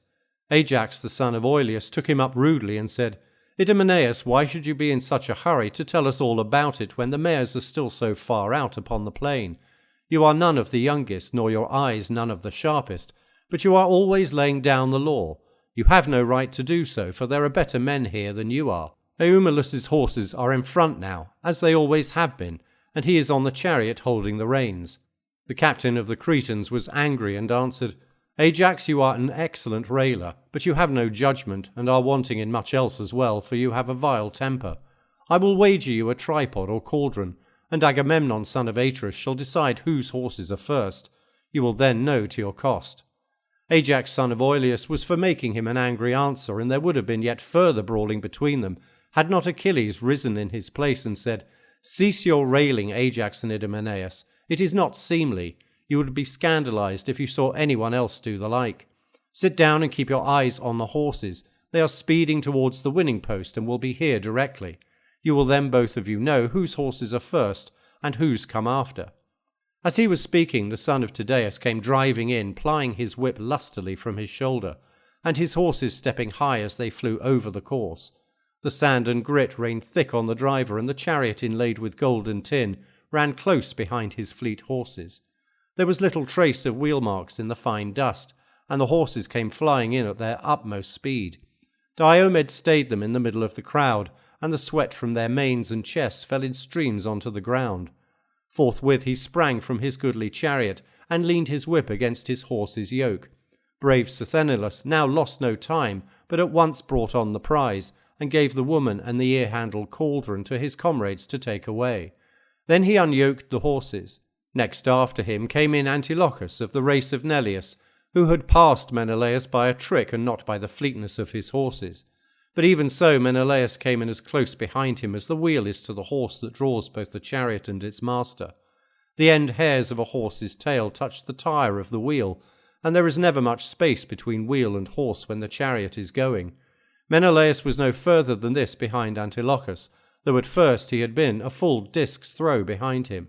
He had soon caught him up again, for Agamemnon's mare Aether kept pulling stronger and stronger, so that if the course had been longer he would have passed him, and there would not even have been a dead heat. Idomeneus's brave squire Meriones was about a spear's cast behind Menelaus. His horses were slowest of all, and he was the worst driver. Last of them all came the son of Admetus, dragging his chariot and driving his horses on in front. When Achilles saw him, he was sorry, and stood up among the Argives, saying, "The best man is coming in last. Let us give him a prize, for it is reasonable. He shall have the second, but the first must go to the son of Tydeus." Thus did he speak, and the others all of them applauded his saying, and were for doing as he had said. But Nestor's son Antilochus stood up and claimed his rights from the son of Peleus. "Achilles," said he, "I shall take it much amiss if you do this thing. You would rob me of my prize because you think Eumelus' chariot and horses were thrown out, and himself too, good man that he is. He should have prayed duly to the immortals. He would not have come in last if he had done so. If you are sorry for him, and so choose, you have much gold in your tents, with bronze sheep, cattle, and horses. Take something from this store if you would have the Achaeans speak well of you, and give him a better prize even than that which you have now offered. But I will not give up the mare, and he that will fight me for her, let him come on." Achilles smiled as he heard this, and was pleased with Antilochus, who was one of his dearest comrades. So he said, "Antilochus, if you would have me find Eumelus another prize, I will give him the bronze breastplate with a rim of tin running all around it, which I took from Asteropaeus. It will be worth much money to him." He bade his comrade Automedon bring the breastplate from his tent, and he did so. Achilles then gave it over to Eumelus, who received it gladly. But Menelaus got up in a rage, furiously angry with Antilochus. An attendant placed his staff in his hands and bade the Argives keep silence. The hero then addressed them. "Antilochus," said he, "what is this from you who have been so far blameless? You have made me cut a poor figure and balked my horses by flinging your own in front of them, though yours are much worse than mine are. Therefore, O princes and counsellors of the Argives, judge between us and show no favour, lest one of the Achaeans say, 'Menelaus has got the mare through lying and corruption. His horses were far inferior to Antilochus's, but he has greater weight and influence.' Nay, I will determine the matter myself, and no man will blame me, for I shall do what is just. Come here, Antilochus, and stand as our custom is, whip in hand, before your chariot and horses. Lay your hand on your steeds, and swear by earth-encircling Neptune that you did not purposely and guilefully get in the way of my horses." And Antilochus answered, "Forgive me, I am much younger, King Menelaus, than you are. You stand higher than I do, and are the better man of the two. You know how easily young men are betrayed into indiscretion. Their tempers are more hasty, and they have less judgment. Make due allowances, therefore, and bear with me. I will of my own accord give up the mare that I have won, and if you claim any further chattel from my own possessions, I would rather yield it to you at once than fall from your good graces henceforth, and do wrong in the sight of heaven." The son of Nestor then took the mare and gave her over to Menelaus, whose anger was thus appeased, as when dew falls upon a field of ripening corn, and the lands are bristling with the harvest, even so, O Menelaus, was your heart made glad within you. He turned to Antilochus and said, Now, Antilochus, angry though I have been, I can give way to you of my own free will. You have never been headstrong nor ill-disposed hitherto, but this time your youth has got the better of your judgment. Be careful how you outwit your betters in future. No one else could have brought me round so easily, but your good father, your brother, and yourself have all of you had infinite trouble on my behalf. I therefore yield to your entreaty, and will give up the mare to you, mine though it indeed be. The people will thus see that I am neither harsh nor vindictive. With this he gave the mare over to Antilochus's comrade Noemon, and then took the cauldron.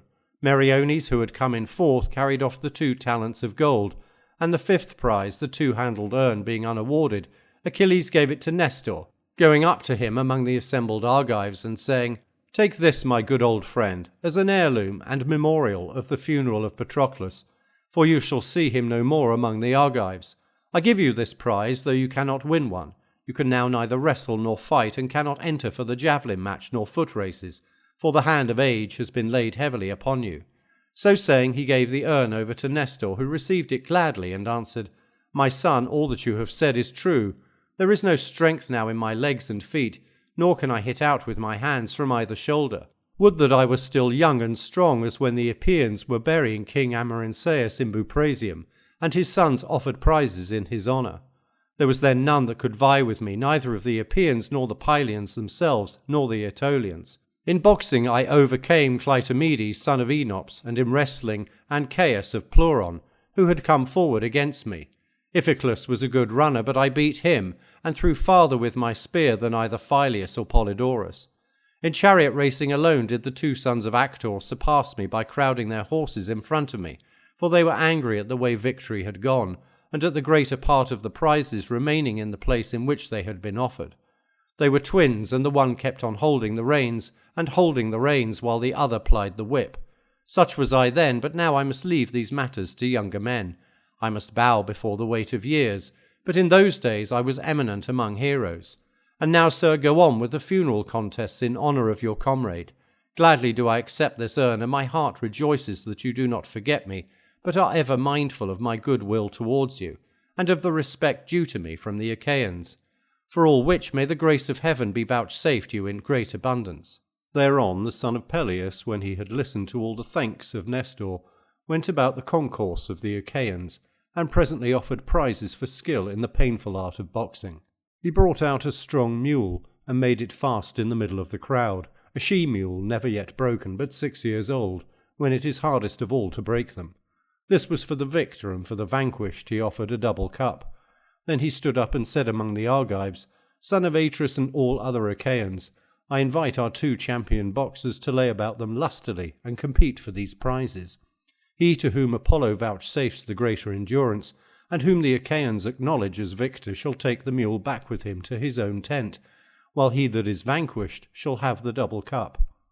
As he spoke there stood up a champion both brave and of great stature, a skilful boxer, Epeus, son of Panopeus. He laid his hand on the mule and said, Let the man who is to have the cup come hither, for none but myself will take the mule. I am the best boxer of all here present, and none can beat me. Is it not enough that I should fall short of you in actual fighting?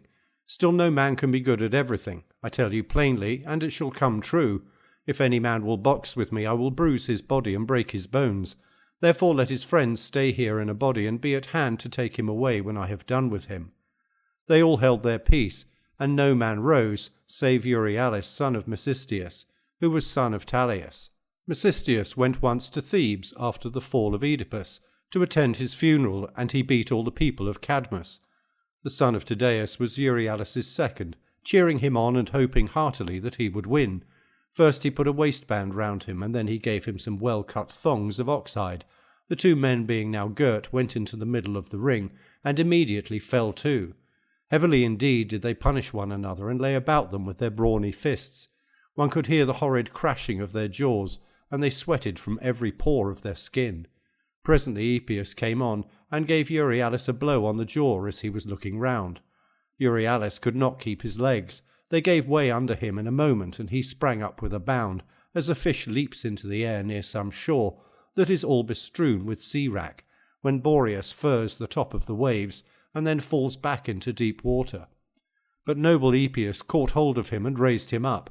His comrades also came round him and led him from the ring, unsteady in his gait, his head hanging on one side and spitting great clots of gore. They set him down in a swoon, and then went to fetch the double cup.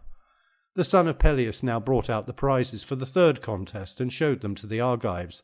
These were for the painful art of wrestling. For the winner there was a great tripod ready for setting upon the fire, and the Achaeans valued it among themselves at 12 oxen. For the loser he brought out a woman skilled in all manner of arts, and they valued her at 4 oxen. He rose and said among the Argives, "Stand forward, you who will essay this contest."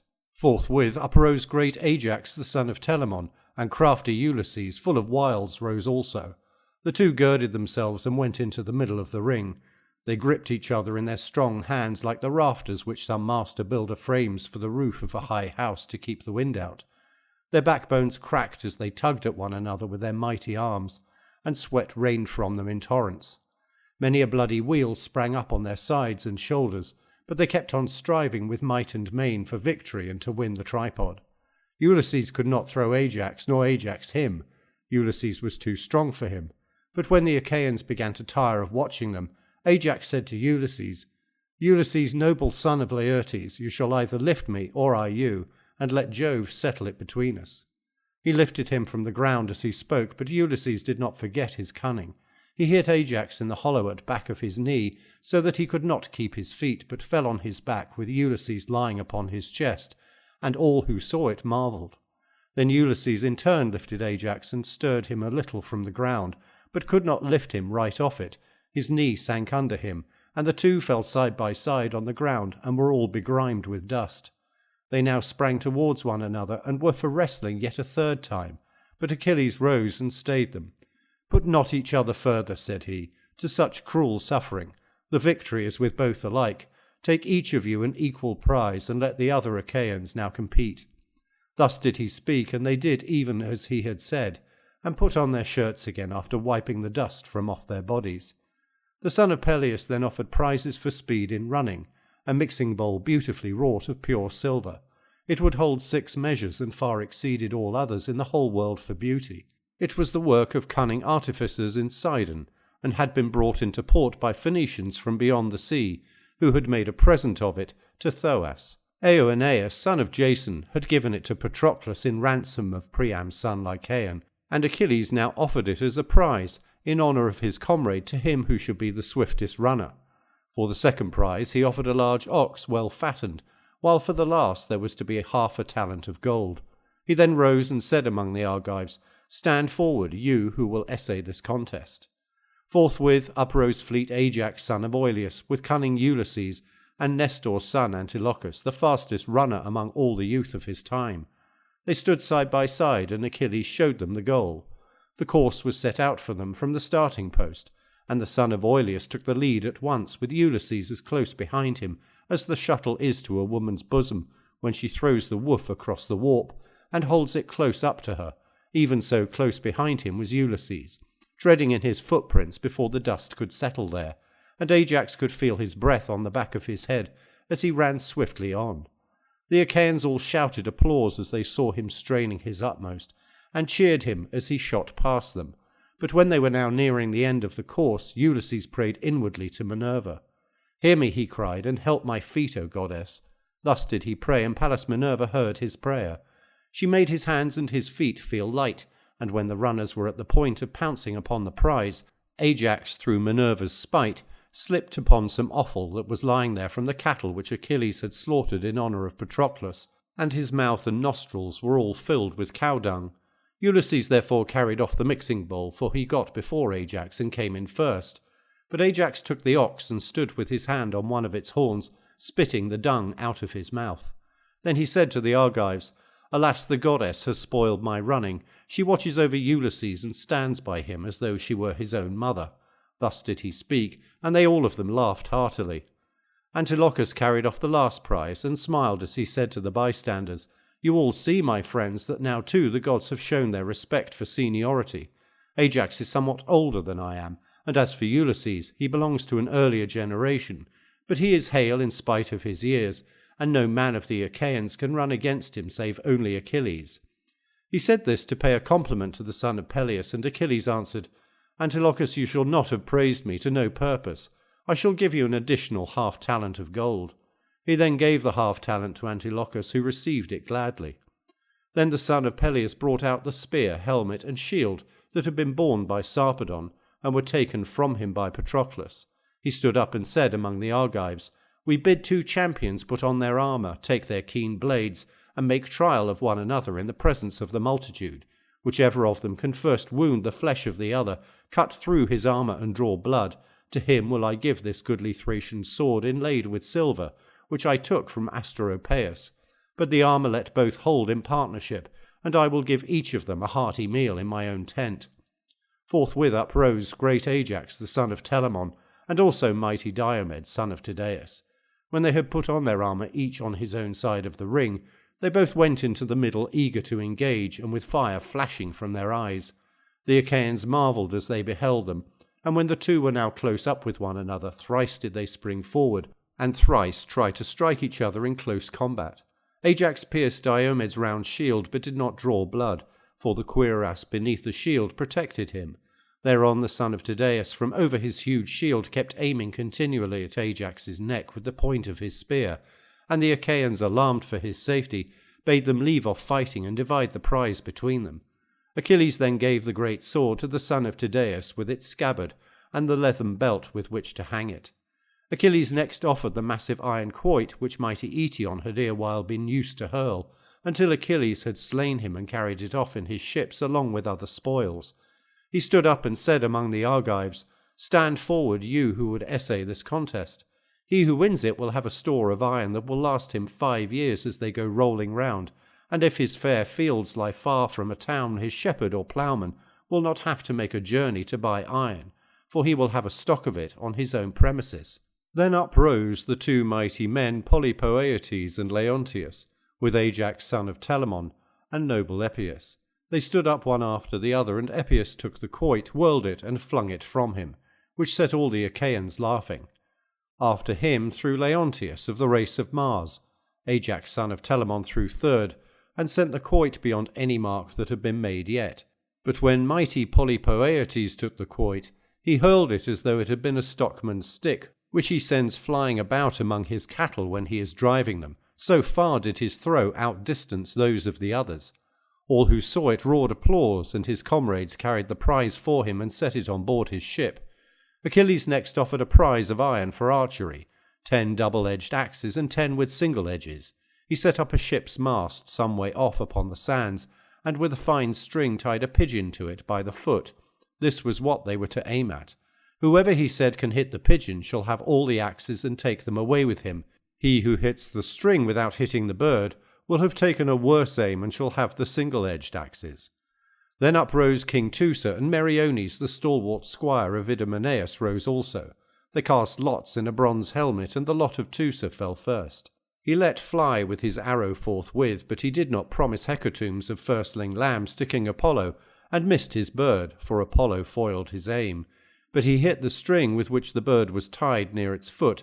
The arrow cut the string clean through, so that it hung down towards the ground, while the bird flew up into the sky, and the Achaeans shouted applause. Meriones, who had his arrow ready while Teucer was aiming, snatched the bow out of his hand, and at once promised that he would sacrifice a hecatomb of firstling lambs to Apollo, lord of the bow. Then, espying the pigeon high up under the clouds, he hit her in the middle of the wing as she was circling upwards. The arrow went clean through the wing and fixed itself in the ground at Meriones' feet, but the bird perched on the ship's mast, hanging her head and with all her feathers drooping. The life went out of her, and she fell heavily from the mast. Meriones therefore took all 10 double-edged axes, while Teucer bore off the single-edged ones to his ships. Then the son of Peleus brought in a spear and a cauldron that had never been on the fire.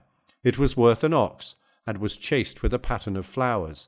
And those that throw the javelin stood up, to wit the son of Atreus, king of men Agamemnon, and Meriones, stalwart squire of Idomeneus. But Achilles spoke, saying, "Son of Atreus, we know how far you excel all others both in power and in throwing the javelin. Take the cauldron back with you to your ships. But if it so please you, let us give the spear to Meriones. This at least is what I should myself wish." King Agamemnon assented, so he gave the bronze spear to Meriones, and handed the goodly cauldron to Talthybius his esquire. Book 24. Priam ransoms the body of Hector. Hector's funeral. The assembly now broke up, and the people went their ways, each to his own ship. There they made ready their supper, and then bethought them of the blessed boon of sleep. But Achilles still wept for thinking of his dear comrade, and sleep, before whom all things bow, could take no hold upon him. This way and that did he turn, as he yearned after the might and manfulness of Patroclus. He thought of all they had done together, and all they had gone through, both on the field of battle and on the waves of the weary sea. As he dwelt on these things, he wept bitterly, and lay now on his side, now on his back, and now face downwards, till at last he rose and went out as one distraught to wander upon the seashore. Then when he saw dawn breaking over beach and sea, he yoked his horses to his chariot, and bound the body of Hector behind it, that he might drag it about. Thrice did he drag it round the tomb of the son of Menoetius, and then went back into his tent, leaving the body on the ground full length, and with its face downwards. But Apollo would not suffer it to be disfigured, for he pitied the man, dead though he now was. Therefore he shielded him with his golden aegis continually, that he might take no hurt while Achilles was dragging him. Thus shamefully did Achilles in his fury dishonour Hector, but the blessed gods looked down in pity from heaven, and urged Mercury, slayer of Argus, to steal the body. All were of this mind, save only Juno, Neptune, and Jove's grey-eyed daughter, who persisted in the hate which they had ever borne towards Ilias with Priam and his people, for they forgave not the wrong done them by Alexandrus, in disdaining the goddesses who came to him when he was in his sheep-yards, and preferring her who had offered him a wanton to his ruin. When therefore the morning of the 12th day had now come, Phoebus Apollo spoke among the immortals, saying, "You gods ought to be ashamed of yourselves, you are cruel and hard-hearted. Did not Hector burn you thigh bones of heifers and of unblemished goats? And now dare you not rescue even his dead body for his wife to look upon, with his mother and child, his father Priam, and his people, who would forthwith commit him to the flames, and give him his due funeral rites. So then you would all be on the side of mad Achilles, who knows neither right nor ruth. He is like some savage lion that in the pride of his great strength and daring springs upon men's flocks and gorges on them. Even so has Achilles flung aside all pity, and all that conscience which at once so greatly banes, yet greatly boons him that will heed it. A man may lose one far dearer than Achilles has lost, a son it may be, or a brother born from his own mother's womb. Yet when he has mourned him and wept over him, he will let him bide, for it takes much sorrow to kill a man. Whereas Achilles, now that he has slain noble Hector, drags him behind his chariot round the tomb of his comrade. It were better of him and for him that he should not do so, for brave though he be, we gods may take it ill that he should vent his fury upon dead clay." Juno spoke up in a rage. "This were well," she cried, "O lord of the silver bow, if you would give like honour to Hector and to Achilles. But Hector was mortal and suckled at a woman's breast, whereas Achilles is the offspring of a goddess whom I myself reared and brought up. I married her to Peleus, who is above measure dear to the immortals. You gods came all of you to her wedding. You feasted along with them yourself and brought your lyre, false and fond of low company that you have ever been." Then said Jove, "Juno, be not so bitter. Their honour shall not be equal, but of all that dwell in Ilius, Hector was dearest to the gods, as also to myself, for his offerings never failed me. Never was my altar stinted of its dues, nor of the drink offerings and savour of sacrifice which we claim of right. I shall therefore permit the body of mighty Hector to be stolen, and yet this may hardly be without Achilles coming to know it, for his mother keeps night and day beside him. Let some one of you, therefore, send Thetis to me, and I will impart my counsel to her, namely that Achilles is to accept a ransom from Priam, and give up the body." On this Iris, fleet as the wind, went forth to carry his message. Down she plunged into the dark sea midway between Samos and rocky Imbrus. The waters hissed as they closed over her, and she sank into the bottom as the lead at the end of an ox horn that is sped to carry death to fishes. She found Thetis sitting in a great cave with the other sea goddesses gathered round her. There she sat in the midst of them, weeping for her noble son, who was to fall far from his own land, on the rich plains of Troy. Iris went up to her and said, "Rise, Thetis, Jove, whose counsels fail not, bids you come to him." And Thetis answered, "Why does the mighty god so bid me? I am in great grief, and shrink from going in and out among the immortals. Still I will go, and the word that he may speak shall not be spoken in vain." The goddess took her dark veil, than which there can be no robe more sombre, and went forth with fleet Iris leading the way before her. The waves of the sea opened them a path, and when they reached the shore they flew up into the heavens, where they found the all-seeing son of Saturn with the blessed gods that live forever assembled near him. Minerva gave up her seat to her, and she sat down by the side of Father Jove. Juno then placed a fair golden cup in her hand and spoke to her in words of comfort, whereon Thetis drank and gave her back the cup, and the sire of gods and men was the first to speak. "So, goddess," said he, "for all your sorrow and the grief that I well know reigns ever in your heart, you have come hither to Olympus, and I will tell you why I have sent for you. This 9 days past the immortals have been quarrelling about Achilles, waster of cities, and the body of Hector. The gods would have Mercury, slayer of Argus, steal the body, but in furtherance of our peace and amity henceforward, I will concede such honour to your son as I will now tell you. Go then to the host and lay these commands upon him. Say that the gods are angry with him, and that I am myself more angry than them all, in that he keeps Hector at the ships and will not give him up. He may thus fear me and let the body go. At the same time I will send Iris to great Priam to bid him go to the ships of the Achaeans and ransom his son, taking with him such gifts for Achilles as may give him satisfaction." Silver-footed Thetis did as the god had told her, and forthwith down she darted from the topmost summits of Olympus. She went to her son's tents, where she found him grieving bitterly, while his trusty comrades round him were busy preparing their morning meal, for which they had killed a great woolly sheep. His mother sat down beside him, and caressed him with her hand, saying, "My son, how long will you keep on thus grieving and making moan? You are gnawing at your own heart, and think neither of food nor of woman's embraces, and yet these too were well, for you have no long time to live, and death with the strong hand of fate are already close beside you. Now therefore heed what I say, for I come as a messenger from Jove. He says that the gods are angry with you, and himself more angry than them all, in that you keep Hector at the ships and will not give him up. Therefore let him go and accept a ransom for his body." And Achilles answered, "So be it. If Olympian Jove of his own motion thus commands me, let him that brings the ransom bear the body away." Thus did mother and son talk together at the ships in long discourse with one another. Meanwhile the son of Saturn sent Iris to the strong city of Ilius. "Go," said he, "fleet Iris, from the mansions of Olympus, and tell King Priam in Ilius that he is to go to the ships of the Achaeans and free the body of his dear son. He is to take such gifts with him as shall give satisfaction to Achilles, and he is to go alone, with no other Trojan, save only some honoured servant who may drive his mules and wagon, and bring back the body of him whom noble Achilles has slain. Let him have no thought nor fear of death in his heart, for we will send the slayer of Argus to escort him, and bring him within the tent of Achilles.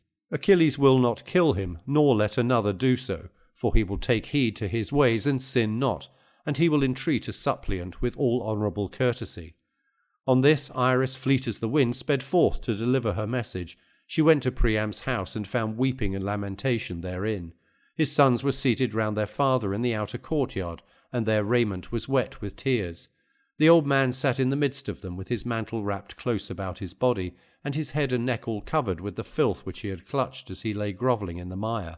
His daughters and his sons' wives went wailing about the house, as they thought of the many and brave men who lay dead, slain by the Argives. The messenger of Jove stood by Priam and spoke softly to him, but fear fell upon him as she did so. "Take heart," she said, "Priam, offspring of Dardanus, take heart and fear not.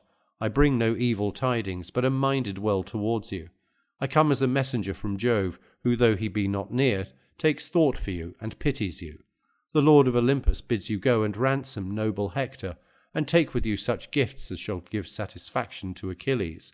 You are to go alone with no Trojan, save only some honoured servant who may drive your mules and wagon, and bring back to the city the body of him whom noble Achilles has slain. You are to have no thought nor fear of death, for Jove will send the slayer of Argus to escort you.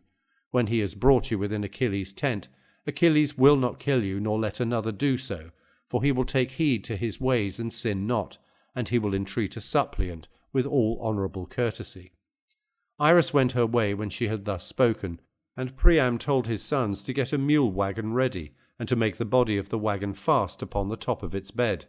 Then he went down into his fragrant storeroom, high vaulted and made of cedar wood, where his many treasures were kept, and he called Hecuba his wife. "Wife," said he, "a messenger has come to me from Olympus, and has told me to go to the ships of the Achaeans to ransom my dear son, taking with me such gifts as shall give satisfaction to Achilles. What think you of this matter? For my own part, I am greatly moved to pass through the camps of the Achaeans and go to their ships." His wife cried aloud as she heard him, and said, "Alas, what has become of that judgment for which you have been ever famous both among strangers and your own people? How can you venture alone to the ships of the Achaeans, and look into the face of him who has slain so many of your brave sons? You must have iron courage, for if the cruel savage sees you and lays hold on you, he will know neither respect nor pity.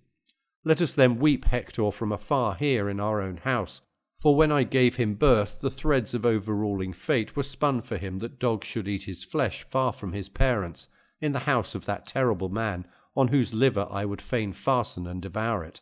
Thus would I avenge my son, who showed no cowardice when Achilles slew him, and thought neither of flight nor of avoiding battle, as he stood in defence of Trojan men and Trojan women." Then Priam said, "I would go, do not therefore stay me, nor be as a bird of ill omen in my house, for you will not move me. Had it been some mortal man who had sent me some prophet or priest who divines from sacrifice, I should have deemed him false and have given him no heed. But now I have heard the goddess and seen her face to face. Therefore I will go, and her saying shall not be in vain. If it be my fate to die at the ships of the Achaeans, even so would I have it. Let Achilles slay me, if I may but first have taken my son in my arms, and mourned him to my heart's comforting." So saying, he lifted the lids of his chests, and took out 12 goodly vestments. He took also 12 cloaks of single fold, 12 rugs, 12 fair mantles, and an equal number of shirts. He weighed out 10 talents of gold, and brought moreover 2 burnished tripods, 4 cauldrons, and a very beautiful cup, which the Thracians had given him when he had gone to them on an embassy. It was very precious, but he grudged not even this, so eager was he to ransom the body of his son. Then he chased all the Trojans from the court, and rebuked them with words of anger. "Out," he cried, "shame and disgrace to me that you are! Have you no grief in your own homes that you are come to plague me here? Is it a small thing, think you, that the son of Saturn has sent this sorrow upon me, to lose the bravest of my sons? Nay, you shall prove it in person, for now he is gone, the Achaeans will have easier work in killing you. As for me, let me go down within the house of Hades, ere mine eyes behold the sacking and wasting of the city."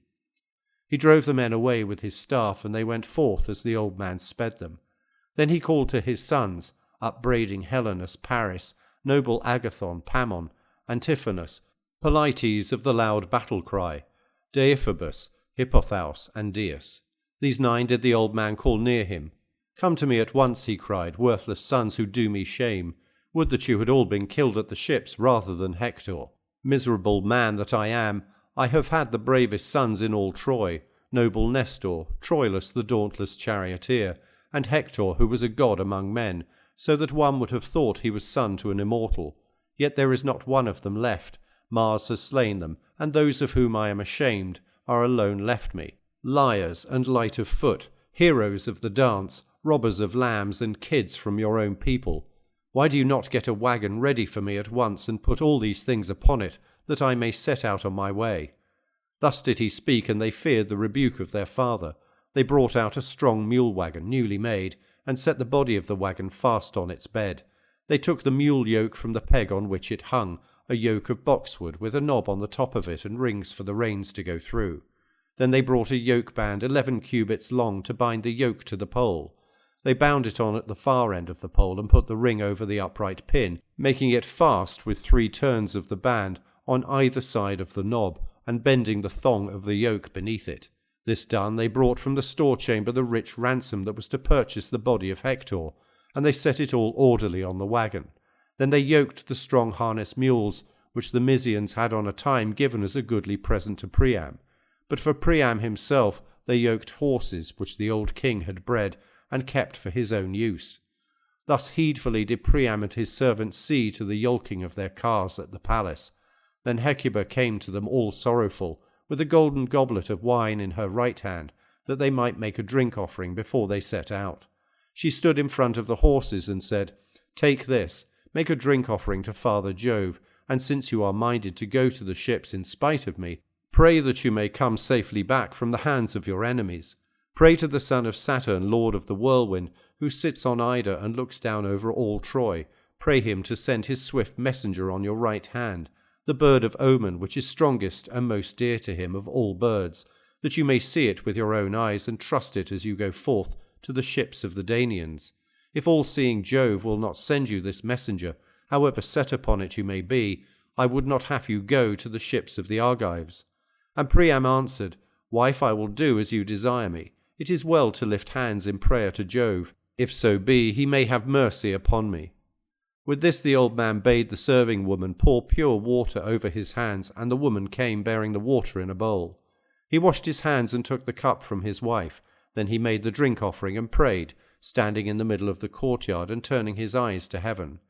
"Father Jove," he said, "that rulest from Ida, most glorious and most great, grant that I may be received kindly and compassionately in the tents of Achilles, and send your swift messenger upon my right hand, the bird of omen which is strongest and most dear to you of all birds, that I may see it with my own eyes and trust it as I go forth to the ships of the Danaans." So did he pray, and Jove the Lord of Counsel heard his prayer. Forthwith he sent an eagle, the most unerring portent of all birds that fly, the dusky hunter that men also call the black eagle. His wings were spread abroad on either side, as wide as the well-made and well-bolted door of a rich man's chamber. He came to them flying over the city upon their right hands, and when they saw him they were glad, and their hearts took comfort within them. The old man made haste to mount his chariot, and drove out through the inner gateway and under the echoing gatehouse of the outer court. Before him went the mules, drawing the four-wheeled wagon, and driven by wise Idaeus. Behind these were the horses which the old man lashed with his whip and drove swiftly through the city, while his friends followed after, wailing and lamenting for him, as though he were on his road to death. As soon as they had come down from the city and had reached the plain, his sons and sons-in-law who had followed him went back to Ilius. But Priam and Idaeus, as they showed out upon the plain, did not escape the ken of all-seeing Jove, who looked down upon the old man and pitied him. Then he spoke to his son Mercury and said, "Mercury, for it is you who are the most disposed to escort men on their way, and to hear those whom you will hear, go and so conduct Priam to the ships of the Achaeans, that no other of the Danaans shall see him nor take note of him, until he reach the son of Peleus."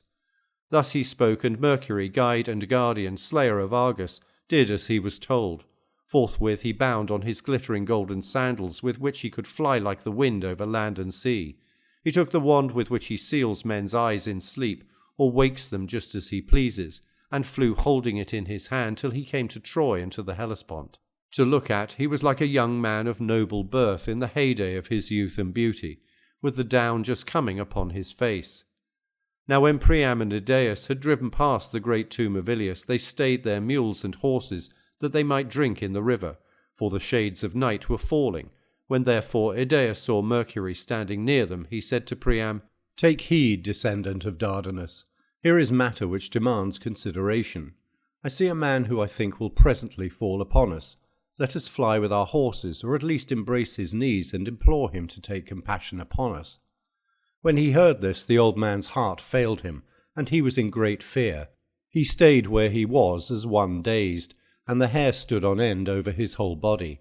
But the bringer of good luck came up to him and took him by the hand, saying, "Whither, father, are you thus driving your mules and horses in the dead of night when other men are asleep? Are you not afraid of the fierce Achaeans who are hard by you, so cruel and relentless? Should some one of them see you bearing so much treasure through the darkness of the flying night, what would not your state then be? You are no longer young, and he who is with you is too old to protect you from those who would attack you. For myself, I will do you no harm, and I will defend you from anyone else, for you remind me of my own father." And Priam answered, "It is indeed as you say, my dear son. Nevertheless, some god has held his hand over me, in that he has sent such a wayfarer as yourself to meet me so opportunely. You are so comely in mien and figure, and your judgment is so excellent that you must come of blessed parents." Then said the slayer of Argus, guide and guardian, "Sir, all that you have said is right, but tell me and tell me true. Are you taking this rich treasure to send it to a foreign people where it may be safe, or are you all leaving strong Ilias in dismay now that your son has fallen, who was the bravest man among you and was never lacking in battle with the Achaeans?" And Priam said, "Who are you, my friend, and who are your parents, that you speak so truly about the fate of my unhappy son?" The slayer of Argus, guide and guardian, answered him, "Sir, you would prove me that you question me about noble Hector. Many a time have I set eyes upon him in battle, when he was driving the Argives to their ships and putting them to the sword. We stood still and marvelled, for Achilles in his anger with the son of Atreus suffered us not to fight. I am his squire, and came with him in the same ship. I am a Myrmidon, and my father's name is Polyctor. He is a rich man and about as old as you are. He has 6 sons besides myself, and I am the 7th. We cast lots, and it fell upon me to sail hither with Achilles. I am now come from the ships onto the plain, for with daybreak the Achaeans will set battle in array about the city. They chafe at doing nothing, and are so eager that their princes cannot hold them back." Then answered Priam, "If you are indeed the squire of Achilles, son of Peleus, tell me now the whole truth. Is my son still at the ships, or has Achilles hewn him limb from limb, and given him to his hounds?" "Sir," replied the slayer of Argus, guide and guardian, "neither hounds nor vultures have yet devoured him.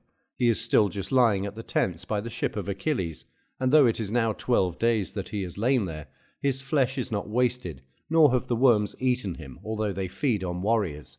At daybreak Achilles drags him cruelly round the sepulchre of his dear comrade, but it does him no hurt. You should come yourself and see how he lies, fresh as dew, with the blood all washed away, and his wounds every one of them closed, though many pierced him with their spears. Such care have the blessed gods taken of your brave son, for he was dear to them beyond all measure." The old man was comforted as he heard him, and said, "My son, see what a good thing it is to have made due offerings to the immortals. For as sure as that he was born, my son never forgot the gods that hold Olympus, and now they requite it to him even in death. Accept therefore at my hands this goodly chalice, guard me, and with heaven's help guide me till I come to the tent of the son of Peleus." Then answered the slayer of Argus, guide and guardian, "Sir, you are tempting me and playing upon my youth, but you shall not move me, for you are offering me presents without the knowledge of Achilles, whom I fear, and hold it great guilt to defraud, lest some evil presently befall me. But as your guide I would go with you even to Argos itself, and would guard you so carefully, whether by sea or land, that no one should attack you through making light of him who was with you." The bringer of good luck then sprang on to the chariot, and seizing the whip and reins, he breathed fresh spirit into the mules and horses. When they reached the trench and the wall that was before the ships, those who were on guard had just been getting their suppers, and the slayer of Argus threw them all into a deep sleep. Then he drew back the bolts to open the gates, and took Priam inside with the treasure he had upon his wagon.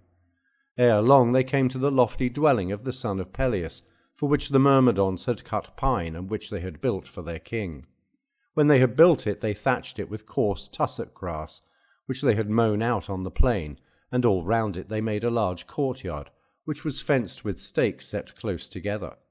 The gate was barred with a single bolt of pine, which it took 3 men to force into its place, and 3 to draw back so as to open the gate, but Achilles could draw it by himself.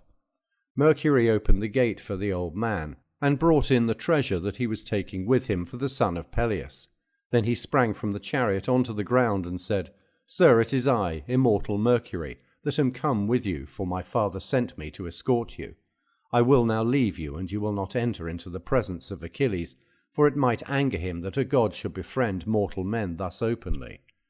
Go you within, and embrace the knees of the son of Peleus, beseech him by his father, his lovely mother, and his son. Thus you may move him." With these words Mercury went back to high Olympus. Priam sprang from his chariot to the ground, leaving Idaeus where he was, in charge of the mules and horses. The old man went straight into the house where Achilles, loved of the gods, was sitting. There he found him with his men seated at a distance from him. Only two, the hero Automedon and Alcimus of the race of Mars, were busy in attendance about his person, for he had but just done eating and drinking, and the table was still there. King Priam entered without their seeing him, and going right up to Achilles, he clasped his knees and kissed the dread murderous hands that had slain so many of his sons. As when some cruel spite has befallen a man that he should have killed someone in his own country, and must fly to a great man's protection in a land of strangers, and all marvel who see him, even so did Achilles marvel as he beheld Priam. The others looked one to another and marvelled also. But Priam besought Achilles, saying, "Think of your father, O Achilles, like unto the gods, who is such even as I am, on the sad threshold of old age. It may be that those who dwell near him harass him, and there is none to keep war and ruin from him. Yet when he hears of you being still alive, he is glad, and his days are full of hope that he shall see his dear son come home to him from Troy. But I, wretched man that I am, had the bravest in all Troy for my sons, and there is not one of them left. I had 50 sons when the Achaeans came here. 19 of them were from a single womb, and the others were born to me by the women of my household. The greater part of them has fierce Mars laid low, and Hector, him who was alone left, him who was the guardian of the city and ourselves, him have you lately slain. Therefore I am now come to the ships of the Achaeans to ransom his body from you with a great ransom. Fear, O Achilles, the wrath of heaven. Think on your own father, and have compassion upon me, who am the more pitiable. For I have steeled myself as no man yet has ever steeled himself before me, and have raised to my lips the hand of him who slew my son." Thus spoke Priam, and the heart of Achilles yearned as he bethought him of his father. He took the old man's hand and moved him gently away. The two wept bitterly, Priam as he lay at Achilles' feet, weeping for Hector, and Achilles now for his father and now for Patroclus, till the house was filled with their lamentation. But when Achilles was now sated with grief, and had unburthened the bitterness of his sorrow, he left his seat and raised the old man by the hand, in pity for his white hair and beard. Then he said, "Unhappy man, you have indeed been greatly daring. How could you venture to come alone to the ships of the Achaeans, and enter the presence of him who has slain so many of your brave sons? You must have iron courage. Sit now upon this seat, and for all our grief we will hide our sorrows in our hearts, for weeping will not avail us. The immortals know no care, yet the lot they spin for man is full of sorrow. On the floor of Jove's palace there stand 2 urns, the one filled with evil gifts, and the other with good ones. He for whom Jove the Lord of Thunder mixes the gifts he sends will meet now with good and now with evil fortune. But he to whom Jove sends none but evil gifts will be pointed at by the finger of scorn, the hand of famine will pursue him to the ends of the world, and he will go up and down the face of the earth, respected neither by gods nor men. Even so did it befall Peleus. The gods endowed him with all good things from his birth upwards, for he reigned over the Myrmidons, excelling all men in prosperity and wealth, and mortal though he was, they gave him a goddess for his bride. But even on him too did heaven send misfortune, for there is no race of royal children born to him in his house, save one son who is doomed to die all untimely. Nor may I take care of him now that he is growing old, for I must stay here at Troy to be the bane of you and your children. And you too, O Priam, I have heard that you were aforetime happy. They say that in wealth and plenitude of offspring you surpassed all that is in Lesbos, the realm of Macar to the northward, Phrygia that is more inland, and those that dwell upon the great Hellespont.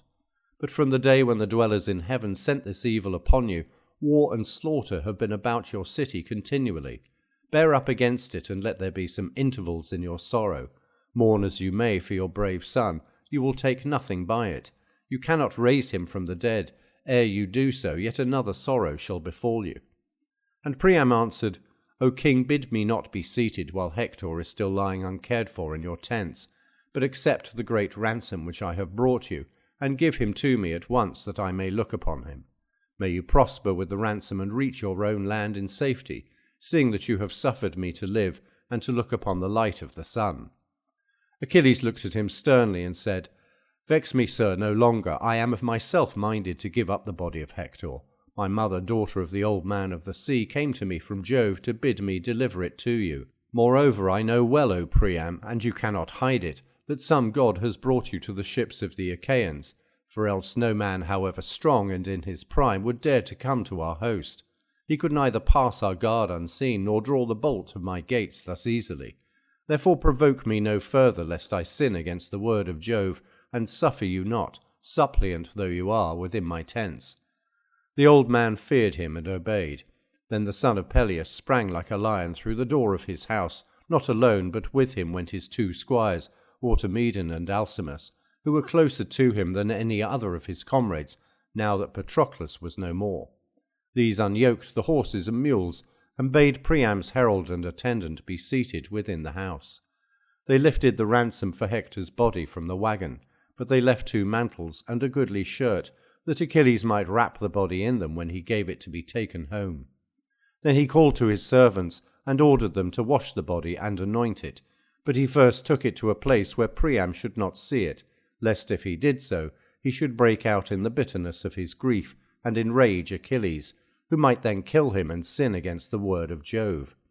When the servants had washed the body and anointed it, and had wrapped it in a fair shirt and mantle, Achilles himself lifted it onto a bier, and he and his men then laid it on the wagon. He cried aloud as he did so, and called on the name of his dear comrade. "Be not angry with me, Patroclus," he said, "if you hear, even in the house of Hades, that I have given Hector to his father for a ransom. It has been no unworthy one, and I will share it equitably with you." Achilles then went back into the tent and took his place on the richly inlaid seat from which he had risen, by the wall that was at right angles to the one against which Priam was sitting. "Sir," he said, "your son is now laid upon his bier, and is ransomed according to desire. You shall look upon him when you take him away at daybreak. For the present, let us prepare our supper."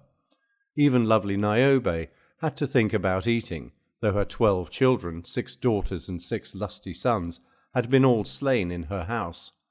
Apollo killed the sons with arrows from his silver bow to punish Niobe, and Diana slew the daughters, because Niobe had vaunted herself against Leto. She said Leto had borne 2 children only, whereas she had herself borne many, whereon the 2 killed the many. 9 days did they lie weltering, and there was none to bury them, for the son of Saturn turned the people into stone. But on the 10th day the gods in heaven themselves buried them, and Niobe then took food, being worn out with weeping. They say that somewhere among the rocks on the mountain pastures of Sipylus, where the nymphs live that haunt the river Achelous, there they say she lives in stone and still nurses the sorrows sent upon her by the hand of heaven. Therefore, noble sir, let us too now take food.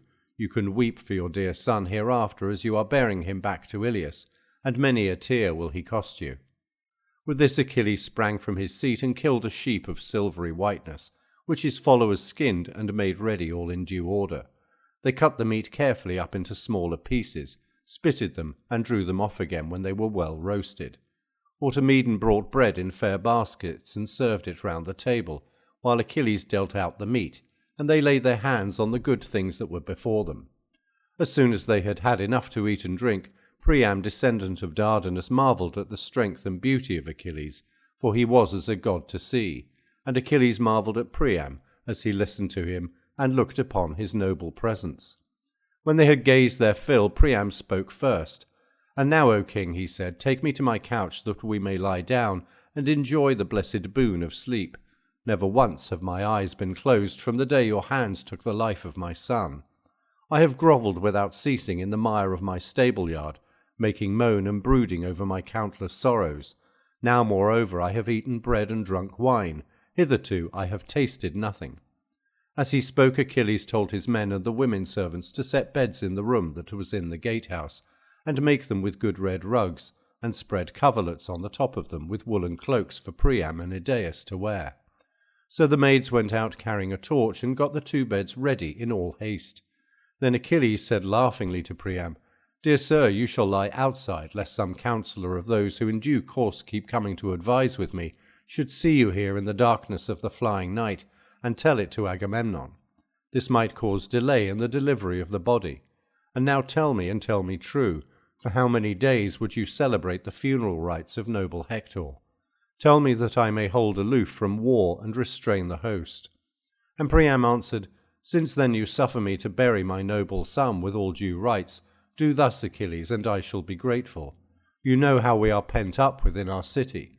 It is far for us to fetch wood from the mountain, and the people live in fear. 9 days, therefore, will we mourn Hector in my house. On the 10th day we will bury him, and there shall be a public feast in his honour. On the 11th we will build a mound over his ashes, and on the 12th, if there be need, we will fight. And Achilles answered, All, King Priam, shall be as you have said. I will stay our fighting for as long a time as you have named.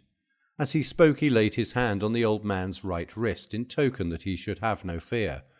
Thus then did Priam and his attendants sleep there in the forecourt, full of thought, while Achilles lay in an inner room of the house, with fair Briseis by his side. And now both gods and mortals were fast asleep through the livelong night. But upon Mercury alone, the bringer of good luck, sleep could take no hold, for he was thinking all the time how to get King Priam away from the ships, without his being seen by the strong force of sentinels. He hovered therefore over Priam's head and said, Sir, now that Achilles has spared your life, you seem to have no fear about sleeping in the thick of your foes.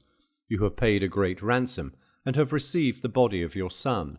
Were you still alive and a prisoner, the sons whom you have left at home would have to give 3 times as much to free you, and so it would be if Agamemnon and the other Achaeans were to know of your being here. When he heard this, the old man was afraid, and roused his servant. Mercury then yoked their horses and mules, and drove them quickly through the host, so that no man perceived them.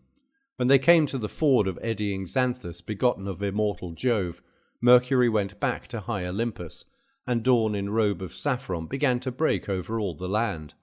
Priam and Idaeus then drove on toward the city, lamenting and making moan, and the mules drew the body of Hector. No one, neither man nor woman, saw them, till Cassandra, fair as golden Venus, standing on Pergamus, caught sight of her dear father in his chariot, and his servant that was the city's herald with him. Then she saw him that was lying upon the bier, drawn by the mules, and with a loud cry she went about the city, saying, Come hither, Trojans, men and women, and look on Hector. If ever you rejoiced to see him coming from battle when he was alive, look now on him that was the glory of our city and all our people. At this there was not man nor woman left in the city, so great a sorrow had possessed them. Hard by the gates they met Priam as he was bringing in the body. Hector's wife and his mother were the first to mourn him. They flew toward the wagon and laid their hands upon his head, while the crowd stood weeping round them. They would have stayed before the gates, weeping and lamenting the livelong day to the going down of the sun, had not Priam spoken to them from the chariot and said, Make way for the mules to pass you. Afterwards, when I have taken the body home, you shall have your fill of weeping. On this the people stood asunder, and made a way for the wagon. When they had borne the body within the house, they laid it upon a bed, and seated minstrels round it to lead the dirge, whereon the women joined in the sad music of their lament. Foremost among them all, Andromache led their wailing as she clasped the head of mighty Hector in her embrace. Husband, she cried, you have died young, and leave me in your house a widow. He of whom we are the ill-starred parents is still a mere child, and I fear he may not reach manhood. Ere he can do so, our city will be razed and overthrown, for you who watched over it are no more. You who were its saviour, the guardian of our wives and children. Our women will be carried away captives to the ships, and I among them, while you, my child, who will be with me, will be put to some unseemly tasks, working for a cruel master. Or, maybe, some Achaean will hurl you, O miserable death, from our walls to avenge some brother, son, or father whom Hector slew. Many of them have indeed bitten the dust at his hands, for your father's hand in battle was no light one. Therefore do the people mourn him. You have left, O Hector, sorrow unutterable to your parents, and my own grief is greatest of all, for you did not stretch forth your arms and embrace me as you lay dying, nor say to me any words that might have lived with me in my tears night and day for evermore. Bitterly did she weep the while, and the women joined in her lament. Hecuba in her turn took up the strains of woe. Hector, she cried, dearest to me of all my children, so long as you were alive the gods loved you well, and even in death they have not been utterly unmindful of you. For when Achilles took any other of my sons, he would sell him beyond the seas. to Samos Imbrus or rugged Lemnos, and when he had slain you too with his sword, many a time did he drag you round the sepulchre of his comrade, though this could not give him life. Yet here you lie, all fresh as dew, and comely as one whom Apollo has slain with his painless shafts. Thus did she too speak through her tears with bitter moan, and then Helen for a third time took up the strain of lamentation. Hector, said she, dearest of all my brothers-in-law, for I am wife to Alexandrus, who brought me hither to Troy. Would that I had died ere he did so. 20 years are come and gone since I left my home and came from over the sea, but I have never heard one word of insult or unkindness from you. When another would chide with me, as it might be one of your brothers or sisters, or of your brothers' wives, or my mother-in-law, for Priam was as kind to me as though he were my own father, you would rebuke and check them with words of gentleness and goodwill. Therefore my tears flow both for you and for my unhappy self, for there is no one else in Troy who is kind to me, but all shrink and shudder as they go by me. She wept as she spoke, and the vast crowd that was gathered round her joined in her lament. Then King Priam spoke to them, saying, Bring wood, O Trojans, to the city, and fear no cunning ambush of the Argives. For Achilles, when he dismissed me from the ships, gave me his word that they should not attack us until the morning of the 12th day. Forthwith they yoked their oxen and mules and gathered together before the city. 9 days long did they bring in great heaps of wood, and on the morning of the 10th day, with many tears, they took brave Hector forth, laid his dead body upon the summit of the pile, and set the fire thereto. Then when the child of morning, rosy-fingered dawn, appeared on the 11th day, the people again assembled round the pyre of mighty Hector. When they were got together, they first quenched the fire with wine wherever it was burning, and then his brothers and comrades, with many a bitter tear, gathered his white bones, wrapped them in soft robes of purple, and laid them in a golden urn, which they placed in a grave and covered over with large stones set close together.